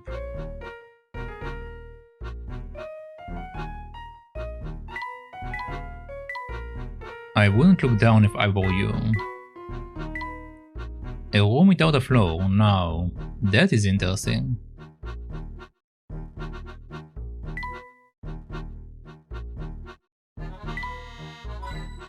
Okay, nice. I wouldn't want to fall all the way down from here. I think we are good. So you are the one who has been bullying my bravado, Barbie. You are going to pay for that. Well, look who went crank to the older boys.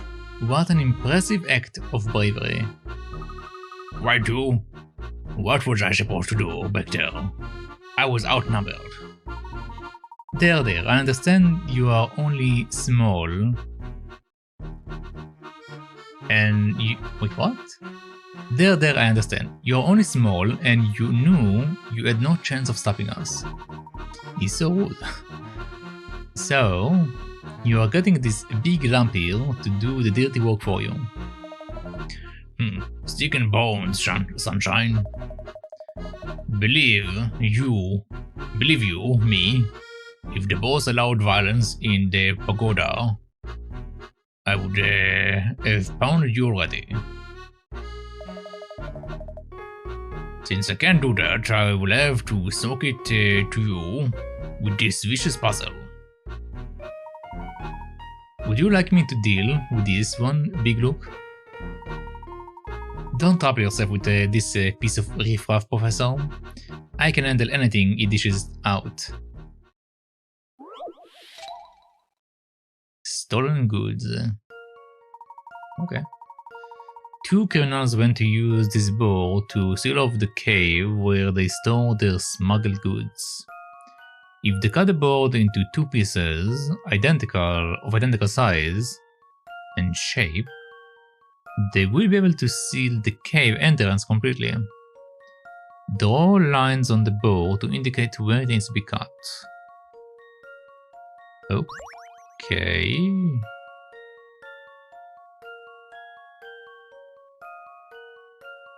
Identical shape and size.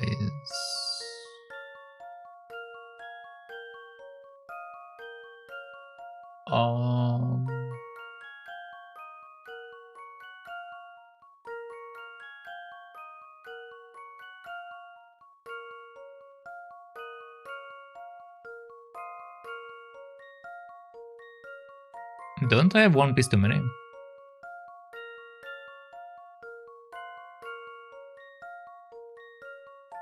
Like for example, I keep like seeing like if I do like this kind of cut. And they are quite similar, but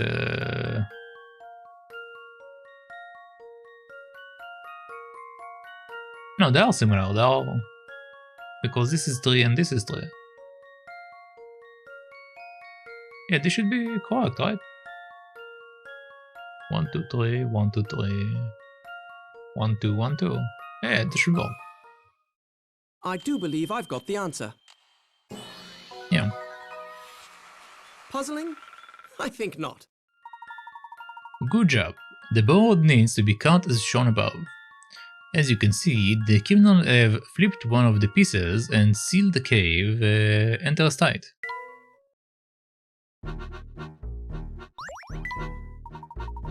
So much for that puzzle. What are you going to do now? You are lucky. The boss doesn't let me rough off people in here. But you have got to go outside at some point. And when you do, watch your back. Yeah, too right. All bark and no bite. Come on everyone, we've got places to be. Okay, let's go.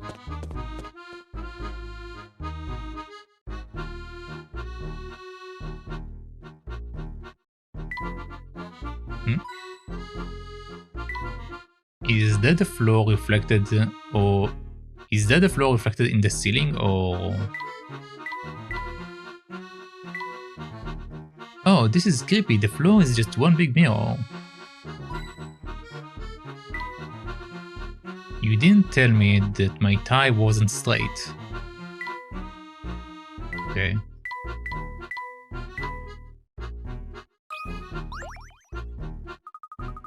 Strange, this whole room is covered in mirrors. It's very confusing. I've got no idea which way we need to go. It seems we've hit a dead end. How do you think we should proceed, Big Luke? Maybe we just have to press a hidden panel on one of the walls to open the door out of here. Close, but not quite. If my guess is correct, the door is hidden in the dark over there. But we can't just rush headlong into the shadows. There is no telling what traps await us there. Ah, now I see what you're getting at. Are you saying that this room is a puzzle, Professor? That is right, Luke. And I'm about to solve our way out of here. The Mirror Maze. Okay. 16 circular rooms are arranged in a square as shown below. Beams of light shine in straight line from each of the 4 letters A, B, C, and D, and exit to the 4 yellow arrows. 2 side mirrors in 4 of the rooms reflect these beams. Each beam passes through the number of rooms listed next to its letter. Identify which 4 rooms contain mirrors, and the direction each mirror faces. Touch the rooms to add or remove mirrors and change their direction. Okay.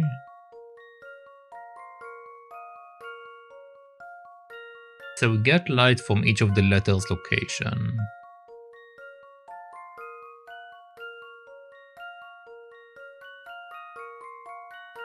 And exit through the yellow arrows, okay.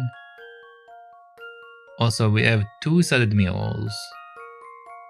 So if we smack it from the back, it should also bounce it. Okay, I see. I see. Okay, so this one says that it have 5 of them.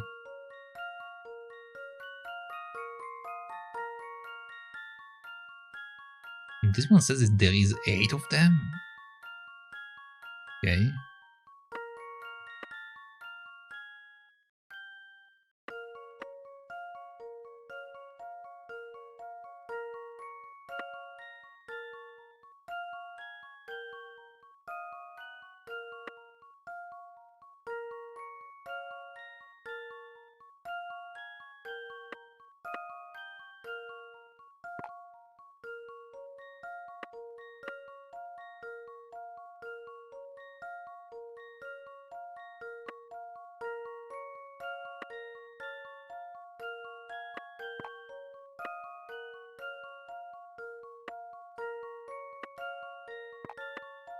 Okay, so 1, 2, 3, 4, 5, 6, 7. I'm short one.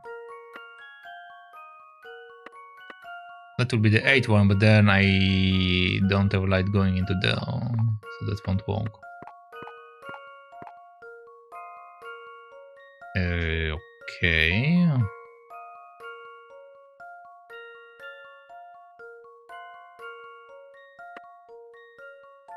One, two, three.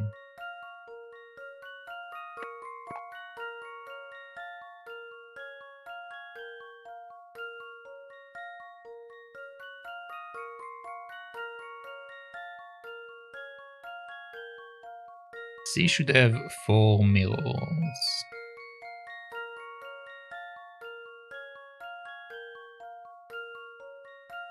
Okay. uh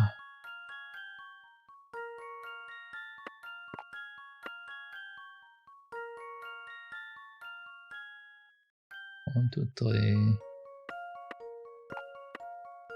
4. Yeah, but the problem is doing it this way won't make sense. We need to do it this way. Okay, so 1, 2, 3, 4, 5, 6.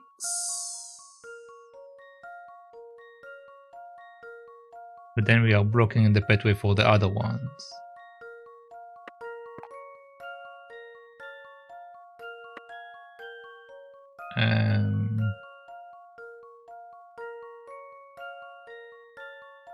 One, two.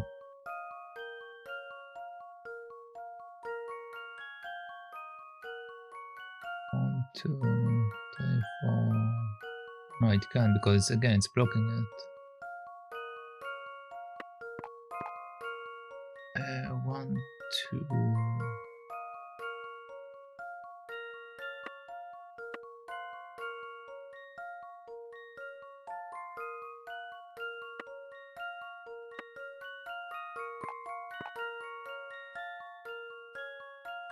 But the problem is with the problem if I put 1 where C is that it doesn't quite go where I want to go, right? Because if I do this, and we're saying this is what's happening, it won't go anywhere, and this will just shoot it outside. And when we have this going on, C will be shot this way. So my only option is to put like V here, which means that this is probably incorrect. So let's not do that. Okay, let's go with a different notion. So let's say the light goes up to here. So that's 1. That's 2. 3. 4. 5. Oh, but then this is messed up. 5.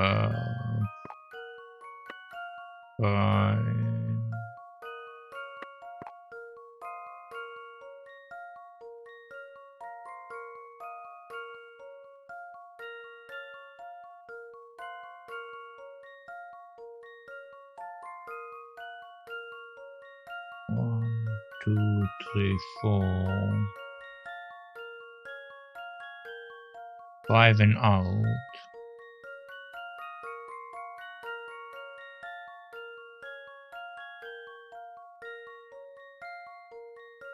Okay, if we remove this one and we say that we have it here, it will make more sense, but the problem is that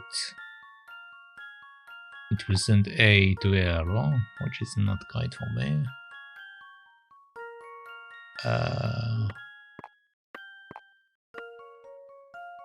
If we say that we do this and do that, that's not doing it for me.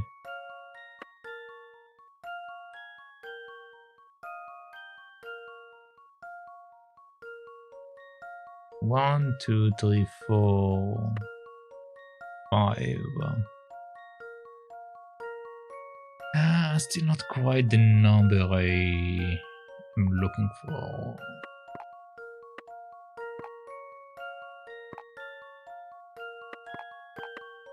There should be at least one in each location. At least one.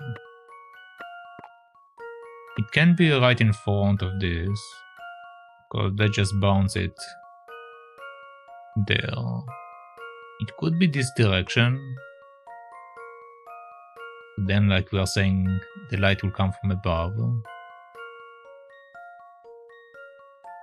So it will be 1, 2, 3, 4, 5, 6, 7. 7 bouncing. I'm short one bounce.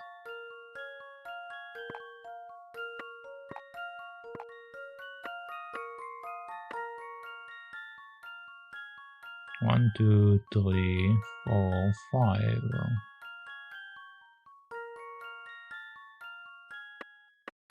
6, 7, 8. Okay, this allows us to have 8. Alright, we are getting somewhere. The problem is that everything else is blocked off.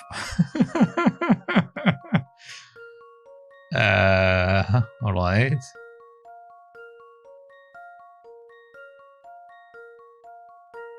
But I did manage to make 8. Okay.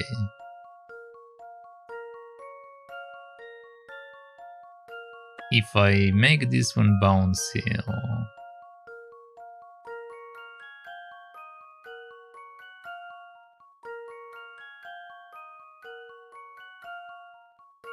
it won't work because no matter what I do, it will kind of get messed up. So not quite what I need to do. Not quite.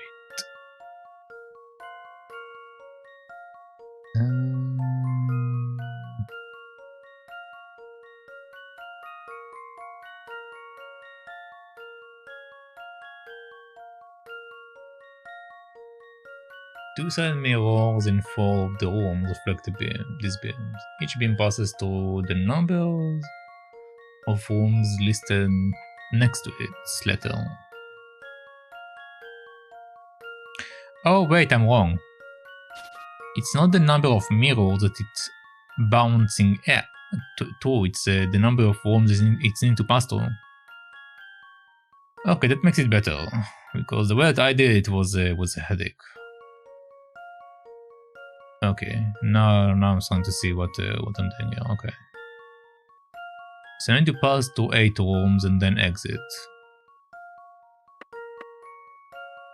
So 1, 2, 3, 4, 5, 6, 7, 8. That would be 8 rooms. 1, 2, 3, 4, 5, 6, 7. Oh wait, 1, 2, 3.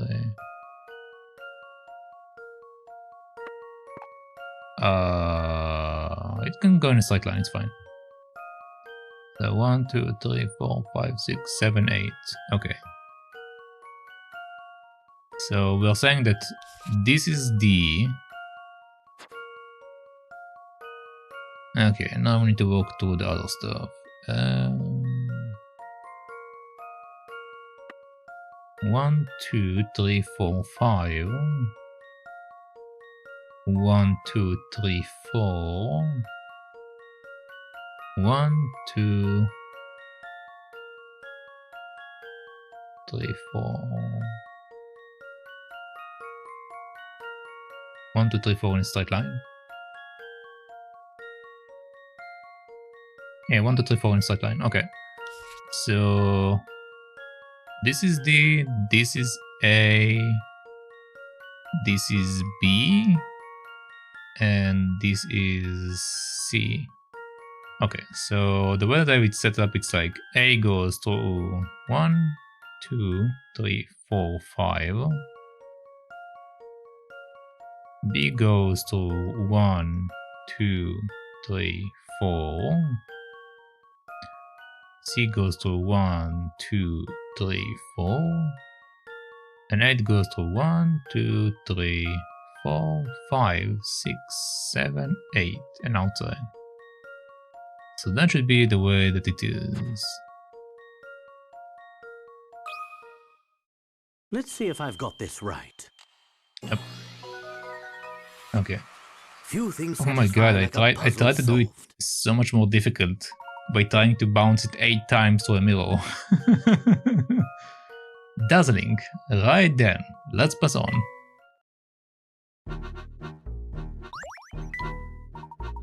It seems my theory was right. This way, everyone.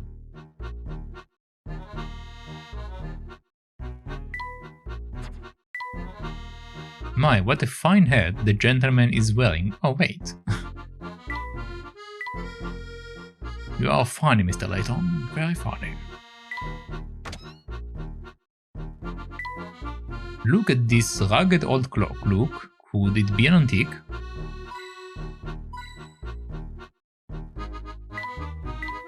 I wonder if these walls are made of... No. Now is not the time. Just a few more steps to go.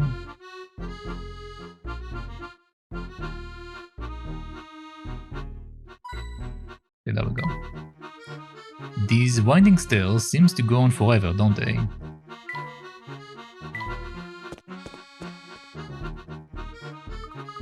Professor, I think this is the top floor. We must be close now. That seems violent. Oh. The future professor quarters are probably on the other side of that floor, of the door. But how are we supposed to make it across this huge gap? Does anyone else think this floor looks like a giant sliding block puzzle? An astute observation, Flora. It seems the floor of this room is yet another puzzle for us to solve. The future Layton loves to keep things dramatic, doesn't he? That does seem to be the case. Now, let's get started on this puzzle.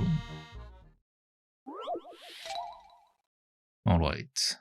The dragon walk away. The dragoon walk away. There is only one way to get across this room. In order to proceed, you have to walk out to put the 4 pieces of dragon walkway back together. The spark ball can also be moved freely. Okay, it's sliding button. Alright. Can I spin them? No, doesn't look like I can spin them. Okay.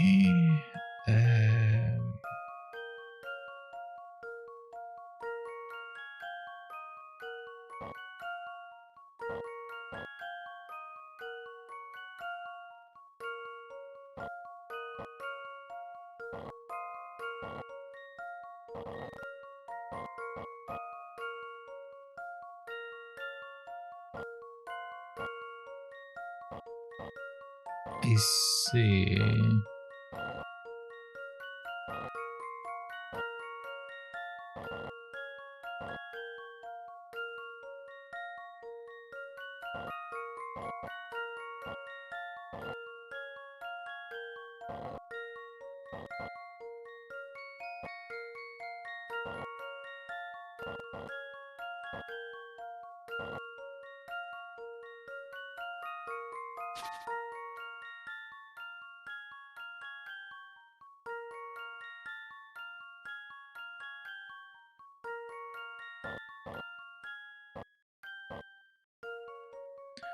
I assume that I need to put this pathway in the middle, and this ball needs to be like moved to the side at some point.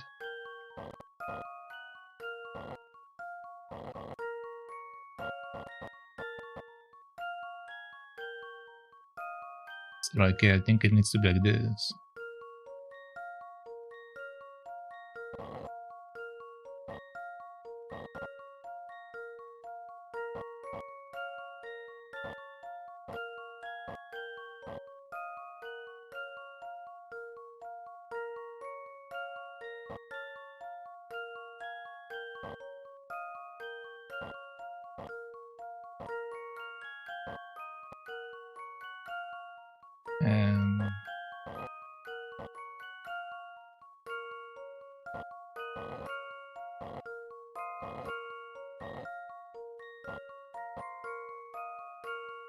But then I can't lower that.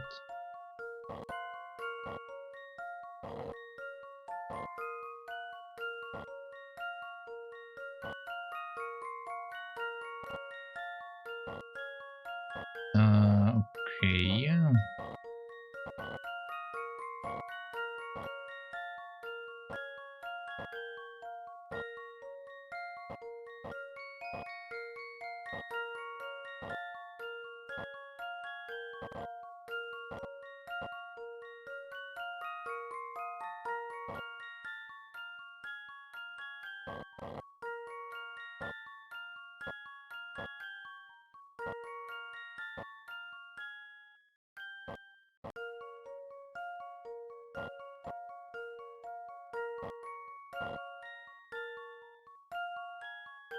Okay, so I need to get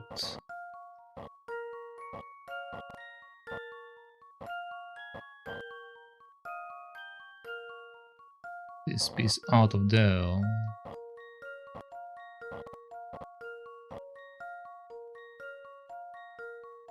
Now I'm blocked off. Lots of sliding puzzles right at the end.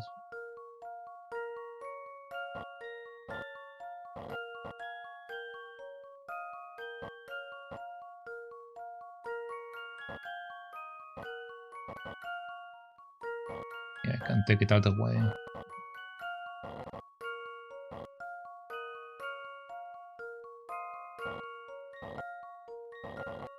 Well, actually, it's not the end.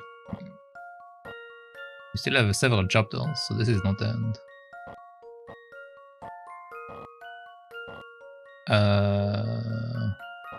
More like we're about to get a big reveal. Probably.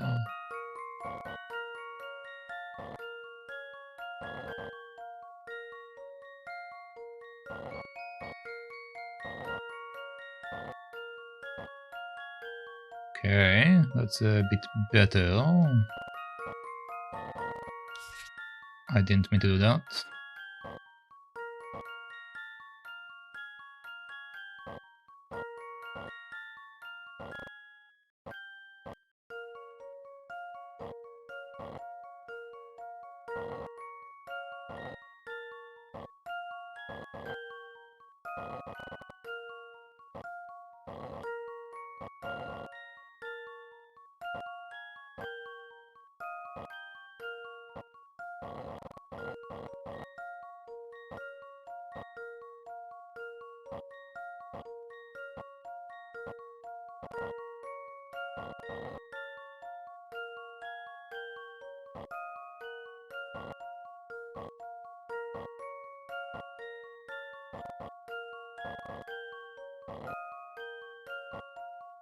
There we go. That should do the trick.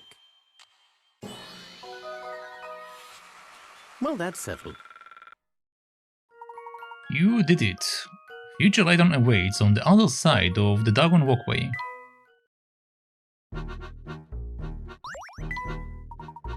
There, it's safe to cross now, everyone.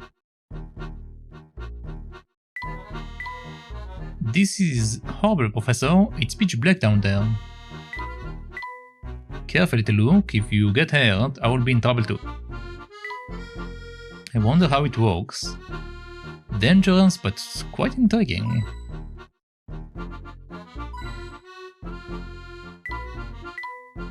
I wish there were some railings on this bridge. Alright, stand back, we are opening the door. At last, we get to meet the future Professor Layton. Let's be careful, everyone.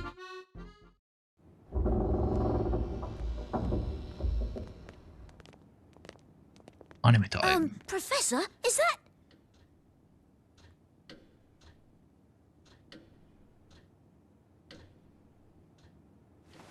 Welcome, Herschel Layton.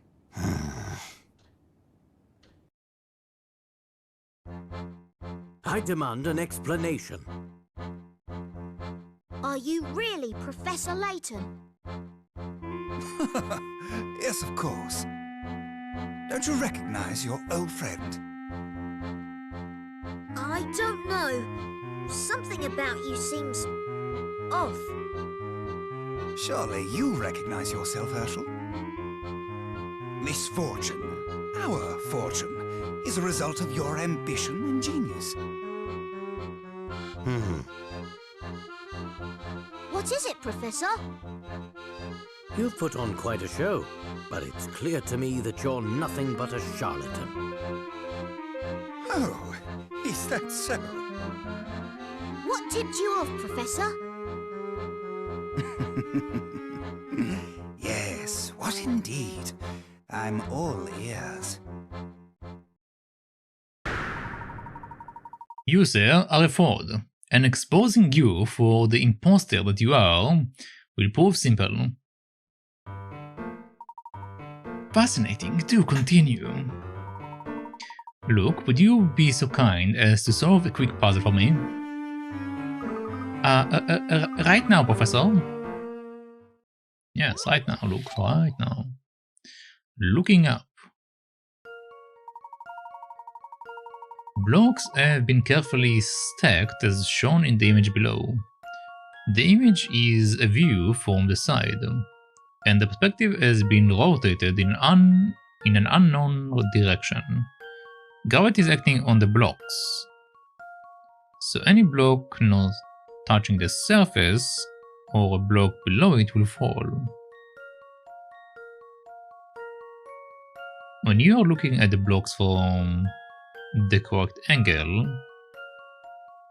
which direction A, B, C or D is up?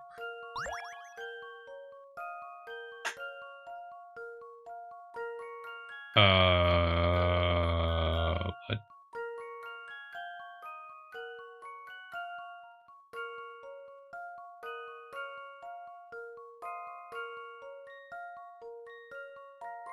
Okay, B is not up.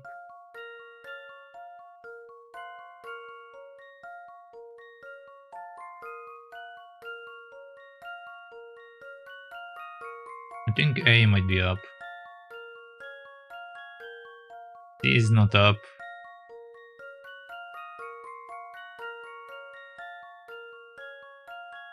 It's either A or D. Okay.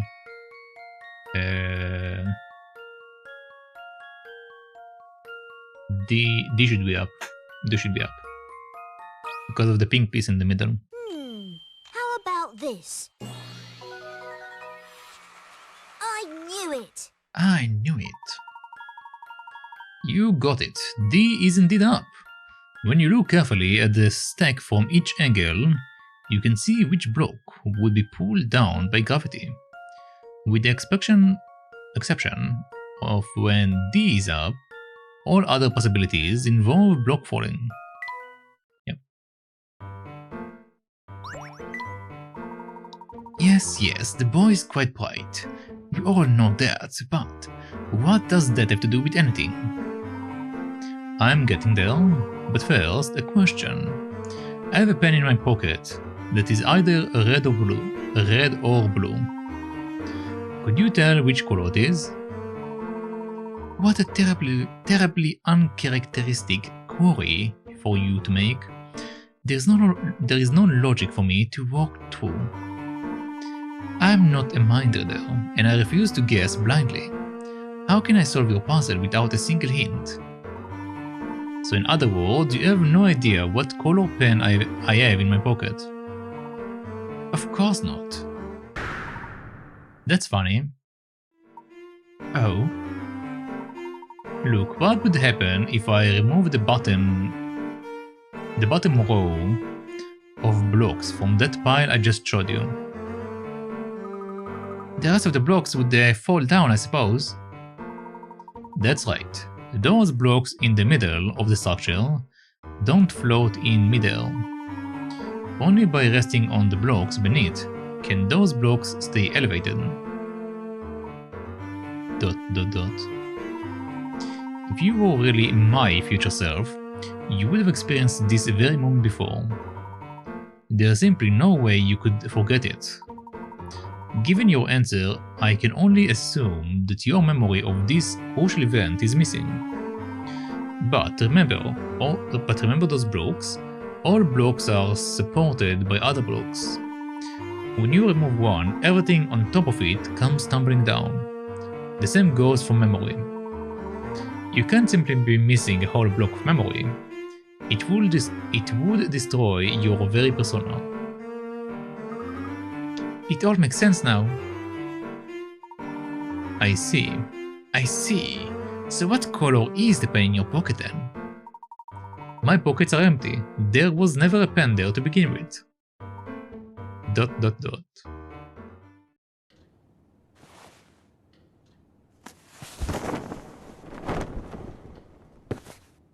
I had a feeling you were behind this, Dr. Stun Gun.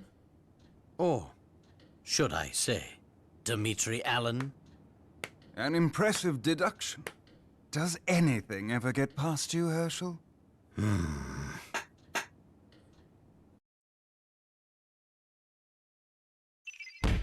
We found out who is the mystery Layton is.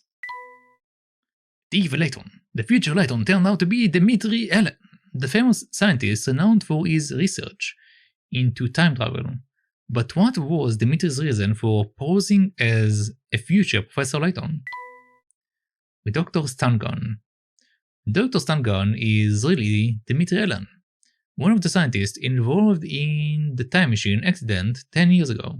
Also, now we know that his name is Stun Gun and not Stahan Gun. Hats off to you, Herschel. So you're the one who's been kidnapping scientists under my name. But why? Have you ever tried to build a time machine by yourself? It's a Herculean task. And by pinning the blame on you, I could disguise myself as one of the poor scientists who vanished. Conveniently, that also provided an excellent way to lure you here. After all, the virtuous Herschel Layton would never stand by as someone sullied his good name. Sure enough, you came running, and faster than expected at that. You're a real piece of work. So why me? You could have chosen anyone to be the scapegoat. Oh no, it had to be you. You see, you play a critical part in the completion of my time machine. Or rather, your memories do. What are you saying? The best part is that I've already got what I need from you. Of course. So that strange device. Finally catching on, eh? Those glasses you put on were a cognitive capture unit of my own design. In layman's terms, a memory recorder. But what use could you possibly have for my memories? Why, they provide me with data, of course. Your memories contain all the information I need to recreate that fateful day's experiment. Which day? The day I lost everything that mattered to me. I still don't understand. I'd imagine you know quite a bit about loss yourself, Herschel. Think, man. I'm talking about Claire. Claire. As you know, time travel is based on movement through wormholes. One end of the wormhole is anchored in the present. But every wormhole also needs a point of origin. And to find this point of origin, one needs data. Both you and Bill had substantial interactions with Claire on the day of the accident. Using your memories of those interactions, I will triangulate the point right before her death. Of course, finding a wormhole's point of origin is no easy task. If my calculations were even the slightest bit off, I could be trapped forever. Then why take the risk? What do you stand to gain? Everything. You see, like you, Herschel, I loved Claire. So it was a triangle all along. So you intend to travel back through time and save her? Surely you wouldn't stop me. After all, haven't you wished for this yourself? Nothing can excuse the kidnapping of all those scientists. Not even this, Dimitri. You disappoint me. I had hoped a rational man like yourself would understand that the ends justify the means. I don't see it that way. Then what's your next move? Turn me into the police? I'd like to see you try.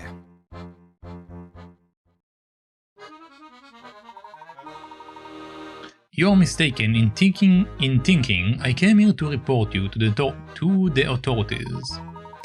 I'm here to stop the man who has been dragging my good name through the dirt. Huh. That's a noble sentiment, Herschel, but you seem to have forgotten one key detail. The towering pagoda is my stronghold, and that means you are on my turf. I have more than enough men here to overpower you. Look here. What? This is 18th century relief illustrates our situation perfectly. It displays two warring factions of 5 troops.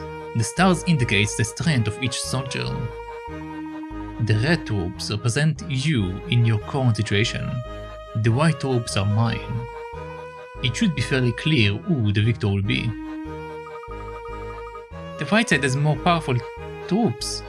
There is no way red could win. Exactly. Your apprentice has a good head on his shoulders, Herschel.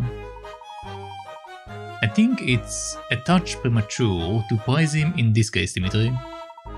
I don't see why our troops need to lose, provided the battles are fought one-on-one. It sounds to me as if you simply don't wish to admit defeat. If you think victory is possible, prove it. Okay. Each soldier will engage with one soldier from the other side in combat. Pair each of your red troops against one of the opposing white troops.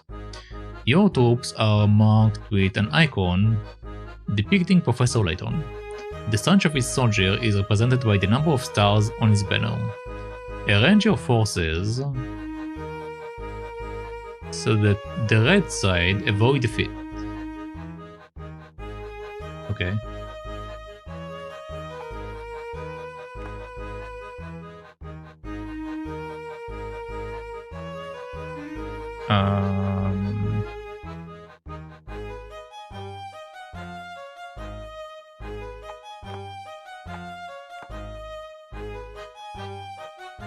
Okay, so this way we have victory, victory, a tie, and 2 defeats.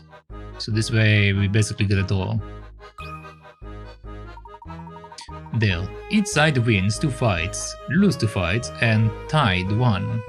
It's a perfect draw. Of course, what the red side lacks in troop strength, it makes up with strategy. I find myself once again impressed by your logic. Very nicely done, Herschel. Give it up, Dimitri! Give it up? Oh, no. I'm just getting started.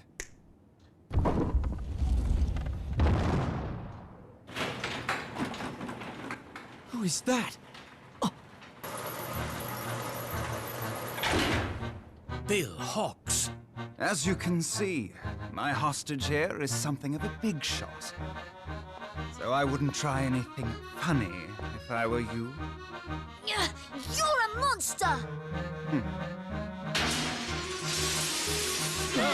Oh no! That's an interesting design. Number 2. The missing Prime Minister. Prime Minister Bill Hawks, who was unaccounted for after the accident at the time machine presentation and was discovered by Professor Layton in the future London. He was abducted by Dimitri and is now being held prisoner. Will the heroes be able to rescue him? Let's find out. Oh no, we're trapped. I hate to disappoint you, but it seems you've failed to ensnare the genuine article. Huh? Professor? How did you get there? Just what is going on here? Why are there two of you? Which one is the real professor?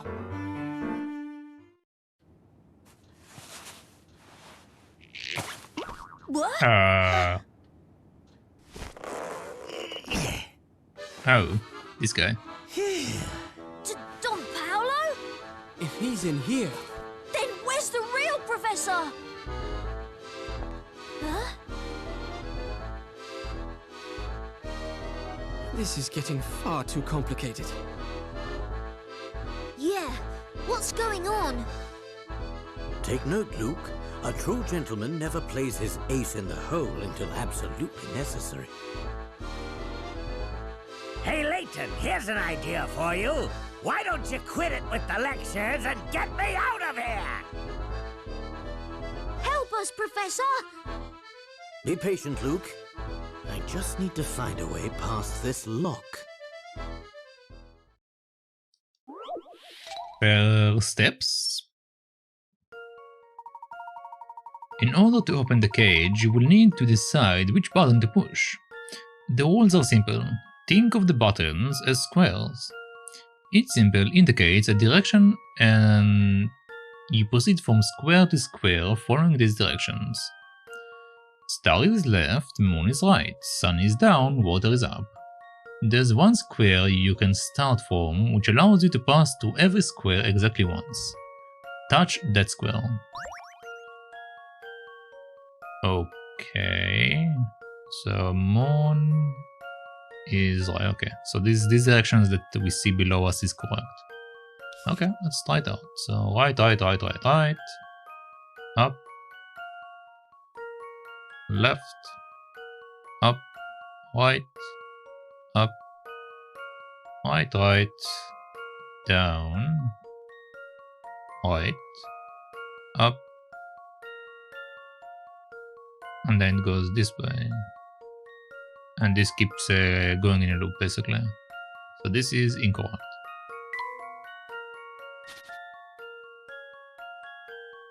Okay.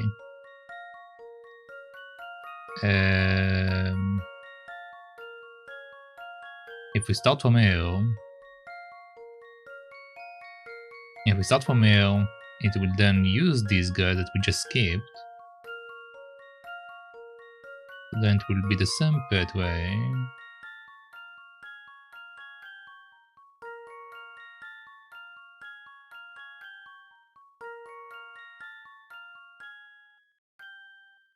Right? Let's see. Left is star, sun is down, moon, up, left, up, right, up, left, down, left star, up that. Yep, that should be correct. That should do the trick. Just as I suspected. Well done. Apart from the last square itself, all squares form a single path leading to the last square. Once you realize this, it's easy to find the starting square.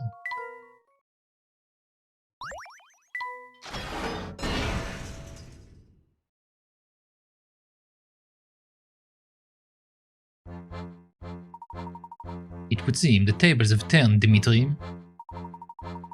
That's rather a delusional statement for someone with your penchant for logical thoughts. Look around you in case you hadn't noticed. You are deep within the family headquarters. I need only say the word and my men will come rushing to my aid. You underestimated me, Dimitri. You underestimate me, Dimitri. Do you think I would be so naive as to set foot in your base without a plan of my own? Meaning, this building is fascinating in its complexity. I saw plenty of spots where one might conceal a trap, or the like. On my way up here, I set up a few diversions of my own. Call for your henchmen if you like. I imagine most of them will have their hands full for a few more minutes at least. Clever, Herschel, very clever.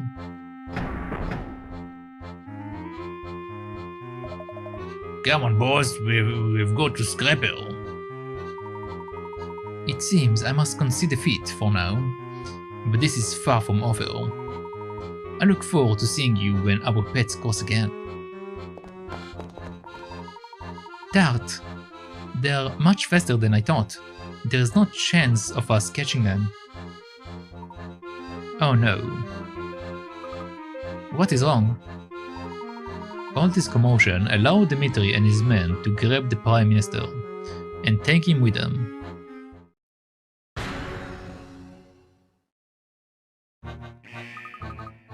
Uh-oh, that doesn't sound good. Dmitri activated an alarm. This place will be flooded with family tags before long. There is the distinct possibility that we may have to fight our way out of the towering pagoda. But didn't you take care of Dimitri's henchmen on the way in, Professor? Not quite, I'm afraid. The few diversions I managed to set up will only last a few more minutes. The path we took on the way in is almost certainly swarming with family now. Our only hope is to find some sort of emergency escape route. Dmitri is a prudent man. He may have one hidden somewhere in this room. We must search this place thoroughly. I don't think we will find what we are looking for over here. No escape route through the roof. Bah, show the design.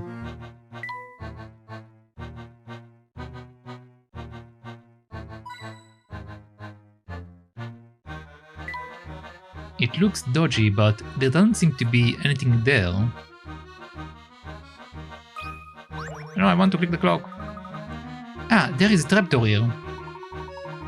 Then my hunch was right. It looks as if we have found a way out of here. Oof. They must have built this stairwell for men less buff and muscular than me.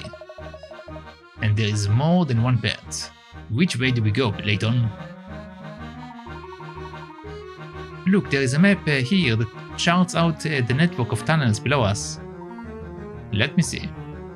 My, this is a bit of a tangled mess, isn't it? A blind escape. In this dark maze of tunnels, you can't turn unless you hit a wall. Starting at the red dot and following this rule, you need to reach the exit without taking the same path twice or running into any dead ends. Which route should you take? Draw a line to plan your escape. You can't turn unless you hit a wall. Starting at the red dot and following this rule, you need to reach the exit without taking the same path twice or running into any dead ends. Okay.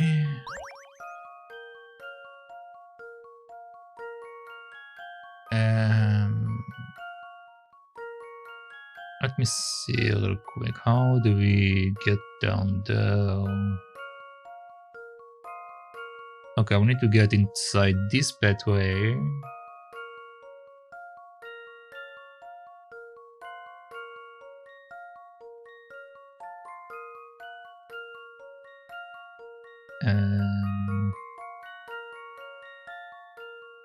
Okay, so we need to go here, here, here, here, here, here, here, here, here, here, here. Yep. Let's see if I've got this right. Well, that's settled. Great escape. You found a way out.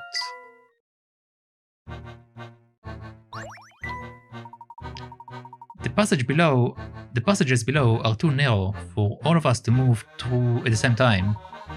If you want to get out of here quickly, we will need to split into 2 groups. I don't like it, but it seems we have no choice. Now, who should I take with me? You always get to be the gentleman. This time, I want to escort the young lady. Sorry, but I would prefer you to come with me, Don Paolo. Very well, then Flora and I will go together. Luke, you go with the professor and help him keep an eye on Don Paolo. Tread with me, little Luke. I want to be in the professor's group. We will see each other soon enough, Flora. Go with Big Luke, and we will meet back at the hotel. Alright, the groups are set. Let's get moving. No, I missed a thing. I want to come back here later. Ouch, what did I just run into? Let me guess, a wall? Let's see. This might actually be a door. Yes, it is. Here's a handle here. Phew. Great. Now, where are we? We are at the bottom of an emergency stairwell. There should be a way out of the building here somewhere.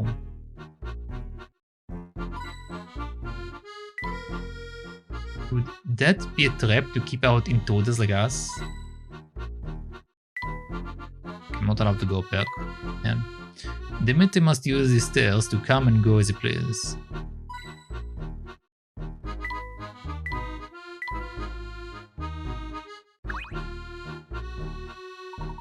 This door should take us outside. Well, look at that, we made it out. The family is bound to have some thugs in the vicinity. We need to put some distance between us and the pagoda.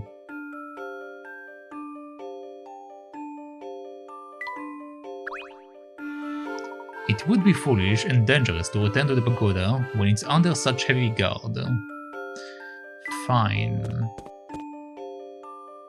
I still don't understand why Don Paolo's here. Can someone please explain that to me? Always with the questions. Won't you put a lid on it for a few minutes, you brat? I most certainly will not.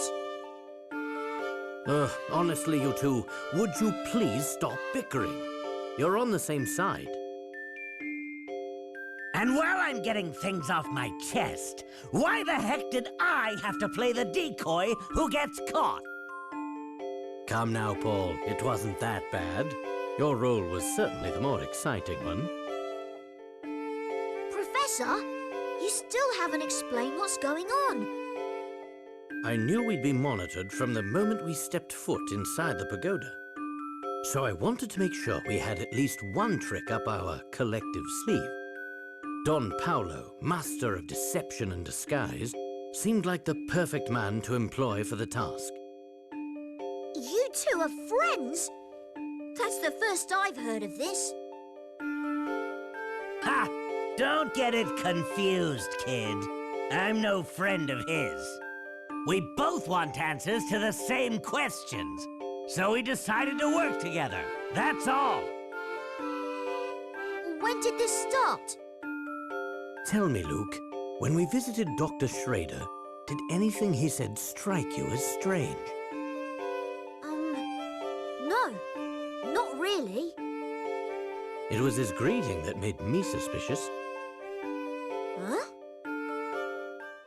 Who's that? Oh, it's you, Herschel, and little Luke.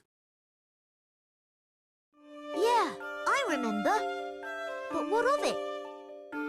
He didn't seem terribly surprised to see little Luke, did he? Of course. In the future, I'm not a kid anymore. But the doctor didn't even notice. Precisely. That means Dr. Schrader was... Don Paolo in disguise, yes. So you knew he was a fake before he even said 4 sentences. Wow, you're good, Professor. That planted the seed of doubt, though I didn't confirm my suspicion until much later. Did Don Paolo pose as anyone else? Yes, he did a bit of spying on us as Dean Del Mona when we met him last. From the moment I laid eyes on him, it was obvious we were dealing with an imposter. Amazing! How did you know? His white hair gave it away. But white hair seems perfectly natural on a man his age. Not if he wears a wig. He let me in on his secret some time ago. He's been bald for ages. Don Paolo mistakenly selected a white wig to show how much Dean Del Mona had aged. Wow! Nice work there, Professor. Shortly after that, I confronted Don Paolo and had him tell me everything. It seems Dimitri had been paying him quite handsomely to make sure we headed toward the pagoda. I filled Don Paolo in on all the strange happenings we've witnessed here. And then I requested his assistance in solving this mystery. Well, that all makes sense, I suppose. But the part I still don't get is why Don Paolo decided he wanted to help us. After all, this is the man who tried to run us over with a Ferris wheel. That's none of your business, brat. Hey! Call me a brat again and just see what happens. It was Claire, Luke. It all had to do with Claire. The woman Dimitri was talking about. Claire was my girlfriend back when I was just starting my academic career. She was a researcher who worked in the same laboratory as Dimitri. Oh no! So she... Yes. The last time I saw her, she was on her way to the lab the day of that massive explosion. The oddest thing is that the accident received very little media coverage. It's clear someone with a lot of influence was suppressing information about the incident. I did everything I could to research the matter on my own. My efforts were largely fruitless. I had no idea. It's likely that Dimitri feels he is to blame for Claire's death. His obsession with going back in time seems like a twisted version of atonement. What a terribly sad story. But Well, Luke, Oh, as I it skipped a turns mistake. out, Dimitri and I weren't the only ones with strong feelings for Claire. what? You mean... What? Don't act so surprised. I have feelings too, you know. Do you? Thanks for meeting me on such short notice, Herschel. Oh, no. It's my pleasure. Here, this is for you. What is it? A letter, of course. Read it at home. Why don't you just tell me what it says? I'm right here, after all. My, you're making this quite difficult. What I want to say is, well, in short, this.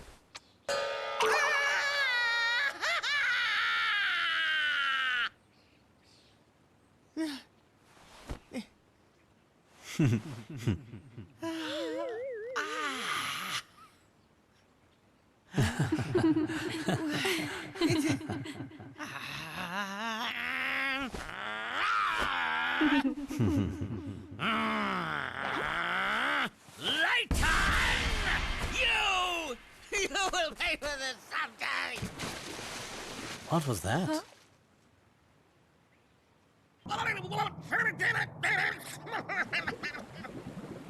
So this is what started everything with this guy? Alright. Layton has been my arch nemesis ever since that fateful day. I see. Yes, though it's worth mentioning that I had no inkling of Paul's crush until he told me himself. He was in the year above me at university. Imagine my surprise when I learned that Don Paolo was none other than my old classmate, Paul. I had no idea you'd been through so much. Sorry for being so mean to you, Paul. Ugh, spare me your sappy sympathy. And my name is Don Paolo. Address me as such, boy. Anyway, you put on quite the performance, Don Paolo. With you distracting Dimitri, I had just enough time to do some sleuthing in the area. Some sleuthing, yeah, some sleuthing. So that's what you were doing while we were climbing the pagoda. Did you find anything? Yes, but I need to confirm a few facts before I can connect all the dots. Then it sounds like that should be our next move. Where to, Professor? Oh, I'll let you ponder that for yourself. But first, we should head back to the hotel. Flora and the other Luke are waiting for us there.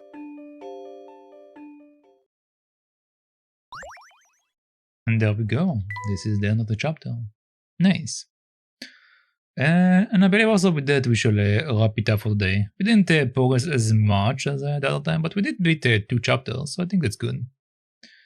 We shall wrap this game up next time, I believe. Well, we also have the extra puzzles and stuff, so we probably will have like 2 streams possibly. But anyway, as far as today, that should be it, so let's just wrap it up. Alright, so thank you for watching, thank you for hanging out, and thank you for keeping company. But that shall be it for today.